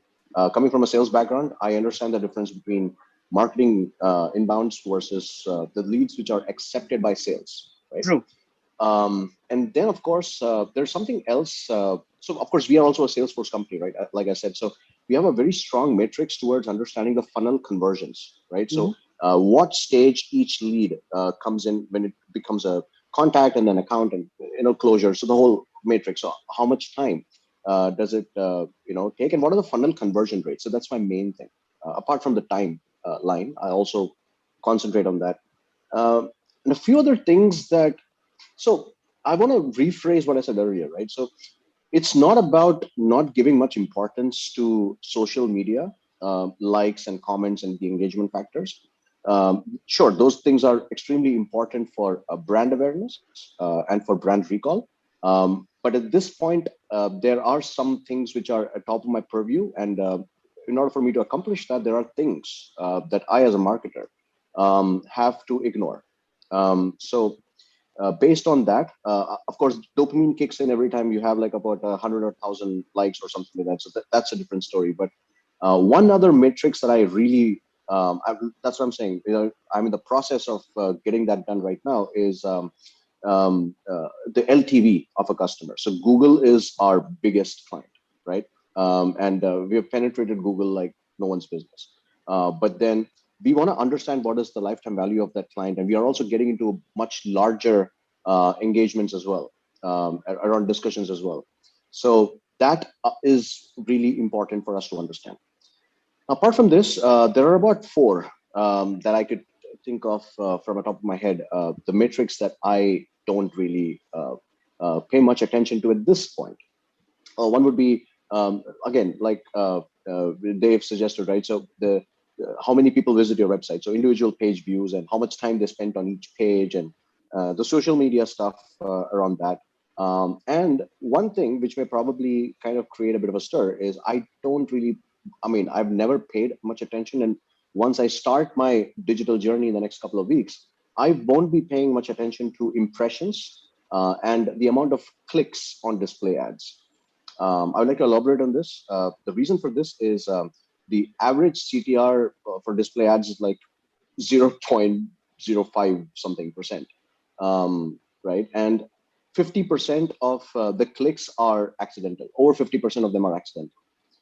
So generally speaking, so here's my entire thing, right? So no matter what business you are in, B2B, B2C, right? Right? You are always trying to sell to organizations who are trying to basically connect with the end users, like especially the millennial crowd, especially the young executives who are basically their potential buyers, right? So we may be selling something, for example, to Paytm or Google or whatever, but then their end customer. So for me, my customer is not Google. My customer is basically their customer. So how do I impact them? You know what I mean? So that is basically the whole idea. So these are some of the metrics that I don't follow. And just to give you an idea about the tech stack that we have is, like I said, Salesforce is the main overarching thing, and everything that we employ is integrated with Salesforce. Right now we have iContact for email marketing, and we have RingDNA for the outbound calling. We also have a few other tools that we have integrated with Salesforce, like the LinkedIn Navigator stuff, and also we have Zoom and Lucia. Zoom with the integrated.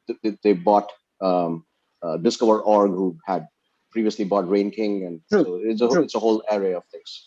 But then we are very shortly in the month of December or Jan, we will be implementing Pardot. When that happens, a lot of these things will probably fizzle away. Brilliant. I think as a panel, we are spot on time. I'm told by Sanjay that we have 3 minutes to go, and I must thank the panel who have covered pretty much everything that we planned, in fact, a little more than that. So let me sort of take a couple of minutes to give some thoughts that I have. While we all spoke about the various matrices, the methodologies, and the tech stack, a couple of things that I also look at a global B2B marketing that I do, or organization that I represent. Some influencer metrics are very tricky to measure, right? If you're running a large analyst program like a Gartner or an ISG or an IDC, the foremost important thing is to create awareness that these are long-term strategic initiatives that can add to enterprise valuation It can add to positioning differentiation. It can lead to acquisitions. If you are in a quadrant or a wave, it adds a whole different aspect. There is a return on marketing investment because these are higher order dollars that you end up spending. If you're doing investor relations marketing to a listed company and going to the stock markets, if you're doing a non-deal roadshow, and if you're running the marketing for that, it's a very different art. It's a different metric that you need to look at. Whether you have a subscribe, purchase, report on your stock, there's so many other connotations that can come in. These are also very interesting marketing metrics that I've had the opportunity to measure or probably was asked to report. But more importantly, keeping it simple, I think it's at some point of time, 3 important takeaways as leaders. Are we measuring something? Yes. Are we choosing to measure something very important, which is underneath the data? Very, very good. Third thing, are we doing a tech to do that? Great. If not, a simple numerator by denominator into 100. But let's go measure something, capture everything, and then report. I think that's the key takeaway from a great SaaS company to a small SaaS company that is trying to disrupt, whether it's a David versus Goliath game or whether it's a Series B or a Series C company. All are talking the same language. As marketing leaders, we are responsible to measure, report, and prove that the dollars aren't being wasted, but in fact, they're being productively used. I must also thank, while the discussion was going, Cynthia and Shashwat answered 2 very good questions that Mr. Vinay had asked in the chat window. In that sense, as a panel, we've also had the time to answer questions. We have a minute to go. If there is any other question or any other concluding thought, we could do that. Otherwise, we are on time.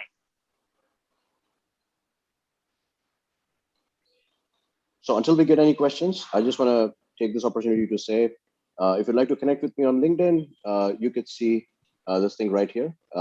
Just take out your phones and click the camera and connect with me on LinkedIn. And good.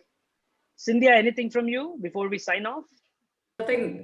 So actually, I have seen when others were talking, a lot of people already started asking questions to me, and even in LinkedIn. So that shows that people are really following this panel discussion, and it was a great panel. I definitely learned from all of my fellow panelists. I should say thank you, Sai, for this great opportunity. And just wanted to add a point. You were talking about the ITC, IDC, Gartner, HBR, everything, which I started the thing. Also, my answer also on the same lines. So it's important to have a TOFU strategy to establish yourself as a thought leader, but as well as how you are converting that into high intent leads, if makes you a successful marketer. That's correct. Dev and Shashwat, one line from you. Just one line. If the denominator is 0 or approaching 0, what happens? You will be the man who saw the infinity. So with that thought, I can close off. Okay, and Dave? Yeah, so thank you so much to the entire panel. It was really insightful, and there was a lot of learning. But yeah, for cybersecurity, I would just say that the more the customers experience engagement, the better. The more you'll be able to get influenced and have your product messaging kind of conveyed in the right manner. So I think it's customer influence is very key, and in customer engagement throughout the lifetime of the customer that he spends with you is really very important. So do not leave your customer. Make sure that you're engaged with that customer as much as possible. Absolutely. Thank you so much. Over to you, Anisha. I think we took 2 minutes extra. I think it should be okay. Yeah, it's absolutely fine. But just a request to the panelists, thank you so much for sharing your wisdom with everyone. And I'm really, really grateful that you've answered the questions in the chat box as well. But, it'd be nice if you shared with the wider audience as well. The question that was asked was about an example of the loop. And I'm sure you've discussed it. And thank you for giving us your answers. And, if we take it up towards, the questions keep coming and we take it up towards the end. But thank you all for answering. This was a very interactive show. Like Cynthia mentioned, people have been keying in their questions on LinkedIn. And thank you so much for taking them up on this wide audience, so that a larger number of people have benefited from those questions and the answers that you've given to those questions. Thank you so much. Yeah, the Zoom anyway allows you to extract the Q&A. You could ship it back to all the email registrants as well. So in that sense, it can reach out to everyone. So thanks for giving this opportunity. a lovely afternoon and stay safe, everyone. Looking forward for the rest of the evening. Thank you, Sanjay and team, once again. And thank you for being a great host, Anisha. Thanks for all the introductions and everything. Thank you very much. Bye. Thank you. Take Thank care, you. everyone. Thank you, everyone. And thank you to all our speakers for making the time for this very interactive discussion. We're now going to move on to another keynote address, and this is on technology in the future of marketing. And please welcome our speaker who will be giving his presentation on this important topic. Please welcome Mr. A.L. Jagannath, Head of Marketing, India Leadership at ThoughtWorks. Mr. Jagannath has more than 25 years of well-rounded marketing experience with exposure to a wide range of market categories and segments. He has previously worked with VMware and LinkedIn India. So Mr. Jagannath is here with us. Thank you so much for joining us. Good evening, Mr. Jagannath. I'll hand it over to you for your presentation. Thank you very much. Can you hear me? Yes, we can hear you loud and clear. Customer hear me, see me on Zoom, right? So yes, we can hear you. Fantastic. And see you. Cool. Thank you so much. So I have about 20 minutes, right? Yes, sir. Yeah, cool. Thanks. You have 30 minutes, sir. 30, okay, cool. So maybe I'll take 20 minutes, that's all, no worries. So thank you very much. So I really privileged to be part of this esteemed. I just was hearing previous panelists, I think absolutely wonderful discussion. Really solid stuff, right? I'm really the core of what marketing does. But I will spend the next maybe 20 minutes in just talking about how our lives are going to get changed. What is it that we need to be aware of? If I were to just share my screen, can I? Okay. So I'll talk to you about this, which is primarily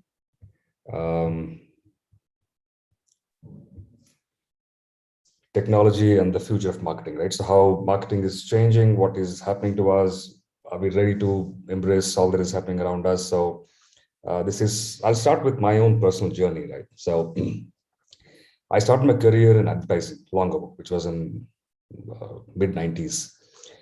And I was on the most non-tech brands as it can get. I was on brands like Dhara cooking oil, glycoded cough syrup, Rasna. I was in Ahmedabad, by the way. And yeah, so I mean, today I speak, I mean, it's like complete 180 degrees. I speak cloud and everything else, but my career started in completely non-tech space. And that time there was no internet, no mobile phone, nothing, right? So the best of technology you could actually interact was a fax machine or an accepted telex machine. So that's what technology was around you. As marketers, as people who were grinding your teeth in that journey, I think it was a lot of hard work. I mean, you had to understand your customers. You literally had to meet them physically. You had to spend time in the stores. You had to figure out what particular flavor was being liked, or multiple things. I mean, this is like saying, this is like actually spending, literally spending and touching, feeling the customers in the literal sense. And over the period of time, so I think internet would have come in about what, 96, maybe 97, 98. We had these routers making big noises and trying to connect, and therefore slowly emails were coming in. You're communicating with the customers on email, clients on email, and then you had a few things being sent on email. So basically some amount of stuff has happened, right? And by the time you blinked your eye and you realized what was happening, we were swept away. Pretty much a lot of things happened around us, right? It crept in without us knowing. It crept into our own spaces, crept into the customer spaces. And suddenly we were here, the traditional marketers who were just stuck. I won't say stuck, but we were like suddenly the tsunami of stuff happening around you, tectonic movements or whatever we like to call it. And we were sucked into it, right? And then you suddenly seeing apps being developed. I remember the first chat box was ICQ or something, and then there were messengers, and the web browsers came in. There's a Netscape in 97, then there was multiple things, right? And then businesses started sprawling, and then what we see is like an explosion of stuff. I think today we live in a world which I don't think none of us would have imagined even say 15 years ago, right? So So I'm lucky to have seen complete non-tech space to where we are today. And the journey has been quite interesting, right? So I think it's been learning, unlearning multiple times, and been a marketer all through, and worked in different kinds of companies, including LinkedIn, and which was the heart of social stuff. But anyways, so, and what was fueling all this stuff? Primarily two things, right? One was the advent of mobile phones, mobile technology, coupled with cloud technologies, right? So it's a very, very, I would say, an explosive combination. So cloud gave you the access, cloud gave you scale, cloud gave you elasticity, scalability. People could just put up businesses, people could put up multiple games, whatever, all different kinds of services. At the same time, access was completely a different paradigm. You had smartphones. Today, I think in India, there are about 750 odd million smartphones, and overall we are close. We are now number 2 after China. We've just overtaken the US in terms of sheer number of mobile phones, cellular phones. I think we are close to almost 850 million phones, right? And this combination of a device in your hand is with the allied technologies that are serving this whole thing completely change the dynamics of the game. Today, if you see, one of the interesting statistics, right, is about the number of people who access the internet for the first time is via their mobile phones, and that's all rural people. So they were never, like all of us would have possibly had a laptop or anything else. But in rural India today, people have access, or rather access internet through, for the first time, through mobile phones, which is amazing. So today they have, surprised, we think that rural India, that divide no longer exists, or at least diminishing, I would say. People in the remotest of areas are on Facebook, they interact on Instagram. They pretty much are doing stuff that anybody else would do anywhere else in the world. And they have access to the latest, and they know exactly what it is, right? So they have access to the latest, everything that's happening there. So this is really fueling a lot of change. And therefore, three primary things have happened. Particularly, and I would like to talk about multiple things that happened, but I like to summarize in just three broad changes that have really moved our lives.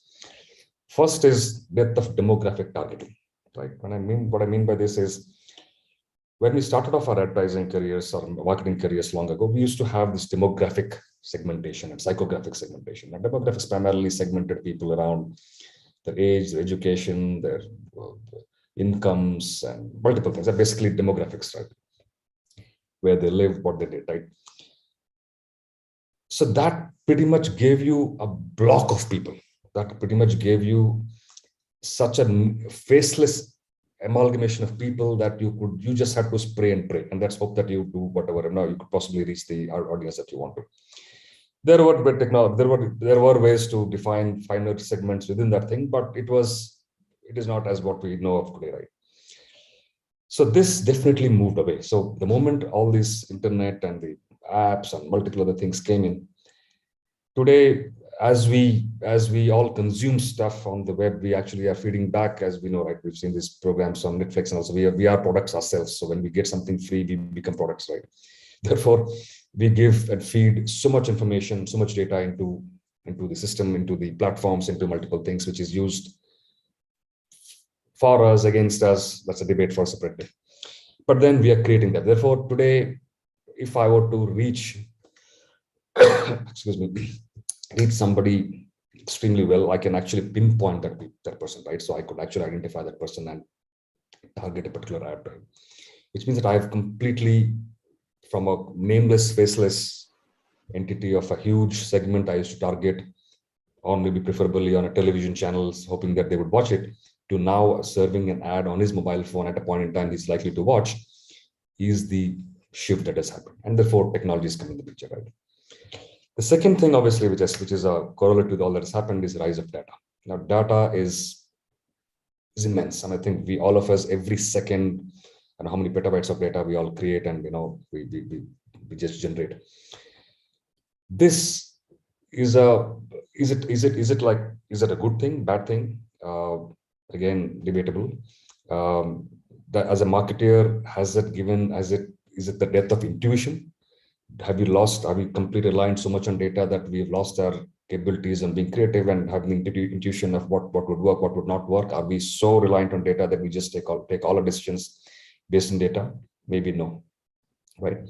So having said this, I think we are now in a state where and then there are multiple offerings around this. There are multiple tools that give you views about what you do, how you do, your behavior, your how you're connected, your peers, context, multiple things, right? And multiple things come in the picture.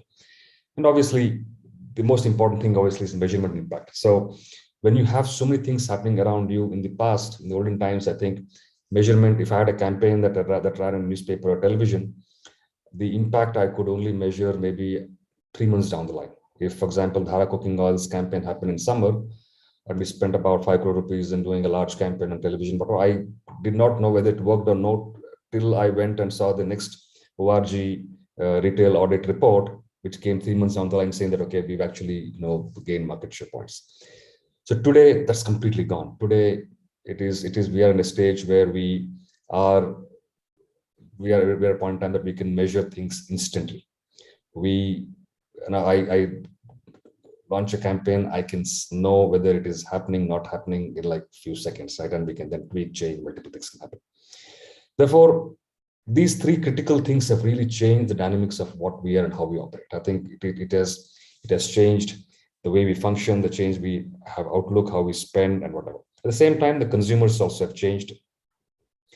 Obviously, when people today, it is all contextual stuff. People, when I want something, I don't wait for it to wait to go to a store. I do multiple things on my web. There are ways to reach me. I generate content about brands. I generate stuff about my preferences and intents and behaviors and whatever, right? So therefore, this behavior is so dynamic and so evolving that we are, as marketers, honestly, we're still grappling with how we need to understand this whole thing. Where are we in this whole picture? As marketers, do we know our consumers well enough? And therefore, how do we even get to know what they do? So I have a small theory or whatever on this, right? So in the past, right? So what used to happen? Companies created brands attracted customers, and customers sustained companies. So this was like a cycle or like a self-fulfilling cycle, which basically companies would invest in creating brands. If it were Nike, they would create Nike Air or Nike something else or Nike Jump or Nike Air Jordan, but multiple. So you created brands, and brands then advertised, and brands attracted customers, and customers bought them, and therefore you then feel the companies got richer and they made more brands. So therefore that was the loop.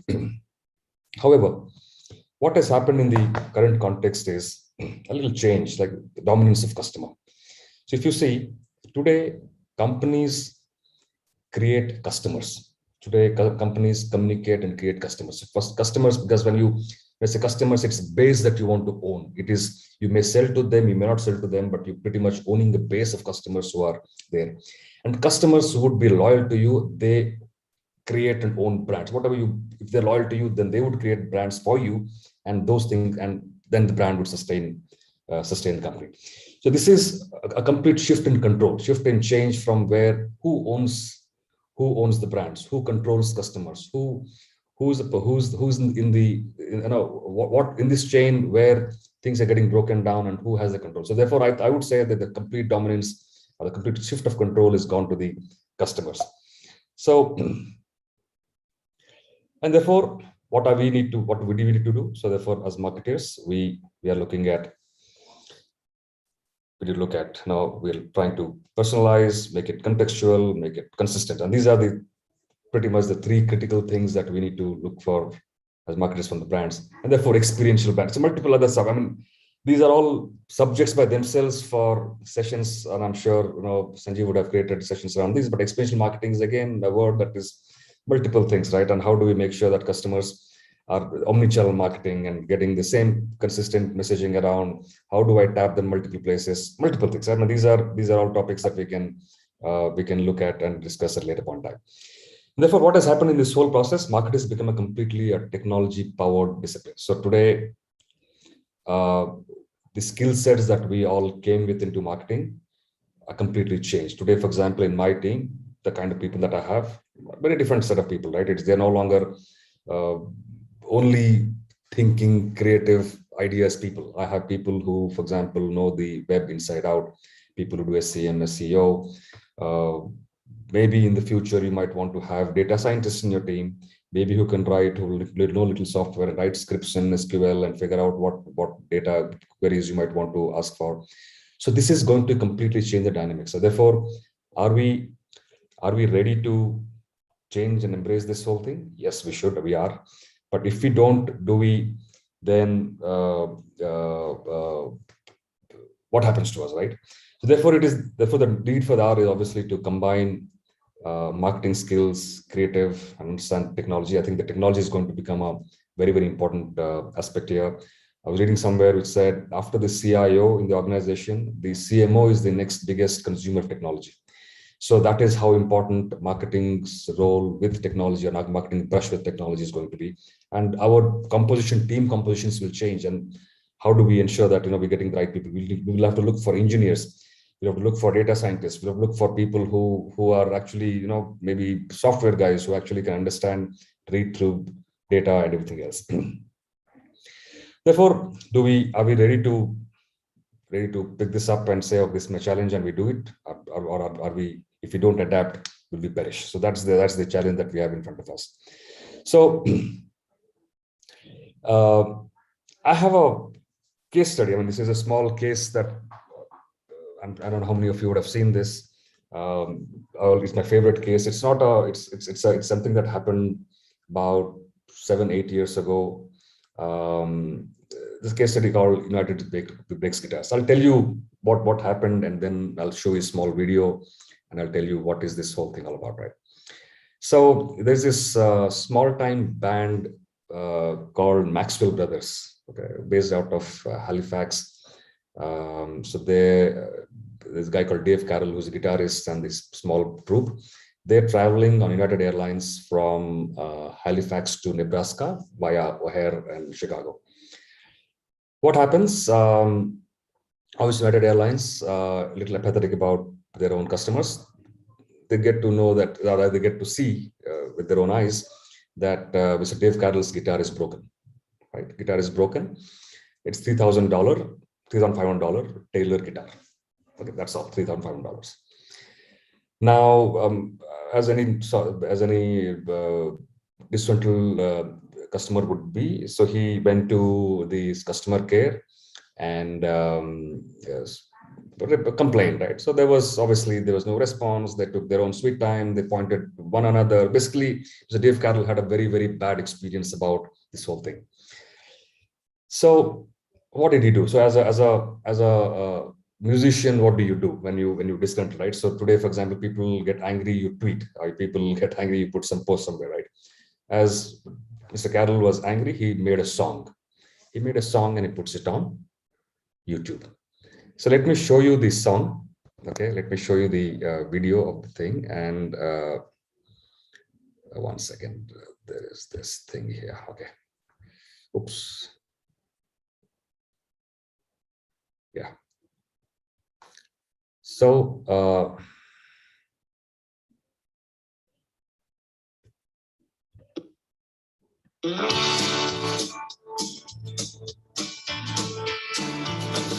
United Airlines on my way to Nebraska. The plane departed Halifax, connecting in Chicago's O'Hare. While on the ground, a passenger said from the seat behind me, "My God, they're throwing guitars out there." The band and I exchanged a look, best described as terror, at the action on the tarmac, and knowing whose projectiles these would be. So before I left Chicago, I alerted 3 employees who showed complete indifference towards me. United, you broke my Taylor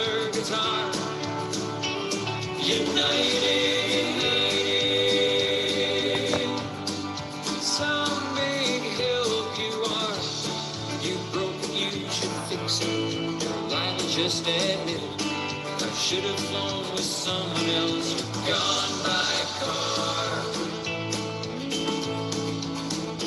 'Cause United breaks guitar. Yeah, so can you hear me? Yeah, so this is what happens, right? So he puts this video on, I think in July of that year on YouTube. First day he gets 150,000 views and likes. In 3 days, it becomes 500,000. In about 15 days, it's trending to like 3 million. Then suddenly United wakes up. So they just get up and go, oh my God, something is happening. Somebody's got a song on us, and we need to now do some damage control. So what has happened? So by the time then United Airlines comes to Dave Carroll, they try to give him some voucher for repair, $3,000, blah, blah. The damage is done. So this song becomes a chart buster. This song goes so viral. It is like almost trending at 10 million in like 2 months time. It's like, then it becomes #1 on iMusic, Apple Music, #1 on some chart busters, some lot of these Billboard charts, whatever, right? And what has happened? Most important impact. The United Airlines stock market goes down, market cap goes down by what, $203 million. And that is a true impact. So today, when I say technology can change our lives, while we are grappling with technology, when you have power of technology in customers' hands, one person can make or break your brand. So this is a learning for all of us, right? I mean, today, when we have all listening tools and multiple things, we have ears and eyes open, trying to scan everybody and all the sentiment and multiple analysis that we do in terms of figuring out who's speaking what about us. I think, yeah, but this is the reality of our lives. This is the reality of what we were exposed to. So while we can give the best experiential, whatever, service to a customer who's wherever, and reach out to them and be the biggest brand that we want to be, at the same time, the flip side of this is also that if we don't use technology well enough, I think we will always fall short of what we need to do. So with this, I will stop my presentation, and happy to take any questions if there are, but otherwise, please let me know how it goes. Thank you so much for your presentation, Mr. Jagannath. I don't think there are questions that have been typed into the chat box so far, but that country sounded very nice. Unfortunately, we couldn't see the video, we only heard the song. Really? Yeah, perhaps you can just give us the link. I was seeing the video. I thought maybe you guys were also seeing the video, because the video had subtitles as well as to what. Yeah, we only heard the video, but we request you to just put in the link into the chat box so that everybody who's keen to view the song, how it impacted United, would be quite an eye-opener. At least the song sounded pretty nice, a nice country music song. Thank you so much, Mr. Jagannath, for your presentation and for taking the time to come to the CMO Leadership Summit. Thank you. Thank you very much. Thank you. We'll now move on to our next keynote address, and this is on the changing nerves of digital marketing in the era of data deluge. Please welcome our presenter, speaker, Professor Seema Gupta. She's ex-professor IIM Bangalore. She's an author, speaker, consultant, trainer, and blogger. She's the author of the popular textbook Digital Marketing, published by McGraw 2020. She conducts digital marketing training for companies. She runs a blog and a digital marketing agency, and also offers high-demand online courses like Social Media Marketing Bootcamp. Thank you so much, Professor Seema, for joining us. So good to see you again. And you spoke of data deluge. That's a reality these days. So what insights are you bringing us in your presentation today? Yes, I'm super excited to share some of my experiences. Thank you for having me here. I would like to keep this entire session very interactive, and I got to know that a lot of participants, they are on Vertex platform. So they can't speak, but I would strongly urge the participants to maybe send their questions. Yes, they can to type in the host. questions in the chat box. And like I requested earlier, please type in your questions as and when it comes to your mind. Don't wait towards the end of the session. You may forget it, or it may be too late to type it in. So just as and when you hear Seema ma'am and the question comes up to your mind, do type it in. Ma'am will try to answer it right then and there, right? Seema ma'am? Yes, yes, absolutely. So thanks, Anisha, for encouraging participants to ask questions and type as it comes to their mind. So it would be good. I would take up questions in between also. So we don't have only a 5 minutes Q&A at the end. The more interactive it is, the better it is. So should I go ahead and share my screen and... yes, ma'am, you can start with your presentation. Yes. Okay, you can feel free and call me Seema. Seema ma'am, when you want to take questions, you can perhaps stop your screen sharing, but you can please start with your presentation now. Okay. Yeah, if you get questions, maybe you can stop me in between and you can yeah, I will ping you. The question. Yeah, right. I'll ping you. Yeah, yes, please. Thank you. All right. So I will talk about how digital marketing has been changing, especially because we are living in the era of a lot of data.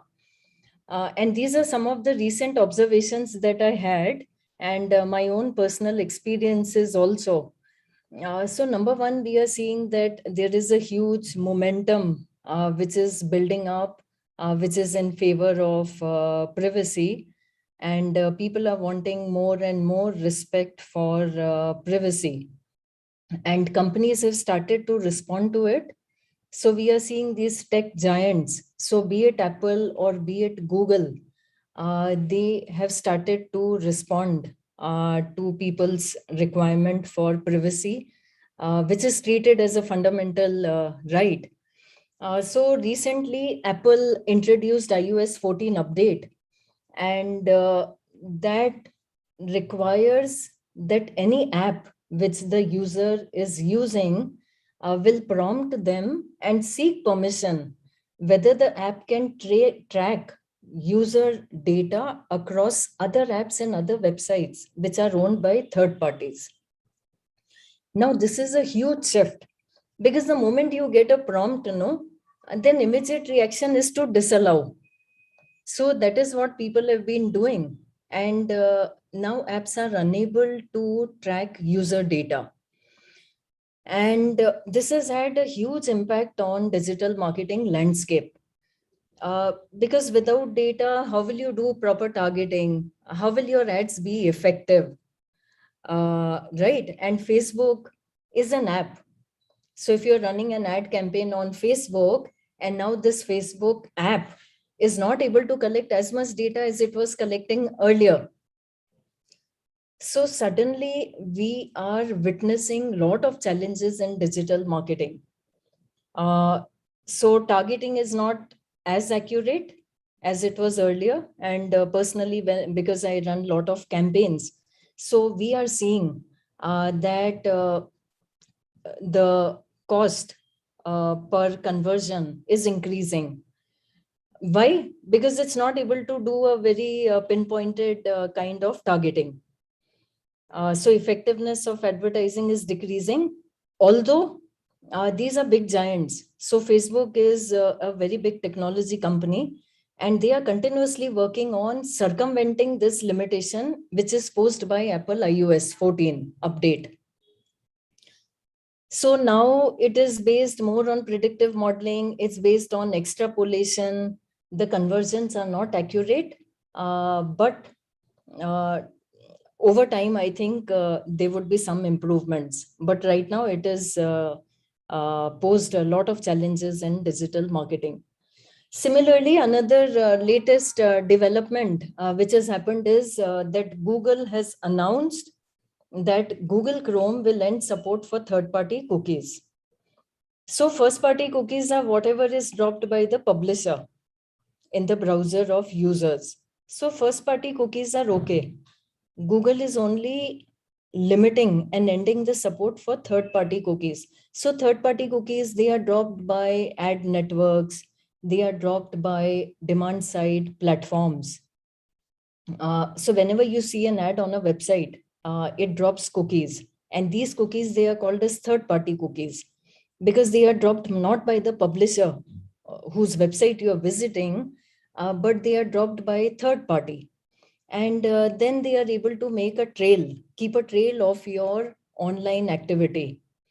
And then they use sophisticated knowledge of consumer behavior in order to classify the cookies into buckets, because every cookie will have a cookie ID.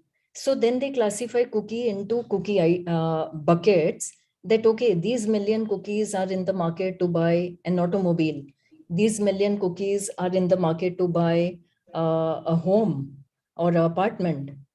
Now, with the ending of support for third-party cookies, and Google has said it will stop the support from 2022.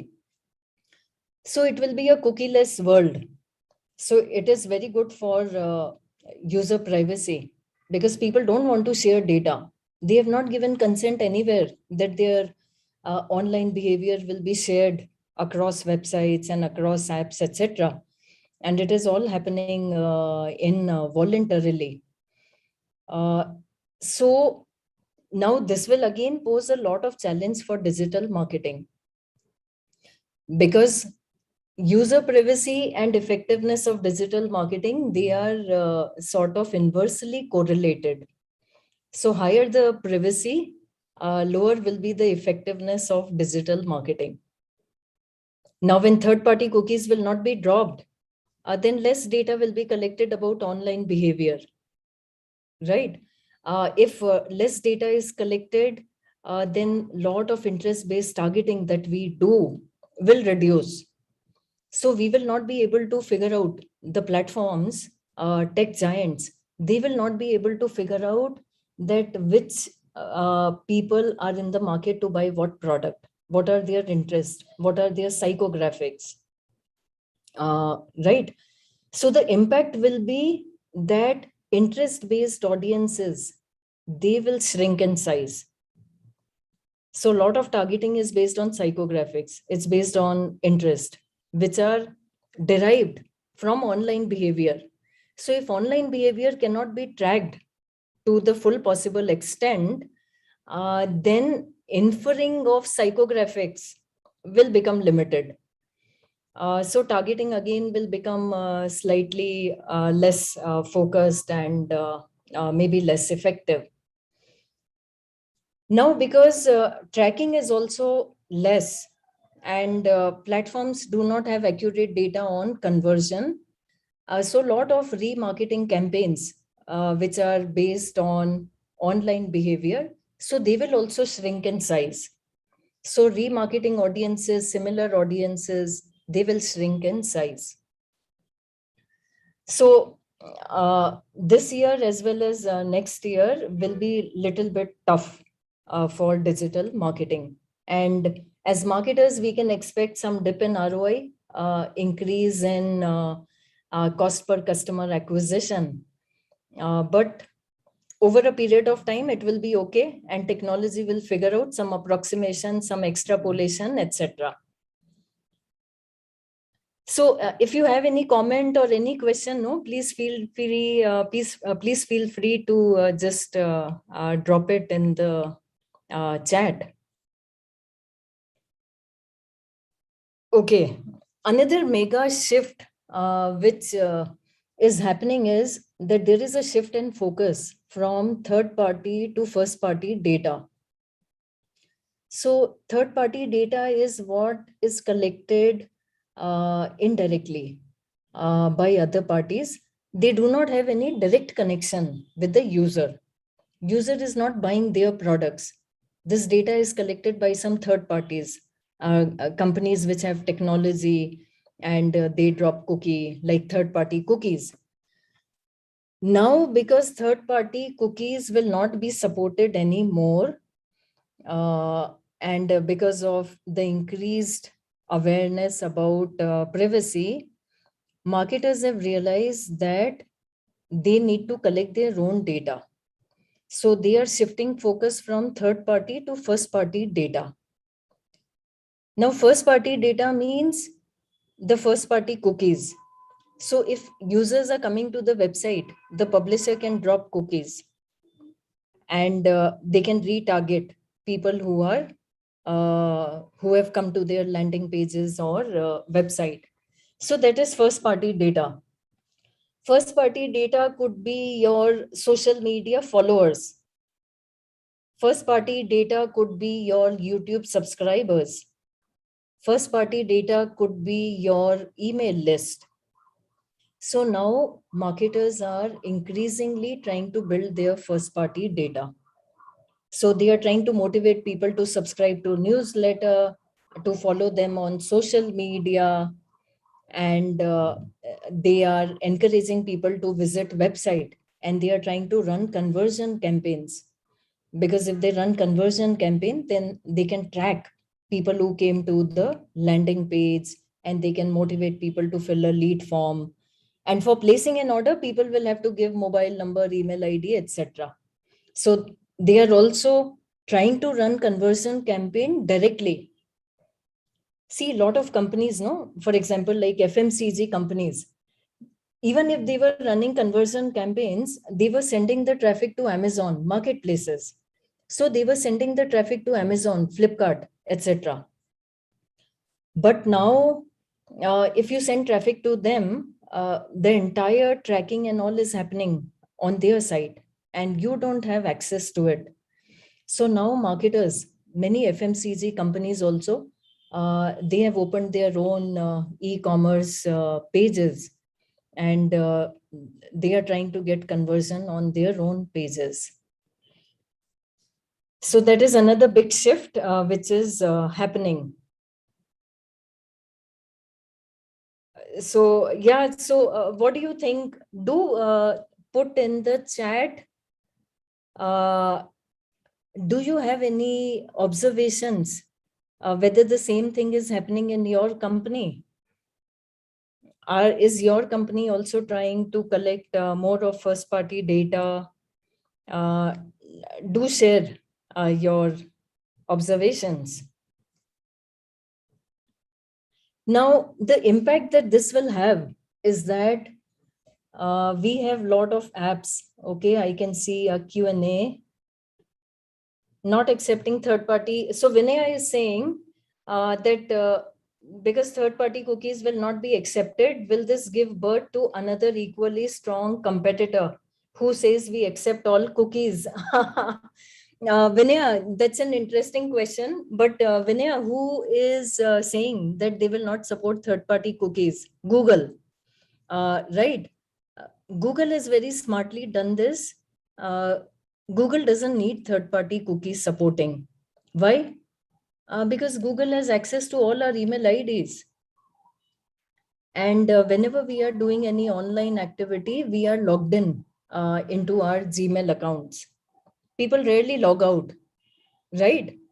So because Google has access to our email IDs, they are not dependent on third-party cookies.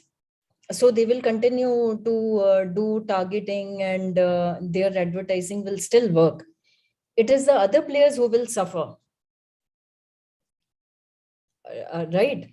So the challenge in digital is also that we shouldn't have too much of this oligopoly and monopolization of entire digital marketing landscape, which is worrying to me because we have two behemoths which have emerged. So one is Google, another is Facebook, right? And between the two of them, they are sharing a lot of revenues which are generated in digital marketing.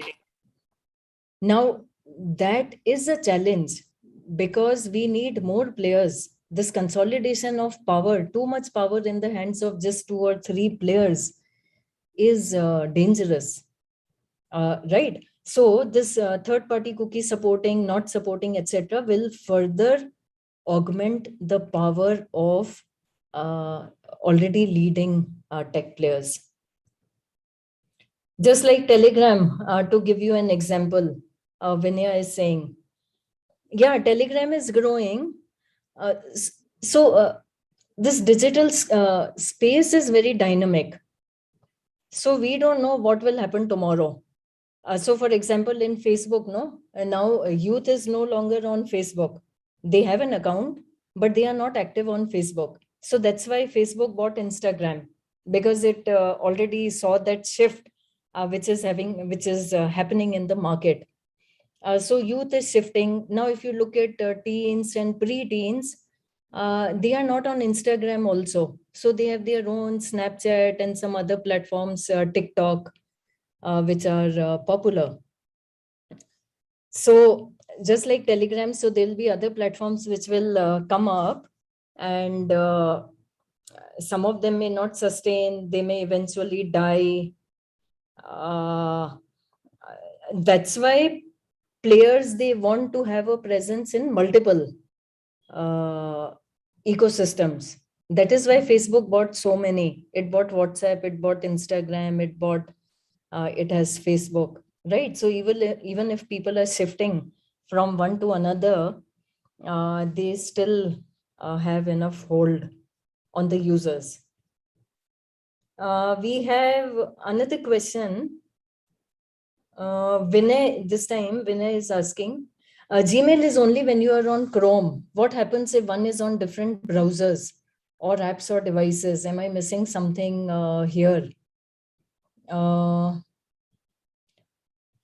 think Gmail has become ubiquitous, isn't it? So everybody has got a Gmail account. See, all other all other email accounts, they are not that strong anymore. So people may have an office account in Microsoft, right? 360 Outlook, but otherwise everyone has Gmail, and Chrome is also becoming very popular default browser. Although we are seeing that shift, like DuckDuckGo, which has got better privacy settings. So people are preferring those. But I'm not sure, Vinay, maybe can't you access Gmail from other browsers? I think you can still access. Another question is how the value is passed on to third parties who invest in ads, like end customers with money to invest on ads. How the value is passed on to third parties in cookieless world. So Vinay, I'm not sure what do you mean by third parties here. So third parties, I think you mean DSPs, etc., right? Your ad networks and demand side platforms and data management platforms. So all these companies which were dropping cookies and which were collecting a lot of behavioral data, right? So simple, they have a revenue sharing thing. So a lot of value is generated. It is created in the entire ecosystem. And Google may be receiving money from the advertiser, but then Google is having an agreement at the back end with all these other players in the ecosystem, and Google will share revenues with them, right? So it is all based on revenue sharing. So typically publisher gets only around 40% of the revenue generated. So a lot of revenue is shared with these partners who are adding value in the ecosystem. Okay. Now, so as a result of this, another shift which is happening is that there will be more subscription fees or in-app purchases. Because see, content creation will still cost you, right?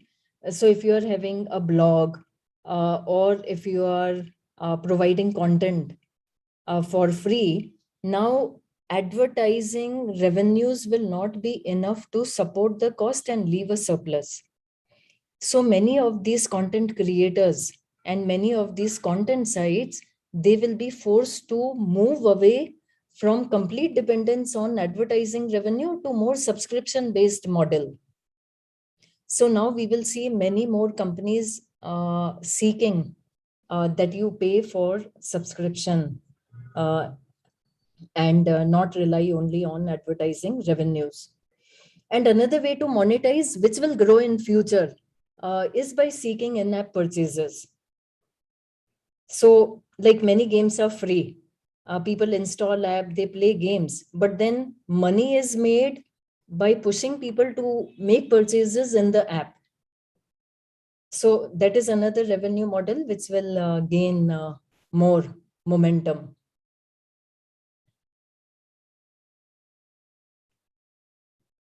Yeah. So another trend which is emerging is rise of voice. So the past has been about video, but the future will be voice. So we are seeing a lot of momentum in podcast. We will see more and more searches which will be voice based. So typing used to be default earlier, right? So people, they had to be glued in onto the screen and they had to focus and type. And typing is laborious. It is difficult. So voice will take off. Already it is taking off. Already around 50% of the searches which are happening in Google, they are voice based. Siri, etc., Alexa, they have all become very common. And you can buy all these devices and personal assistants in just 5,000 rupees. So they will become more entrenched. So can you put in the chat, what are the advantages that voice will have over traditional, say, search, in which we were used to typing? So what will be the advantage of voice over typing? Share with me. It will be a game changer, because the moment you say voice, no, you can do multitasking, right? It will remove your literacy barrier. So you don't have to be illiterate. Typing in local vernacular language is very difficult, but speaking is easier. Speaking is faster. And people are becoming impatient. So there is something called as goldfish effect, which says that attention spans of people are decreasing day by day. Now, a goldfish, it has an attention span of only 8 seconds. So attention span of people is only 8 seconds. So voice is very fast because it's faster to speak, right? And people are becoming impatient. So the challenge at the back end will be that technology at the back end has to keep pace. It has to become faster. So the indexing, crawling of pages, retrieving of results, everything has to happen faster. Anisha is saying time will be saved. Puneet is saying it will be easy to communicate. Suppose you're driving, right? Now you can make voice search. You can type at that time. So it will even increase the adoption. More people will use search because it will overcome literacy barrier. It will overcome local language barrier. Right. So this would also mean it will have major implication. And I think marketers are not really readying themselves for this change. So why? Sanjay is saying he has unmuted some attendees. Yeah, so please feel free, just speak up. It will be good if the session is interactive. So guys, anybody wants to speak up? Hi, ma'am. This is Puneet. I hope I am audible to all. Yes, yes, Puneet. So first of all, I'm really thankful for your insights. It was really a good learning session for us and few things to take away also in our daily practices.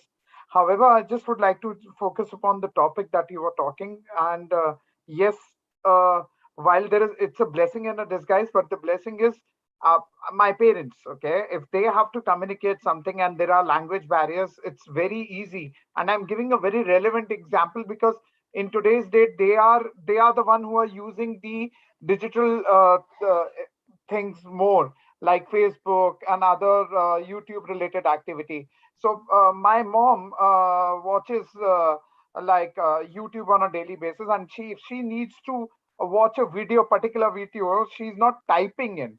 So her efficiency in typing and speaking is, the speaking language is far more better and way advanced. And the ease of use has come to a perfect example. If she needs to type in a song for Madhubala, she just does that, and YouTube penetrate it for her.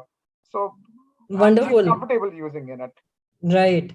It's such a nice example that you gave, and it's coming from your own experience, right? You're observing your parents, so it's more credible. Absolutely. Thanks for sharing this. There is a question which has come up on Vertex that what is my take on Fiverr, Freelancer, Upwork, etc., where so many people are offering a service of creating traffic for $10. How will this be affected? So I'm not very clear about your question, but I think one is about this gig economy. So gig economy is set to grow. India already has so many freelancers, and it will only increase in future. It's also become a cool thing to have a side hustle. So if you have a side income, and if you have something of your own, because your job may want you to work on a particular profile, but then you may have a secondary interest, which you can't make as your primary interest, but it is a secondary interest. So you can have a side hustle, right? So gig economy, etc., will increase. And I think the question here is also that people are offering it for very cheap rates. See, very cheap offerings, if you do, it's not sustainable, because at the end of the day, it should, it should cover your cost, and it should it should enable you to earn a livelihood, right? So $10 and all may not be sustainable. So there are certain platforms like Fiverr, which are very cost efficient. And here we have people who are offering at very low prices. And then I think there are other platforms, I think it is Upwork, etc., which are more premium. So people can self-select. So if you want an experienced, seasoned professional, then you're willing to pay more. But if you're more price sensitive, then you will go for freelancers who can do it for a very low price. Uday Nathan says talking is faster than typing. Voice commands are far more efficient than typing, and voice recognition boosts productivity. Privacy of voice recorded data, error, and misinterpretation of words. Uday, another interesting thing is if you are speaking, then even emotions can be captured. So when you are typing, it's not having any tonality or emotions. But when you are speaking, so from speaking, you can figure out, is it a surprise, or is it professional tone? Is it friendly? It's male or female? And accordingly, responses can be customized. Right. So major implication that voice will have will be death of keywords. So keywords will eventually die. Because when you are speaking, you are not thinking like keywords. But when you are typing, humans are essentially lazy. So they are thinking about keywords, because keywords will bring brevity, and you have to type very few words. Correct. But when you are speaking, you are not thinking brevity. You speak in a more natural language. So you will be speaking in long phrases. You'll be asking questions. It will be more colloquial. You will use slangs, right? So as a marketer, we have to see that we have to change. So when you're doing SEO, you have to change. It's no longer about keyword. You have to focus more on semantics. What is the concept of the page? Right? And it will no longer be having 10 pages on the search result, because Google will speak up only the first one. Right? So if you're coming second or third, although you're coming on the first page, but second or third is dead. Only first will matter. So ma'am, Right? Anisha here. So ma'am, can you then tell us that, for audio, for audio, podcasts are a way to get your message across. But like keyword search, keyword is a couple of keywords, and then you focus on those, create your content around it. Now, how do you form your marketing strategy on an audio base? The podcast will have will have so many things. So how do you rank higher? How do you become number one on the Right. homepage? Good question, Anisha. So we have to think from user point of view. Now, user will not be economizing and not typing keyword. So we have to focus on user intent. So when the user is typing or not typing, maybe speaking, so behind a query, what is the user intent? So is the user looking for informational content, or is the user ready to buy? So we should create specific content which is targeting people in different stages of the funnel. So if somebody, the intent is not to buy, the intent is just to gather information. Now, for that query, if you're trying to take the user on a product landing page, it will not serve the purpose, right? So number one thing here is to understand the user intent. Another is we have to see that how people naturally speak. So forget about keyword tools. As marketers, no, we are used to using keyword planner tool, etc. There are so many tools. So we have to forget about those tools, and we have to think from the point of view of natural environment. So if it is about MBA, people do not search for PGP program in IIM. PGP is postgraduate program. So in IIM's degree is called PGP, but people don't think from PGP point of view. People are thinking from MBA. So the terminology used will be MBA, not PGP. Right. So we have to still tag it. So if you're creating audio content or whatever, even if you're creating regular content, and because it will be more voice based, you still have to tag it with keywords, but the keywords will not be what these tools throw up. These keywords will be long phrases, they will be questions, they will be how to, and they will be natural language. Is that all right? Yes, ma'am. I understand. Thank you. Okay.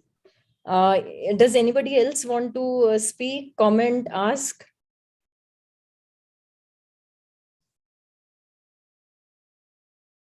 Okay, I will proceed. You can ask as it comes to your mind.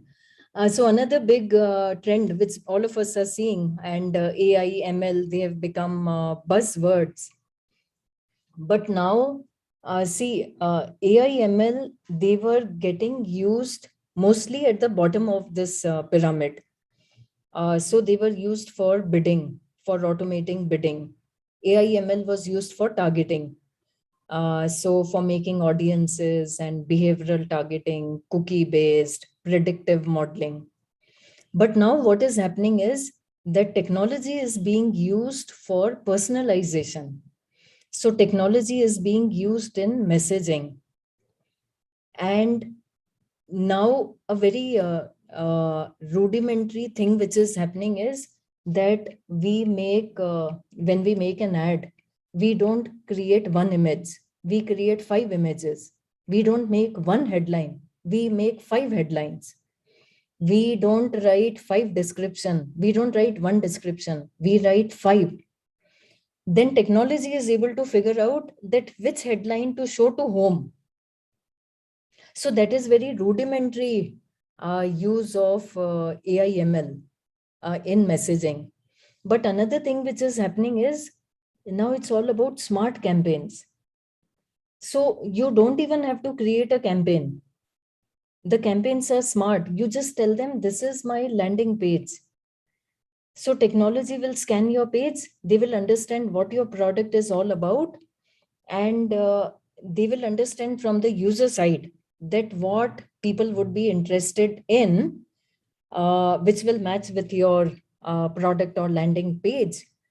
So automatically it will identify target audience, it will identify search queries, it will identify targeting, and it will even create an ad. So as marketers, we can be dumb because technology is becoming smarter by the day. And people, they want to be lazy. So if technology can do our work, then that's very good. So we are seeing more automation, more sophistication, which is happening in DM, and lot of sophistication is happening in messaging. So now we are having smart campaigns. Smart campaigns means you don't need to set up campaign. You just tell your landing page, campaigns will be automatically created, ad will be created, targeting will be automatically chosen, ad will be shown. And the good thing is it learns over time. So it becomes better and better. Right? And further, you can personalize it. So if your ad is being shown to a female, then you may want to have a pic which is having males, because opposites attract.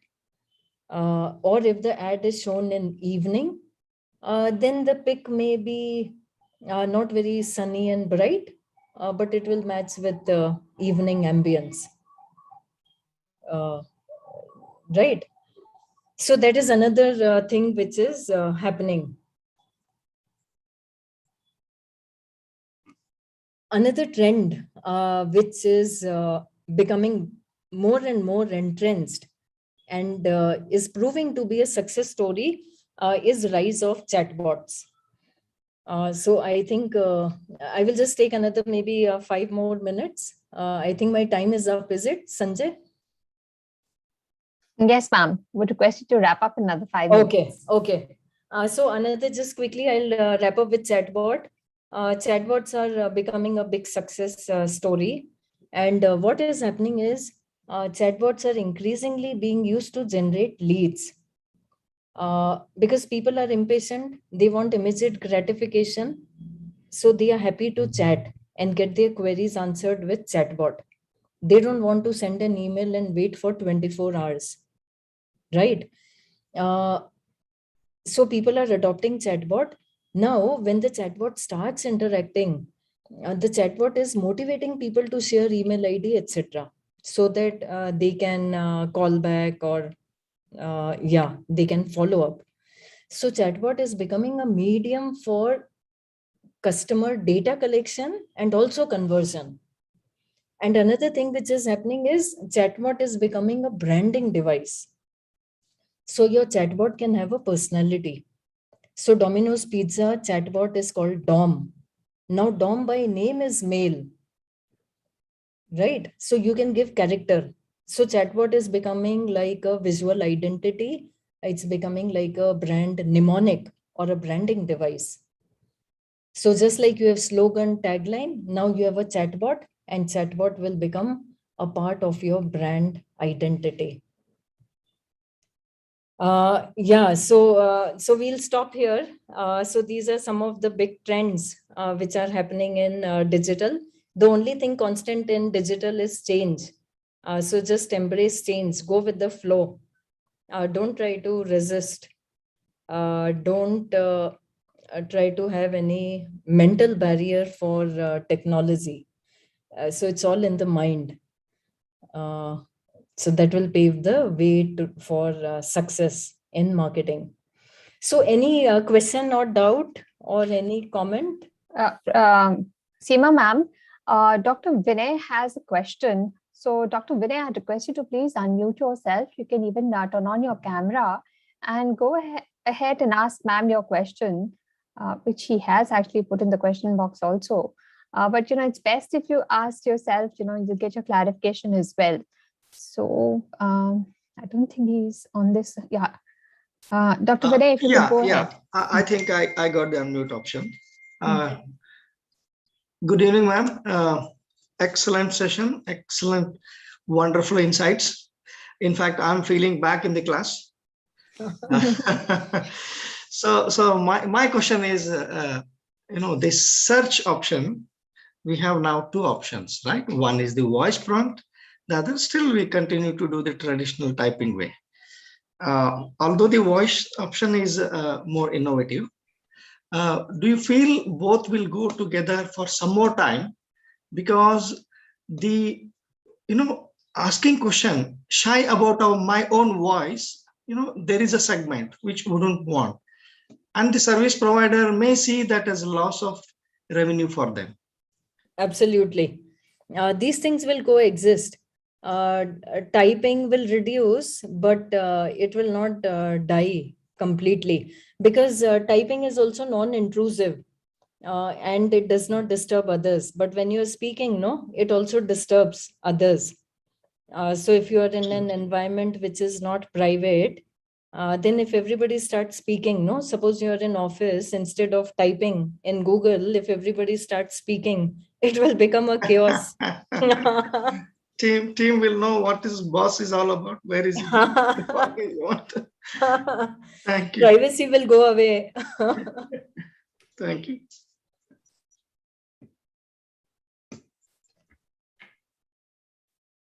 Thank Okay. you, Seema ma'am, for your presentation and taking up so many questions, making it an interactive one.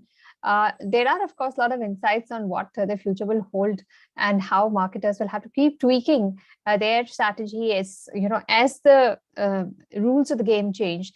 Thank you for taking us through your presentation and answering so many questions. Thank you. Pleasure was all mine.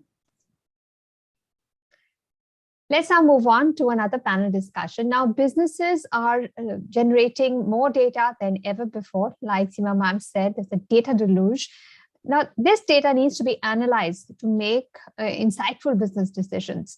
So do you have a platform that is built to withstand the challenges thrown by the always online, always connected world of today? Do you have the right infrastructure that will allow you to unlock previously inaccessible value by understanding the relationships between the data stored throughout the different databases and the systems? In our last panel discussion of the day, we will discuss the unleashing of the power of marketing analytics. So please welcome our speakers who will be discussing this topic. Please welcome Vijayant Khatri, Head Marketing, Middle East and Africa, Reddington Gulf. Please welcome Vaishali B. Shivshankar, Head of Marketing India and SAC, AWS APJ Partner Marketing Leader, Rackspace Technology. We also have with us Kunal Aman, Head Marketing India and Japan, SAS. We have Kaustav Patki, Head Marketing India Micro Focus. And of course, our moderator for this discussion, Mr. Sameer Mishra, Founder and Chief Strategist, Ripple Effect Communications. A warm welcome to all of you. Thank you so much for taking the time to join us. I'd hand it over to Mr. Mishra. Sameer, take it forward. Thank you so much, Anisha. Good evening, everyone. I would like to thank the entire panel, CMO Awards, for getting us all over here. I think hybrid and coming together after pandemic and watching us all live in action is a great thing. I'm meeting a couple of my friends, Vaishali, Kunal, all of them after a long time. So it's been a great pleasure. So again, thanking all of you guys. And as I said, this is one of the topics that we all have been waiting for. Analytics is the new word. I think all of us in marketers are talking about it, but without wasting much of the time, I would like to dive in. I believe that the more the technology develops, more time and budget, the CMOs like my co-panelists here are allocating and understanding the performance and the growth influence of their marketing activities. And experts in our field are actually going and seeing this data analytics as the next gen platform to get the ROI. Now, these are all the jargons that we all live in day by day. But I want to quickly go down to all my panelists, starting with my very own friend and co-panelist, Ms. Vaishali Shankar, to first of all understand how important it is to have marketing analytics as a tool in our hand, one. And secondly, complement it with, thanks to all the pandemics, the last 2 years have been a great time for all of us, going back, coming forth. So how has the change has been? So I would like to start with Vaishali over here. Thanks, Sameer. Good evening, everybody. So Sameer, to this, what I would say, yes, marketing analytics is important. Throughout the day, it's been a fantastic lineup of the content. We have heard about experiential marketing. How are we going to build on ROI? So every item, what we're going to do, it's all going to boil down to say whether we have done good or bad. That's like a scorecard. How we are going to do it? We're going to analyze the data. So data is disparate in silos. When it's put together, we can make sense out of it and understand how it goes about. So as a marketer, so the analytical tool of analyzing the data matters a lot for us because it helps us to understand whatever campaigns that has been put in the market or activities that we are rolling out. Is it really performing? Is it getting me the maximized or the return on investment that is coming through? Because as a marketer, all of us carry that as to what is that the marketing brings on the table. Because we are the ones who are indirectly influencing, but also we need to quantify it and qualify it as to what we are bringing on the table. So yes, it is of course important. And to your second part of it, Sameer, like what is a change after post-pandemic? So I would say post-pandemic, the quick thing in the morning also we heard that the change now suddenly marketing has become the central point of it. All the attention is coming on us. How we are going to get this change and get those leads coming in, increase the demand. So with that, the change, what I would say is initially we used to look at the trend of the data and used to run with it. But with this pandemic, all the trend that what we had was not immediately going to be effective for us to roll out the campaign. We had to be agile and nimble to understand what is currently happening, and then based on that, do those tweaks and then roll it out. So here, customer expectations became the high. So each time now the parameter for us or what we are seeing is, what did we do in the previous campaign to a previous customer? So let's raise the benchmark. That's how it's become for us in the post-pandemic era, because it's a hybrid model more now. Absolutely. I think you're bang on over there, going back and looking what we did and, all the time, as they all say, up the benchmark. And I'll quickly jump on to Kunal over here. Kunal, what are your thoughts on this? And I'm sure that like all of us, you've also been there, done that, but you don't know what's going to happen the next morning. So what are your thoughts over here? Thanks, Sameer. I think marketing analytics was already gaining a lot of traction, even before the pandemic. So the whole concept or the platforms aren't really new. But what has had changed is the environment that we are living in, right? So, and possibly marketers have endured the most trying few months of their whole career. Right? So COVID-19 set off panic buying initially, completely suppressed demand, and supply chains were left disrupted. So I think in times of uncertainty, scenario planning becomes very essential. I think marketing analytics has a crucial role to play there, right? Because as Vaishali talked about agile, right, and being nimble to be reacting to those situations that develop. I think if you use marketing analytics right, it offers a doorway to all the current trends that are developing. It helps you avoid those costly errors that you might otherwise make in decision making, and it gives you a sense of a better sense of how you can chart a way forward. Right?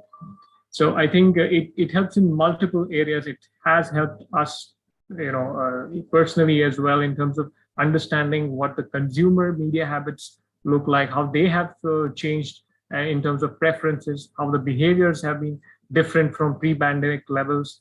And it helps marketers in general develop a rapid response to such opportunities that they might see develop, or even respond to threats that have come up, right? And because of everything that has changed around us, customer journeys themselves have changed. Absolutely. I think another area where analytics, especially marketing analytics, has a big role to play is, how it can transform all of that digital data, because journeys have become digital. How do you really transform all of that digital data into predictive customer-focused insight, so that you can actually create those personalized, relevant messages for your customer. Absolutely. You always look on one side and say, what's the opportunity? But as you very correctly said, looking onto the threat side of it. And on this particular point, Kaustubh, I would like you to let me know your thoughts. Sometimes we always say, the importance is there. Everybody knows about the marketing analytics. But as Kunal very rightly said, how are you looking at the threat versus opportunity as a platform to communicate? Well, I think with marketing analytics over a time, what we have seen is that, this has helped us become more, I would say that outcome oriented, performance oriented, and focus a lot on return on investment. Today, that is where it is helping us. It is helping us to add to the bottom line, the revenue. Because we are able to analyze what we've done and what we're doing, we're able to take the remediating steps so that the outcomes that we get are in line with what business expects. That's one.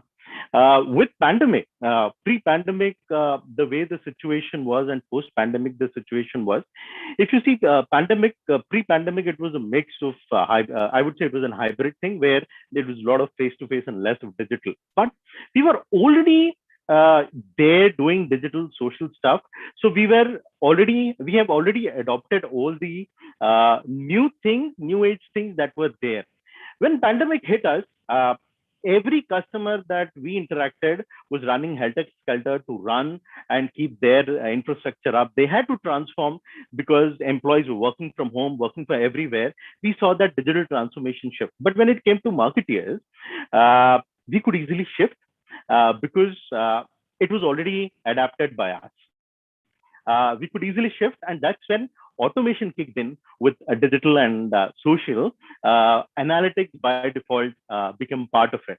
So while analytics is something that we used to use as a part to understand the performance, the ROI, now suddenly it has become a part of what you do.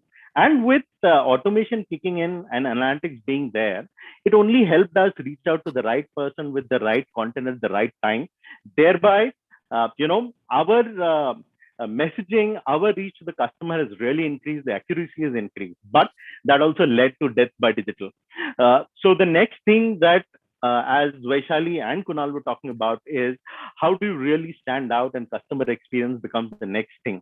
So all in all, analytics has really kicked in to ensure that we deliver on performance and ROI and ensure that we have the right customer experience.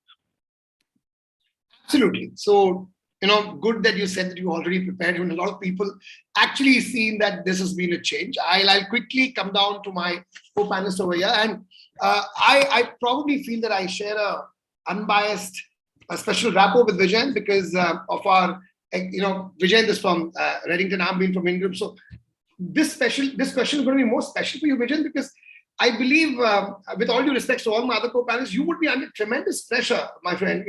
When it comes from multi-brands, every brand wants to be there on the limelight. They are focusing at you, what you're doing every day. So what have you been across with this? Now, that's a great way to start with saying under tremendous pressure, but I'll put in 2 points here, and just to iterate saying multiple brands. Yes, of course, there are multiple brands, and at times we feel, it's a situation where not specifically Ingram and Reddington, but the way business is that you feel like, it's not a restaurant where you go and serve the dinner, where you'll sit and the dinner is taken in 1 hour's time. Over here, it's like in 10 minutes. You just work with one brand, then it's another brand, and that's a multitude of data that's flowing across different brands. Now, why I say that is, if you look back, say around 10 years, and that's imperative across all the panelists and all the marketeers. 10 years back, when we went into QBRs, when we went into a lot of business reviews and presentations, the first couple of slides were a lot creative led in our marketing presentations, right? We used to have flashy presentations. We used to have large creative decks, outputs. In the last 2.5, 3 years, and considering the modern day, now you would notice that the presentations first couple of slides are all data led. We are talking the market trends, what is past, what is present, what is future. Then there's a lot of growth patterns that are forecasted, that, hey, the market is going at a CAGR of XX percentage. IDC reports are there. And that's where I would like to bring the importance of culminating the 3 previous panelists, as they said, the importance of analytics in terms of understanding the buying behavior, what the customer is looking for, how as a brand you can try and reinvent, considering we are in a digital transformation era. So that's something has become very crucial. Now, talking of post-pandemic also, one thing, especially the online web services, not to know many, but they learned was that whilst there was lockdown, more and more customers went online. Now with that, there was a change in terms of the buying behavior and the buying pattern. If I were to say initially, if we were knowing our customers, now the post-pandemic situation is knowing exactly what the customer wants. If there was a need for building relationship with the customers, now it's more sustenance with the customers that's required. We have all been talking about reach, awareness, engagement previously. Now it's more imperative to complete the customer journey per se. So that's my point of view in terms of how post-pandemic has kind of bring in the change. Absolutely, point fully taken on that. And what we believe is that it seems the market actually is now often, where the marketers often struggle to demonstrate credibility. Too often we focus on kind of activities rather than the outcomes that we need to really have. And business have very certain outcomes. And I would like to throw this question out again to Vaishali. What are the common problems that a marketing analytics can solve? And I'm sure that there's always a way in which you look at marketing analytics, right? See, for me, marketing analytics, as I said, it gives you more data driven. So when we go back and when we go with the outcome, it's more fact led rather than saying that and this. It's more of fact and data. This campaign, this is the performance, this was the metrics we called out. How have we fared at each level of the funnel? So this is the beauty of the marketing analytics altogether. So the problems, what it solves. So let me give you an instance. It goes end to end. I would say it's not only in one angle of digital or offline.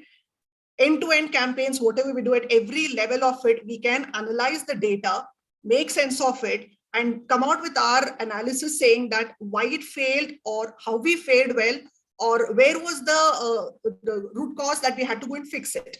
So that's the beauty of it. So one of the instances, like one of the scenario, what we had is we were always saying that the conversion on the website is low.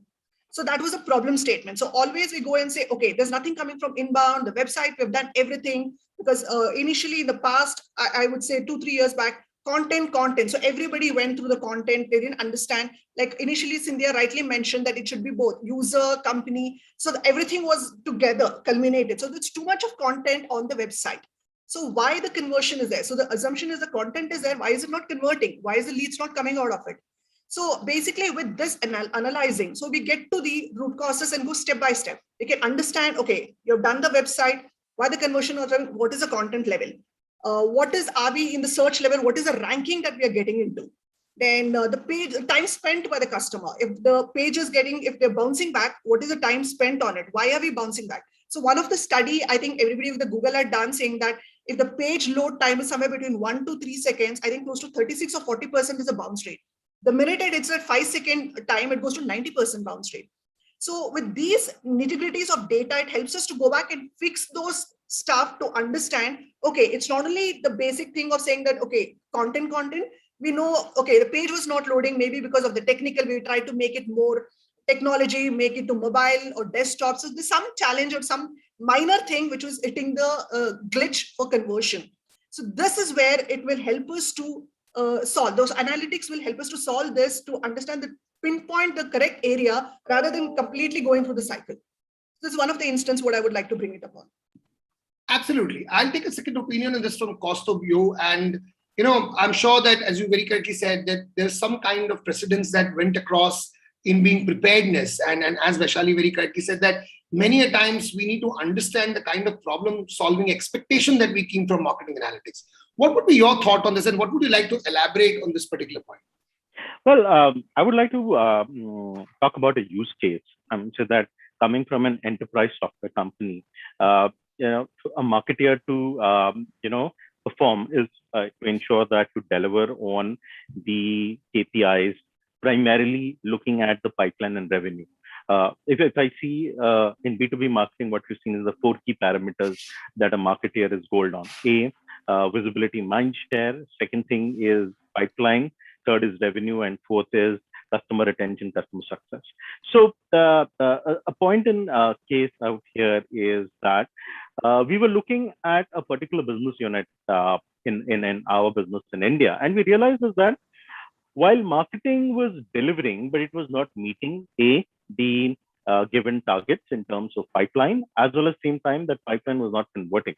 And then that's where we went back and we actually analyzed the data for the last 6 quarters. And what we realized is that the set of activities that we were doing were not the right set of activities. The leads that were coming out of those from those activities were really not, converting. That quickly gave us an idea in terms of how do we do a course change. That clearly made us understand that, okay, this set of activities will not work. Being an enterprise focused company, you have to look at an account approach, the right persona approach, to change that complete thing from participating in industry event, doing large webinars, seminars. Suddenly, it was a complete enterprise account focused approach that we took, focusing on the right persona. Suddenly, we saw that this 6 to 8 quarter data threw us what are the things that went wrong. And that's where a course correction is done. And this is a typical situation that happens in a B2B kind of a marketing scenario where marketing analytics really helps, but sometimes it is automated when it is more digital. When it is not automated, you really get back and you really need to do the analysis and ensure that you're delivering on the ROI that is. Absolutely. So moving on from that and taking on a very crucial point, Kaustubh, that you said, is to analyze and see where you failed. And as Vaishali also said, you need to understand what are the loopholes. So I'm just reconnecting this entire 2 dots. And Kunal, I would like to understand from your thought points, and we all know there are multiple components to a marketing analytics, right? From trends to competition and stuff like that. But as a very, senior leadership position that you are in today, and what kind of media mix or a kind of component mix that you would throw up to this entire panel today, saying that these are the key ones that one can look at? It's a good one, Samir. So when I start thinking about the components of the marketing analytics suite, right, the very first thing that comes to my mind is really data. So even before the analytics comes the data, right? So you got to, as a marketer, right, we are looking at the whole marketing journey, and the customer journey in the real world really is a very complicated one. It's not linear, and we all know that, right? So as marketers, I think the first step really, or the first component, is collecting the right sort of data that we need. What is meaningful? What is relevant for for our business, right? And collecting it from different data sources, right, from online as well as offline. Right? So I think that's the very first component, which is data collection and management. The second one is, once you have all of that, and preferably at one place, you can then start building those buyer personas, right? So that ultimately, because at the end of the day, the data that you capture by anything related to marketing analytical suites is not really about pages or clicks, right? It's about people. It's about everything that they see, what they do, everywhere that they go as well. Right? And the best implemented marketing suites are the ones which even capture the data at a detailed, granular level, and can marry it with offline customer data sources as well. And I think by doing that, we tend to gain a 360-degree view of the consumer, right? So I think the second component is really creating those buyer personas and the 360-degree view. And once you have that, then you can create all those live dashboards, analyze the past, understand what really moves the needle in terms of attribution reporting, and then that helps you also make those tweaks in your customer journey activation process as well, right? So I think it'll allow you to segment the audience better, and also infuse analytics into your campaign management so that you can personalize your messaging, create those relevant, meaningful campaigns, and hopefully even market to an audience of one, right? So that's the last piece in terms of journey activation and infusing the analytics into the campaign management. And finally, I think the point here is now all of that has been done in some form or shape over the years. But I think the more recent advancement in AI and ML now allow you to test your campaigns at scale, automate all the decision making as Professor Seema just described, right? And drive those product recommendations, for a particular consumer by analyzing his or her behavioral patterns, right? And I think that's where a lot of effort is now going towards in our industry. So that's, in a nutshell, what the components of marketing looks like from my point of view. Absolutely. Just coming quickly to you, and we spoke about the on a starting part about the pressure part of it, not touching that, but coming down and saying that when you look at multiple brands, when you're looking at multiple offerings and solutions that you've been handling today, and we all say that the principles of sales, the principles of marketing remain the same, whatever you do. But somewhere I have a personal feeling, and I want to cross-check this with you, is that yes, it may be same. I mean, we all know that the marketing components of an analytics will still remain the same. But as Kunal was rightly saying, I'm sure that there is a different way of looking at the components for a particular brand offering versus a second brand. What are your thoughts on this? How do you manage saying that there are two different components, two different brands, there are two different mindsets altogether? Of course. So, and I very well resonate with what Kunal previously mentioned. Now, working with multiple brands also gives us the opportunity to kind of deep dive in terms of what the components are. So as he rightly called out, data is one of the primary component, but to add to that, the customers or the people, because then you can multiply the diversity which is available for example, in terms of the kind of target audience. Now, for brands, especially in the UAE or Middle East, if I'm looking at retargeting or remarketing, whether it's through digital or social media whatsoever, what are the demographics? Where is my TG? What is the persona of the TG? And it kindly depends on different brands. So one brand can be a large volume brand, the other can be a telecom brand. And of course, as soon as that comes in, the targeting would start differing in terms of applying the marketing analytics. Now, continuing to that, again, imperative component is the kind of tools which are available, because there are dynamic tools which are available for the marketeers to kind of imply and apply. And a very interesting thing happened. So we've just finished GITEX here in the UAE, in Dubai. And as a mandate, it was given to us that, hey, even though we had setups in GITEX, but on the conferences and the panels which were happening, we took part as attendees in those sessions. And you know what? It's very interesting to learn that there were at least 30% of the MarTech sessions which were applied. So that goes to show that just narrating the components like data, people, geographies, demography, and the tools that are available, but the kind of seriousness for marketing analytics that's come in and is being undertaken by the industry is humongous.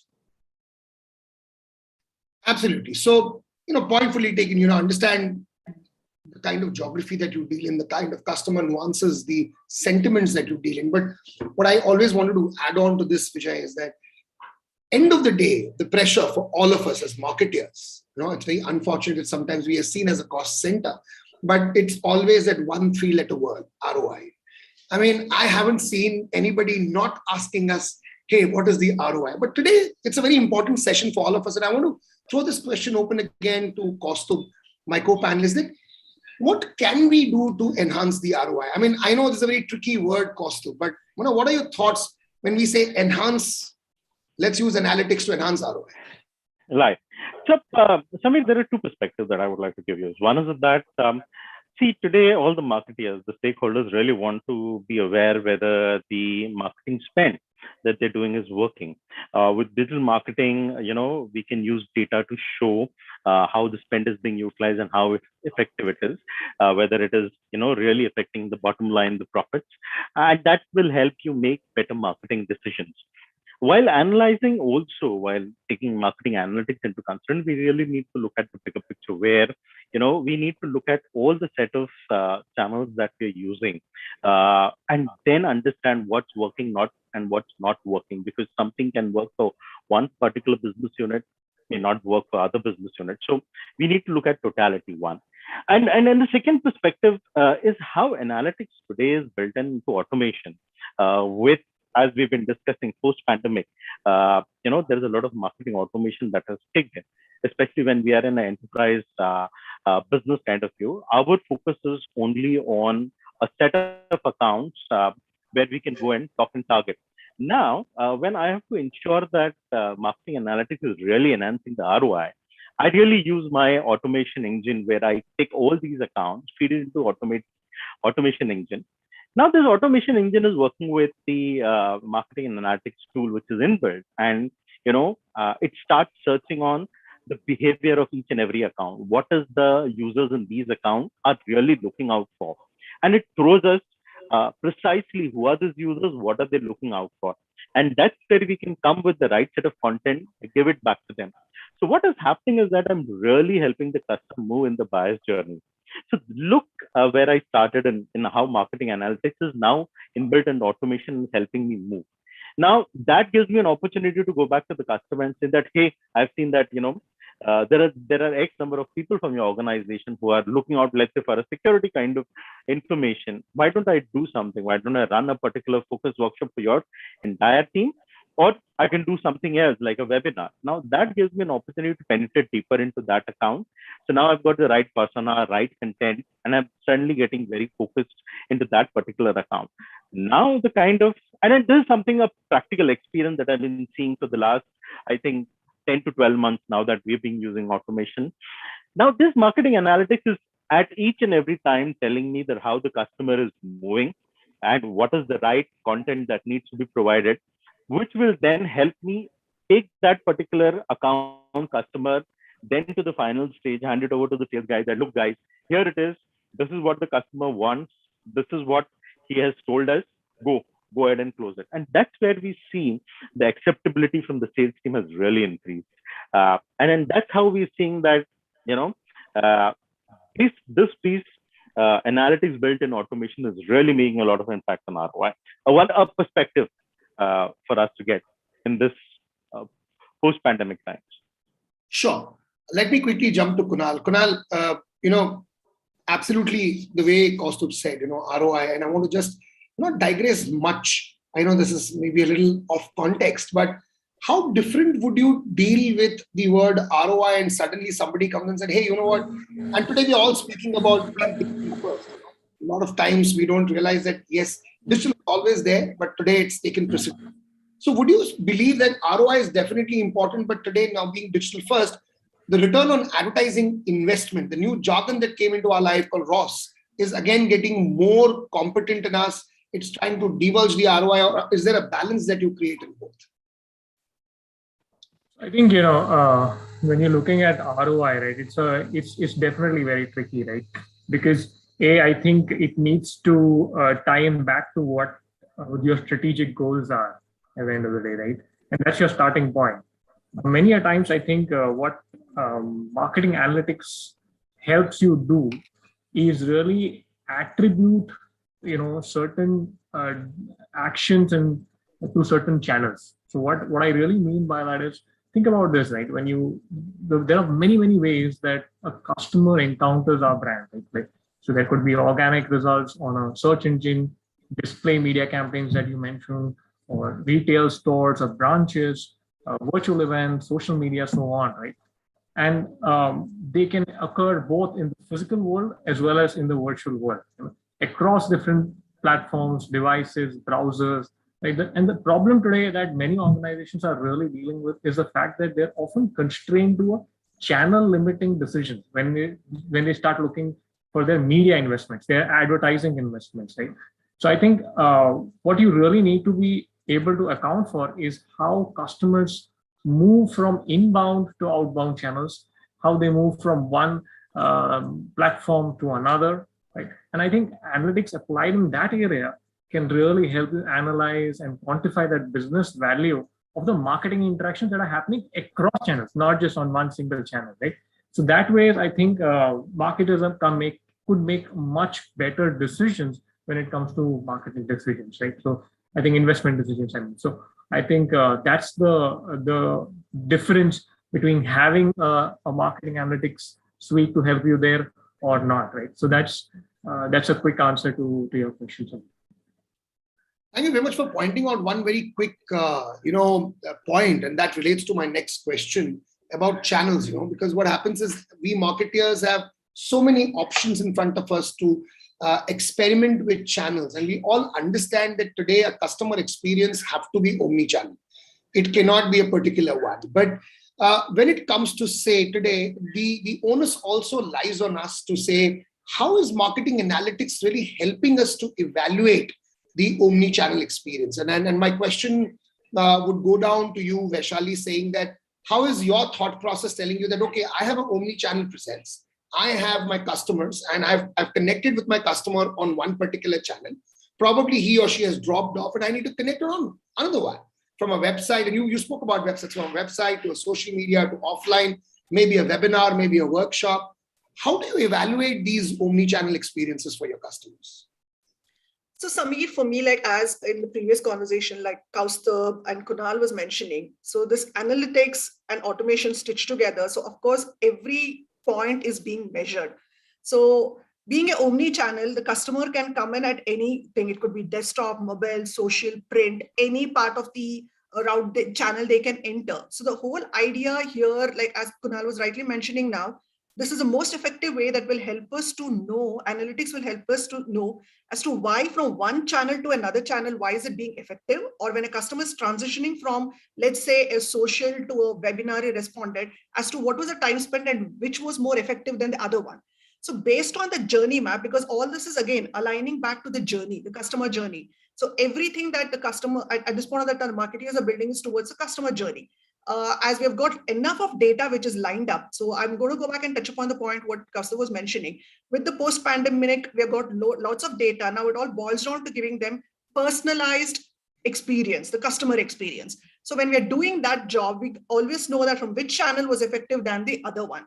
So with the analytics, so it'll give you more insight as to why this channel ROI was better or why did it drop off, what is the reason, and then it's going to help me to move on to the another one. So based on this, it's going to help me to map this path to the conversion. So that's where I'm going to add that, saying that in the conversion journey, now I'm mapping it back based on that analysis of the data with the metrics as to how each of them are performing and how I can get going back to the ROI term, because everything boils down to that, the effectiveness as to how much it's going to come down of the efficacy or the efficiency that's going to be delivered through this. Okay. So quickly, Vijay, I would like to know your thought on this very particular aspect of what Vaishali just said. You know, since we come to know that we go omni-channel, we get a lot of data, we create a lot of insights and valuable insights. It says that, hey, I spend a lot of marketing dollars on this particular channel, and what was the result that I got? Because every time you go and find it out. So my quick point is, while you think of a consumer experience campaign, when you think of this, how important do you feel is that keeping a tab on this marketing analytics so that it helps to modify?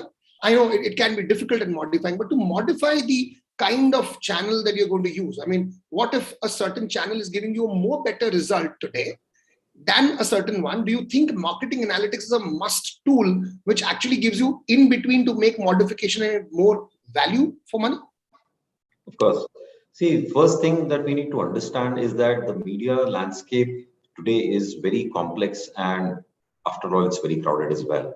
And the customers, the target audience, has a huge access to the content and the data that's available across multiple platforms, which we've been kind of calling it out. Now, whether it be a brand or a business, the reliable advertising intelligence, if it can be developed in a proper strategy, can work wonders against the competition in terms of not only positioning your brand, or rather positioning your launch or anything for having the company to go direct as the keynote to the customers we are targeting. Now, this can be for a long-term brand growth when we are looking at the omni-channel strategy over here. Or there's a study, even if I recall, roughly around 20% of the, and this is Nielsen's annual marketing report, which said 20% of the marketers in the US, and I'm sure it's just not the US, it will be worldwide, are not able to understand the impact of ROI, and which is where, especially in the omni-channel marketing scenario, and hence it's more the need to evaluate that. Now, furthermore, what it does is, since as Kunal and Vaishali also mentioned, there are multiple points. There are multiple touch points from ranging from a desktop to a browser to a retail channel to a social media, everything.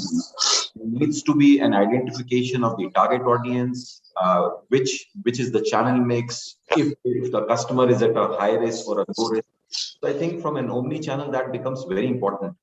Last but not the least, one very solid example I would like to mention, and this is all day in, day out, especially for the omni-channel. I recently purchased a smartphone. Now, before I purchased the smartphone, I went to YouTube, I went to Instagram, I was reviewing. Of course, as soon as the brand saw me doing the research work, they started retargeting and remarketing. Now, even as the previous session, the professor was talking about the chatbots, even I went ahead to the website, the chatbots got engaged with me. Now, that was an omni-channel experience. And, you know, at the back end, the purchase decision journey was slightly longer versus the buying cycle for me. So at the time, I took roughly around 12, 13 days to make the final decision. At the same time, the brand, which I got more collected with the data I was kind of leaving across as cookies in various multiple channels, they ensured that if I was looking for the smartphone features with the most solid camera, that was cutting across to me as the primary messaging. The next time, after 7 days, when I went to interact with the chatbot, it had already learned through artificial intelligence what is that I've inquired, and apt information was given across to me. So I think that's the kind of leapfrog that digital transformation across omni-channel has brought in. Two quick questions on the lighter note. I hope you're going to tell us by the end of it which phone did you take us, so we all get influenced by you. And secondly, I mean, on another note, we all know that the more technology comes into our life, it also has a hindsight. You know, a lot of information that goes on. But obviously, today we're going to talk about more towards the positive side of it. Let me put this across, to all of us. I mean, we've been talking about automation, and Kaustubh, you came in when the very first thought saying that automation is what people immediately transformed into, and it's not that automation was not there beforehand. There were softwares, there were platforms, brands who needed the fact of it went through the automation process and decisions and stuff like that. But I firmly still feel that our market was probably still very nascent in terms of understanding our market, when I say India and Asia at large versus the West, that, we were not probably ready for the challenges of the automating decisions, whatever platform you were taking. So, I mean, you've been already using it. How did you overcome all these? What were the challenges that you immediately faced, and what would you do exactly that you would recommend as your experience of overcoming these challenges? Okay, so the thing that we typically when it comes to automation, the biggest challenge that we see is that while this entire process is known by us, understood by us, the biggest challenge is that we should be able to communicate what this entire process is and how it's going to help. Typically, the management at times stays in dark in terms of what exactly is happening when things are automated and when analytics kicks in. It's very important for us, to understand the interpretation of the analytics and communicated it to the right stakeholders. This is one of the biggest challenges that I have seen, because at the end of the day, if they really don't understand the process of what is marketing automation, how analytics is kicking in, and finally, when they land up getting something to take further from a business point of view, there's a disconnect. So that was the most important thing, and that is what needs to be communicated. That was one. Second thing is also the effective use of these tools. Many times, companies have started adopting this tool without having the right set of training available for their resources. And that's where a lot of things go wrong. And these are the challenges. If these are the key challenges, if we can overcome and address it at the right time, I think it's nothing but it's like the cherry on the cake in the entire process.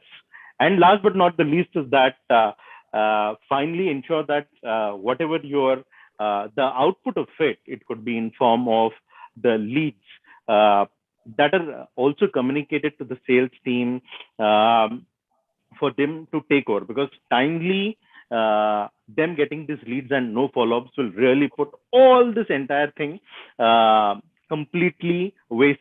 So it's ensuring that you communicate it right, you use the right tools, but at the same time, you have the right follow-up for the output that you're going to give from your, various automation and marketing analytics to build into it. So these are the key challenges that I have seen, and this is how we've been trying to overcome.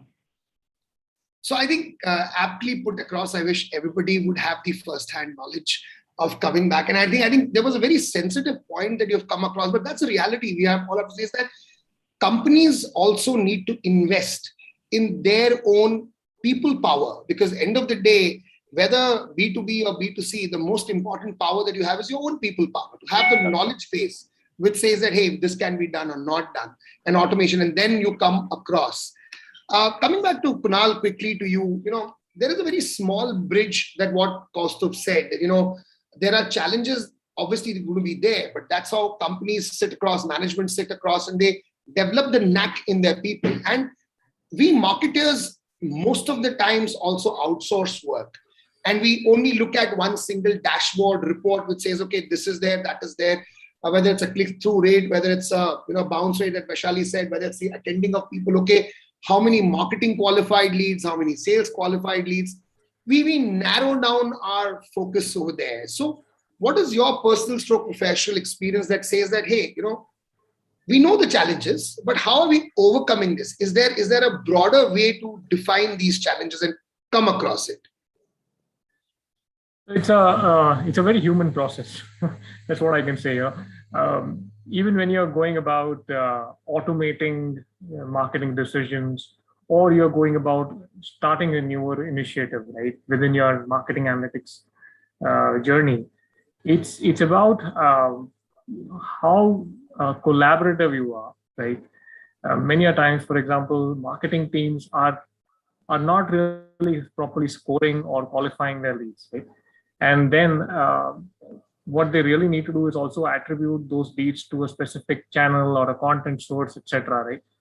And in the bargain, what happens is they're not able to, because they've not been able to, they're not joined at the hip with sales or other teams like inside sales or business development. They are not able to take those actions that they need, right? So Kaustubh alluded to the fact that there needs to be proper follow-up. But I think there's also at the very start, there needs to be a lot of collaboration that happens across the marketing, sales, and any other interested organizations. It's going to be a stakeholder to determine what is it that, why are we really doing this, right? So in terms of questioning the whole automation process, why are we automating what we are thinking about automating? How will we be going about it? So for example, if it's lead scoring, how many points is a particular action worth? What should be a threshold for a prospect to qualify as a marketing qualified lead and then be passed to sales? So it's a pre-agreed handover that happens right at the start. So I think there's a lot of, that sort of handshaking that needs to happen right up front. So I don't think there is any easy answer. It's just clearly a messy but very, very important step in our entire journey to make any initiative successful. Absolutely, and I totally agree to the messy part of it, because obviously, Kunal, what happens is that we are on a cusp of change, right? We are going digital. There's a lot of, and as Vijayant and Vaishali have already pointed out, and Kaustubh and you also, that there is actually a lot of insights and data available. And then there's no two ways on that. But how to decipher that, how to come across that is an important part. And from there, I would love to jump into my next point. And Vaishali, this is for you, is that we all know that strategy and growth is what every company is looking forward for. But it's very unfortunate that many a times we marketers are not actually there in that core team meeting. When it happens, okay, what will be the strategy for the quarter, number, and suddenly snowball comes up to us, yeah, we didn't get the numbers, yeah, we need to do something out of the box thinking, right? I kept on thinking, what is this out of the box thinking? And that made me realize that, is there a way that you can demonstrate clearly, correct, a pattern, a program which is based on analytics, because you've got data from the last quarter, last year, last month of how your sales have done, what kind of customers have you got? It's very important these days for every brand, B2B, B2C, doesn't really matter. And that is how you demonstrate the value of marketing. So how do you tackle that situation when you are abruptly bought into a situation in a heated room saying that, okay, now Vaishali, come on, take out your magic wand and show us some magic. How do you deal with that? So Savi, yeah, as you rightly mentioned, this does happen because that always the 20% is like ad hoc. How much ever we do the planning, 100%, the 20% is always there. So with this, I'm going to say, yes, analytics does help because we have been talking and we have discussing from past 20, 30 minutes that data, as you rightly mentioned, from disparate sources, there's enough of data which is sitting with us. We have the customer data, segmentation data, demographic data, from all the possible sources it's there. So basically it boils down to how we are analyzing the data, because I would say it's a two-prong. If you get the right way to it, you'll get sense out of it. If you look at the other way, you'll also find the crooked part to it. So if you want to keep poking holes into it, you'll find, okay, this is the, so it depends as to how is it. So now in this kind of a scenario, it's a data driven how I'm going to show, because data is already sitting. Yes, we are focusing on a particular targeted segment. The TG is what we are focusing on with a particular segment. So with this data, we can always go back and say, with this particular campaign, which is the target segment we're going with, what is the persona we are targeting? And also we can identify, or we can say, what is the new business opportunity that we can, have we gone into the complete segment? All the customer segment taken care? I would bet that none of our campaigns will never go into it. We know there are a list of priorities, but we also say, this is the top 80% should go in with the kind of budget we all go and run behind it, and next one's the least priority, or it could be a later priority. So there will be always a possibility when we go back and look at the data, there is so much of untapped customer segments which will be sitting there, which is ready, and they are already been in the customer journey. So all that we need to do is find out the potential of that, personalize the experience, figure out what's a campaign. A personalized campaign can be going to it, then it's going to show you that exponential growth or what is the profitability we can bring on the table. The additional thing that what can happen apart from the BAU campaigns that are running it. So I think that it always happens with the informed decision. Like for marketers, our productivity goes up 15 to 20% when it's an intelligent decision that we take with the fact related, with the data. Absolutely. And I believe that the more data, the more insights, the more intelligence that we bring in, it's all better for us, all better for the organization. So from that point, I'll tweak it a bit for Vijay, and then I'll bring it.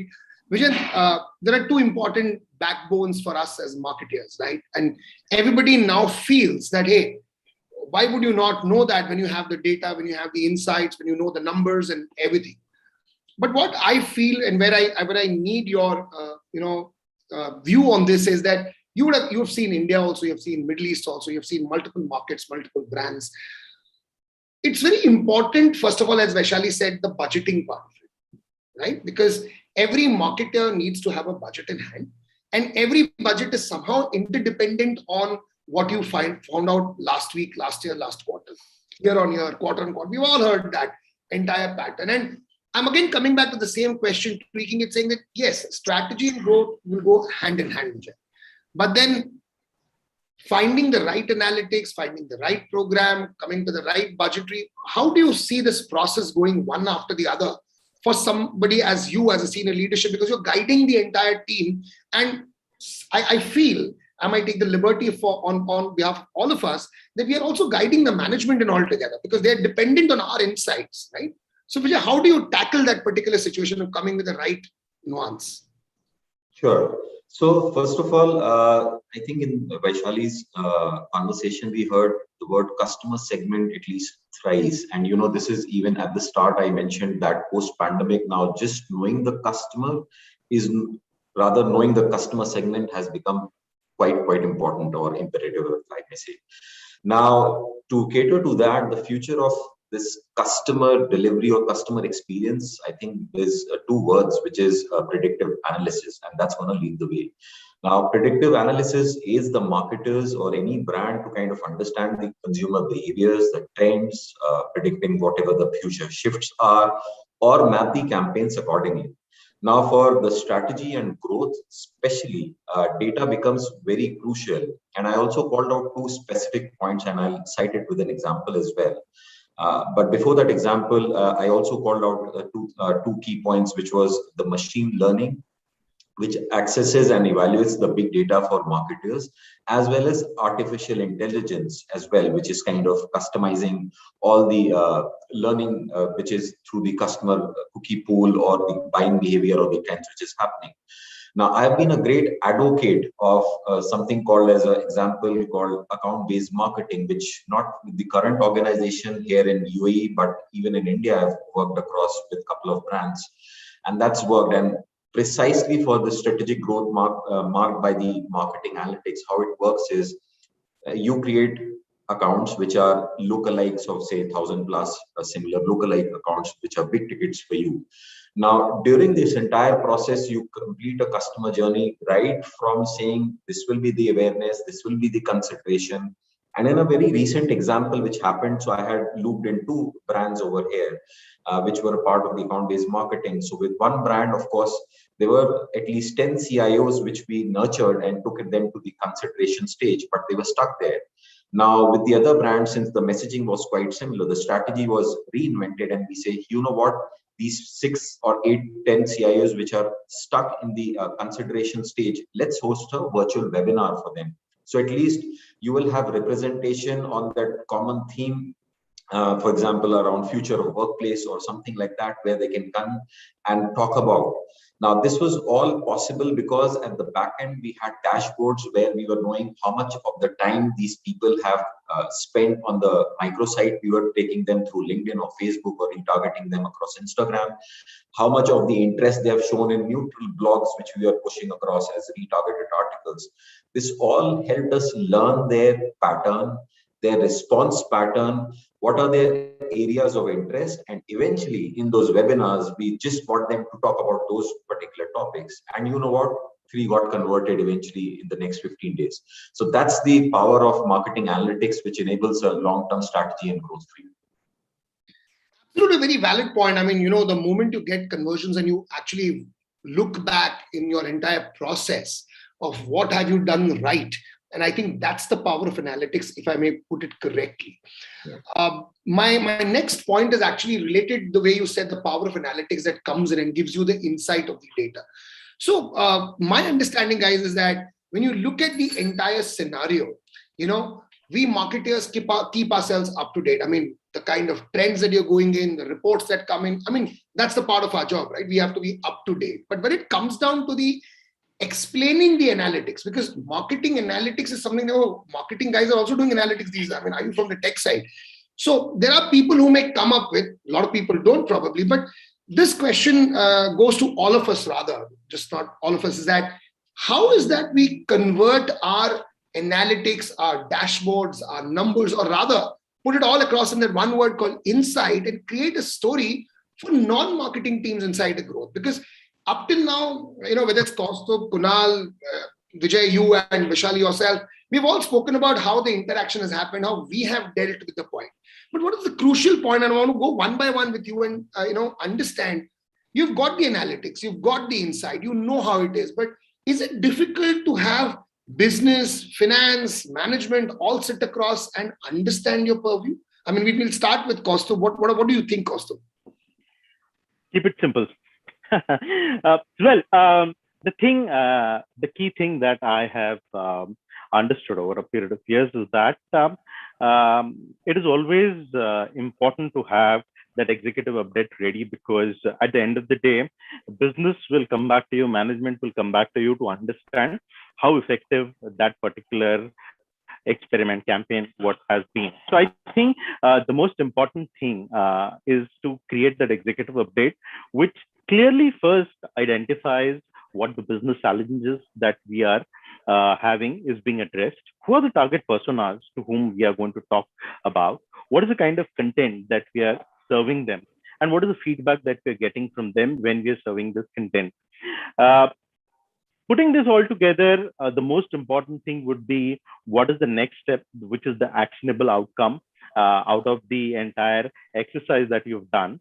And what are the timelines that you have to take those actionable? Because at the end of the day, all these put together is finally the question comes to what we've been speaking about, ROI. So I think this is the story that I've been telling the management, the executives, and these are the parameters that have to be ready before the experiment project, during the experiment project, after the experiment project. And trust me, it works very well when they see these elements. And finally, when you show that, okay, fine, all this thing is going to lead to this kind of an ROI, that is required. That's been the experience. Absolutely. So Kunal, what are your thoughts on this? I mean, you've been there making such presentations, your finance, your management. How do you tackle your side of the story and make people convinced that, yes, this analytics is actually going to give you the growth that you're looking at?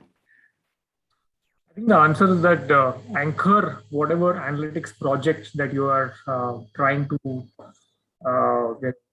implement right back into your strategic goals. You don't want to be reporting for reporting's sake. We don't want to be doing analytics for analytics' sake. I think marketers can earn the respect of other organizations by taking a really professional approach to the marketing metrics and the analytics by using technology to really tie back those insights to what the organization's vision and strategic plans are, right? So it's all about making better decisions, and that's what the real bottom line is. So how can you make better decisions if you have better data and better analytics? As simple as that. Now, taking that, right, we can then take that whole idea and start applying it to various factors. So a lot of these what if questions. So what if, so for example, do you know which marketing campaign is working for you versus which is not? Do you know in which investments are really firing for you versus what's not, right? Especially in the trying circumstances that we have seen in the past couple of years, the axe tends to really fall on marketing budget, right? And that's one example of how analytics, if you start using it wisely, can act like a shield. You can identify what's working, what's not. And instead of using an axe approach, you can then proactively use a scalpel approach in removing the campaigns or the programs that are not giving you that sort of value, right? And that simple strategic approach, I am sure is really valued by the entire organization, whether it's your finance organization, whether it's your managing director. So it's all about removing some of that fluffiness that has been built over the years around marketing, right? So I think that's the sort of approach that could go a long way in conversations with friends in finance or our executive leadership as well. Absolutely. And I want to, quickly, I know there's a limited time for us, but there's a very important question. And I want to just go down to Vijay and Vaishali on this, because there's a very important point, Kaustubh, that you just said that, yes, sometimes you don't look at the analytics and the first axe that comes is on the marketing budget. And obviously then there are patterns in which it goes down. So Vijay, quickly, in your opinion, is there a success mantra or is there an ROI matrix that you would like to put across on the table that at least there is some way to the marketing teams over here, they're saying, okay, there can be a successful marketing analytic program. Is there an ROI matrix that you can put across? That's the toughest question, which cuts across to every marketer these days. And what typically happens is, and talking about data again at the start, I said, going back, justifying ROIs is what we now do at the start of our presentations, whether it's QBRs or anything. Even the MDs would ask, the sales head would ask that, hey, you start with numbers and give us that. Now, citing a very important example, as I said, talked about the smartphone, so I'll stick around to justify the ROI. See, I spent 12 days in procuring one handset. I did a lot of research. The company at the back end collected the data. Now, for a brand to justify the ROI, if it were to be smart enough, I've not only purchased the smartphone for once, I've also purchased their services, which is a plus 3-year warranty. Now, that's again an ROI. Somebody can say, hey, you know what, as a marketer for that smartphone, I ended up spending $1,000 just to target pigeons and similar lookalike audiences, but X amount of smartphones got sold. Plus, there was multitudes of services, which is a 3+ year warranty, which was sold. Now, this vision and similar customers become a long tail customer, so that they will also go and buy, for example, a pen along with that, which works on a smartphone screen. Also, to that extent, there's a charger, which is a wireless charger. So you can keep adding small accessories as a part of ROI. Why I'm telling all this is because just selling one particular product gives you a limited ROI. But if you sell services along with it, it becomes And of course, it depends on the revenue model or the product model. And since I work along with multiple brands over here as well, that's why I'm calling this example, that you pick up any customer and to justify the ROI in the long term, you get an opportunity to say, hey, I will go and cross-sell and upsell to this customer in the next 2-3 months, or tomorrow, if they get a solution in a box kind of a situation where what happens in Singapore is you buy phones and then you kind of sell them after 1 year to the same brand at a subsidized price and you get a new one. They are retaining the customer. So eventually the brand is justifying the ROI. I spent X dollars, but X dollars over the next 1 or 2 years is what the return of investment was. Absolutely. And I really like the part where you actually spent light on it. I know we're out of time, but I would just want to take a couple of more seconds, Vaishali, with you. So very important point which Vijay said over there, that you've sold a product, you've got the data, and there's a humongous amount of opportunity for you to upscale yourself, correct? Quickly, if you are in that position, how do you see this opportunity?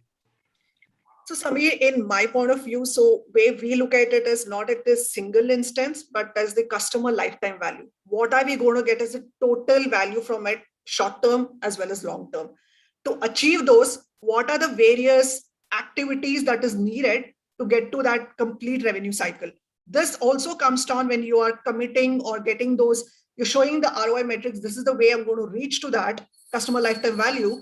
You also look at the churn, because at this point of the time, it's so easy that you will spend so much of money to acquire a new customer, but holding back the customer is also becoming another metrics that all of us are running behind at.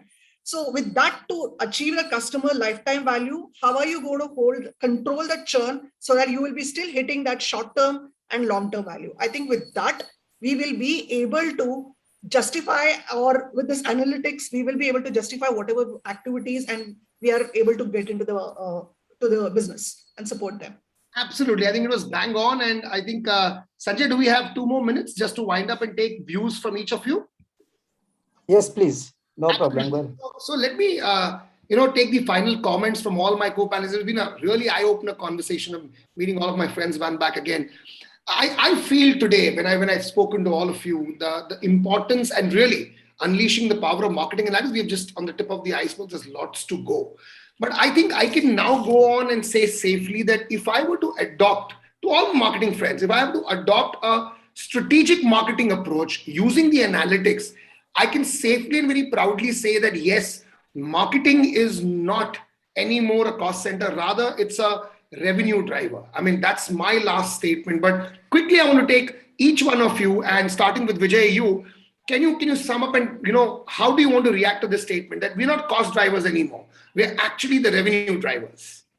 So yes, and I completely agree to that. We are the revenue drivers because, it's just not spending or, using the marketing dollar that's available. We are also bringing a lot of intelligence as marketers, which is not only aiding marketing or brand, but it's also aiding sales or creating an impact to sales. So I think I will submit at that. Kunal, your thoughts, please. Completely agree. Look, marketing has always been an art and science, right? And we have been, traditionally, marketers have been known for the art part of it, which is your imagination and bringing that creativity to the table. Management always looks at us when it comes to doing something different, something creative. But I think with marketing analytics in our kitty, we can also bring the science part of it. And the art and science can actually marry each other. And with that, it becomes a very powerful combination when used at a strategic level. Okay, so it's no more just the fluffiness or the creativeness, but it's also about the so strong science that we are bringing to the table of how our customer journey looks, how our marketing campaigns are now getting tailored. And I think that makes it a lot more compelling from a marketing standpoint. That's my point of view on that. Thank you so much, Kaustav, your points. Well, I would just like to leave everyone with 4 letters, that is SOAR, by which I mean strategy, outcome oriented, automation, ROI. Ensure that marketing analytics is a part, the core to your strategy.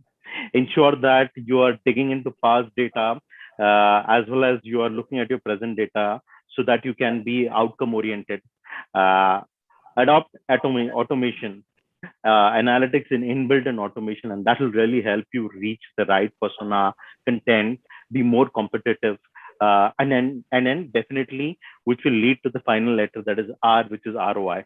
And that is what will help us marketers to not just be a support function, but to be the revenue generators.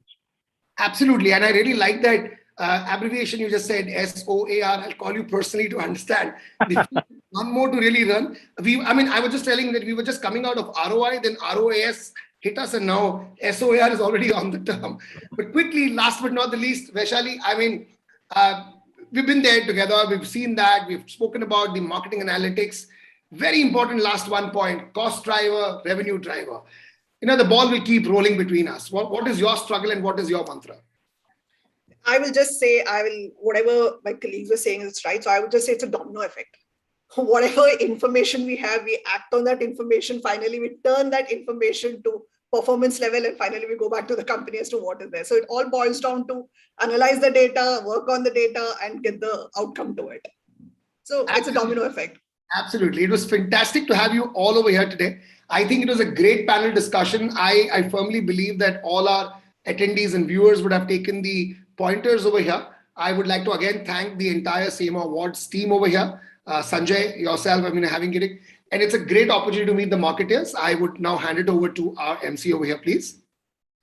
Thank you, Samir, for conducting this discussion. Lots of insights coming in from all our esteemed speakers here. Thank you so much for joining us and sharing with us all your insights and wisdom. Thank you so much and have a great evening. Take care. Thank you. We'll now move on to a few lighter moments. We are very happy to showcase a few songs sung by Prasenjit Roy. You heard him earlier in the day making a presentation about experiential marketing. Here he is humming a tune or two.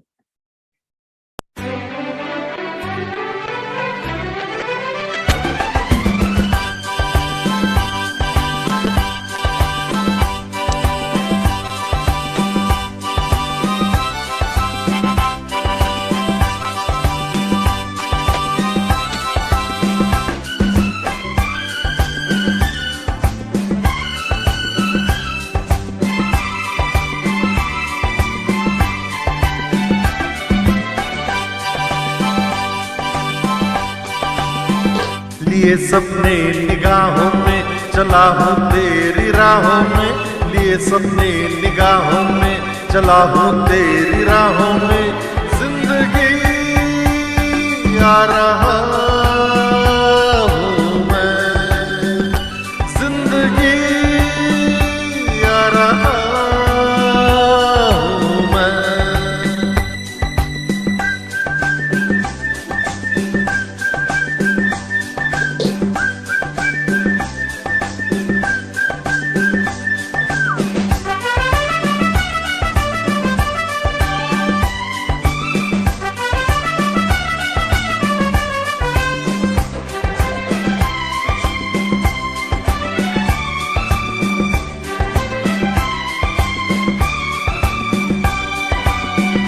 कई यादों के चेहरे हैं, कई किस्से पुराने हैं, तेरी सौदा सताने हैं, तेरे कितने फसाने हैं। कई यादों के चेहरे हैं, कई किस्से पुराने हैं, तेरी सौदा सताने हैं, तेरे कितने फसाने हैं। मगर एक वो कहानी है जो अब मुझको सुनानी है, मगर एक वो कहानी है जो अब मुझको सुनानी है, जिंदगी आ रहा हूँ मैं, जिंदगी आ रहा हूँ मैं।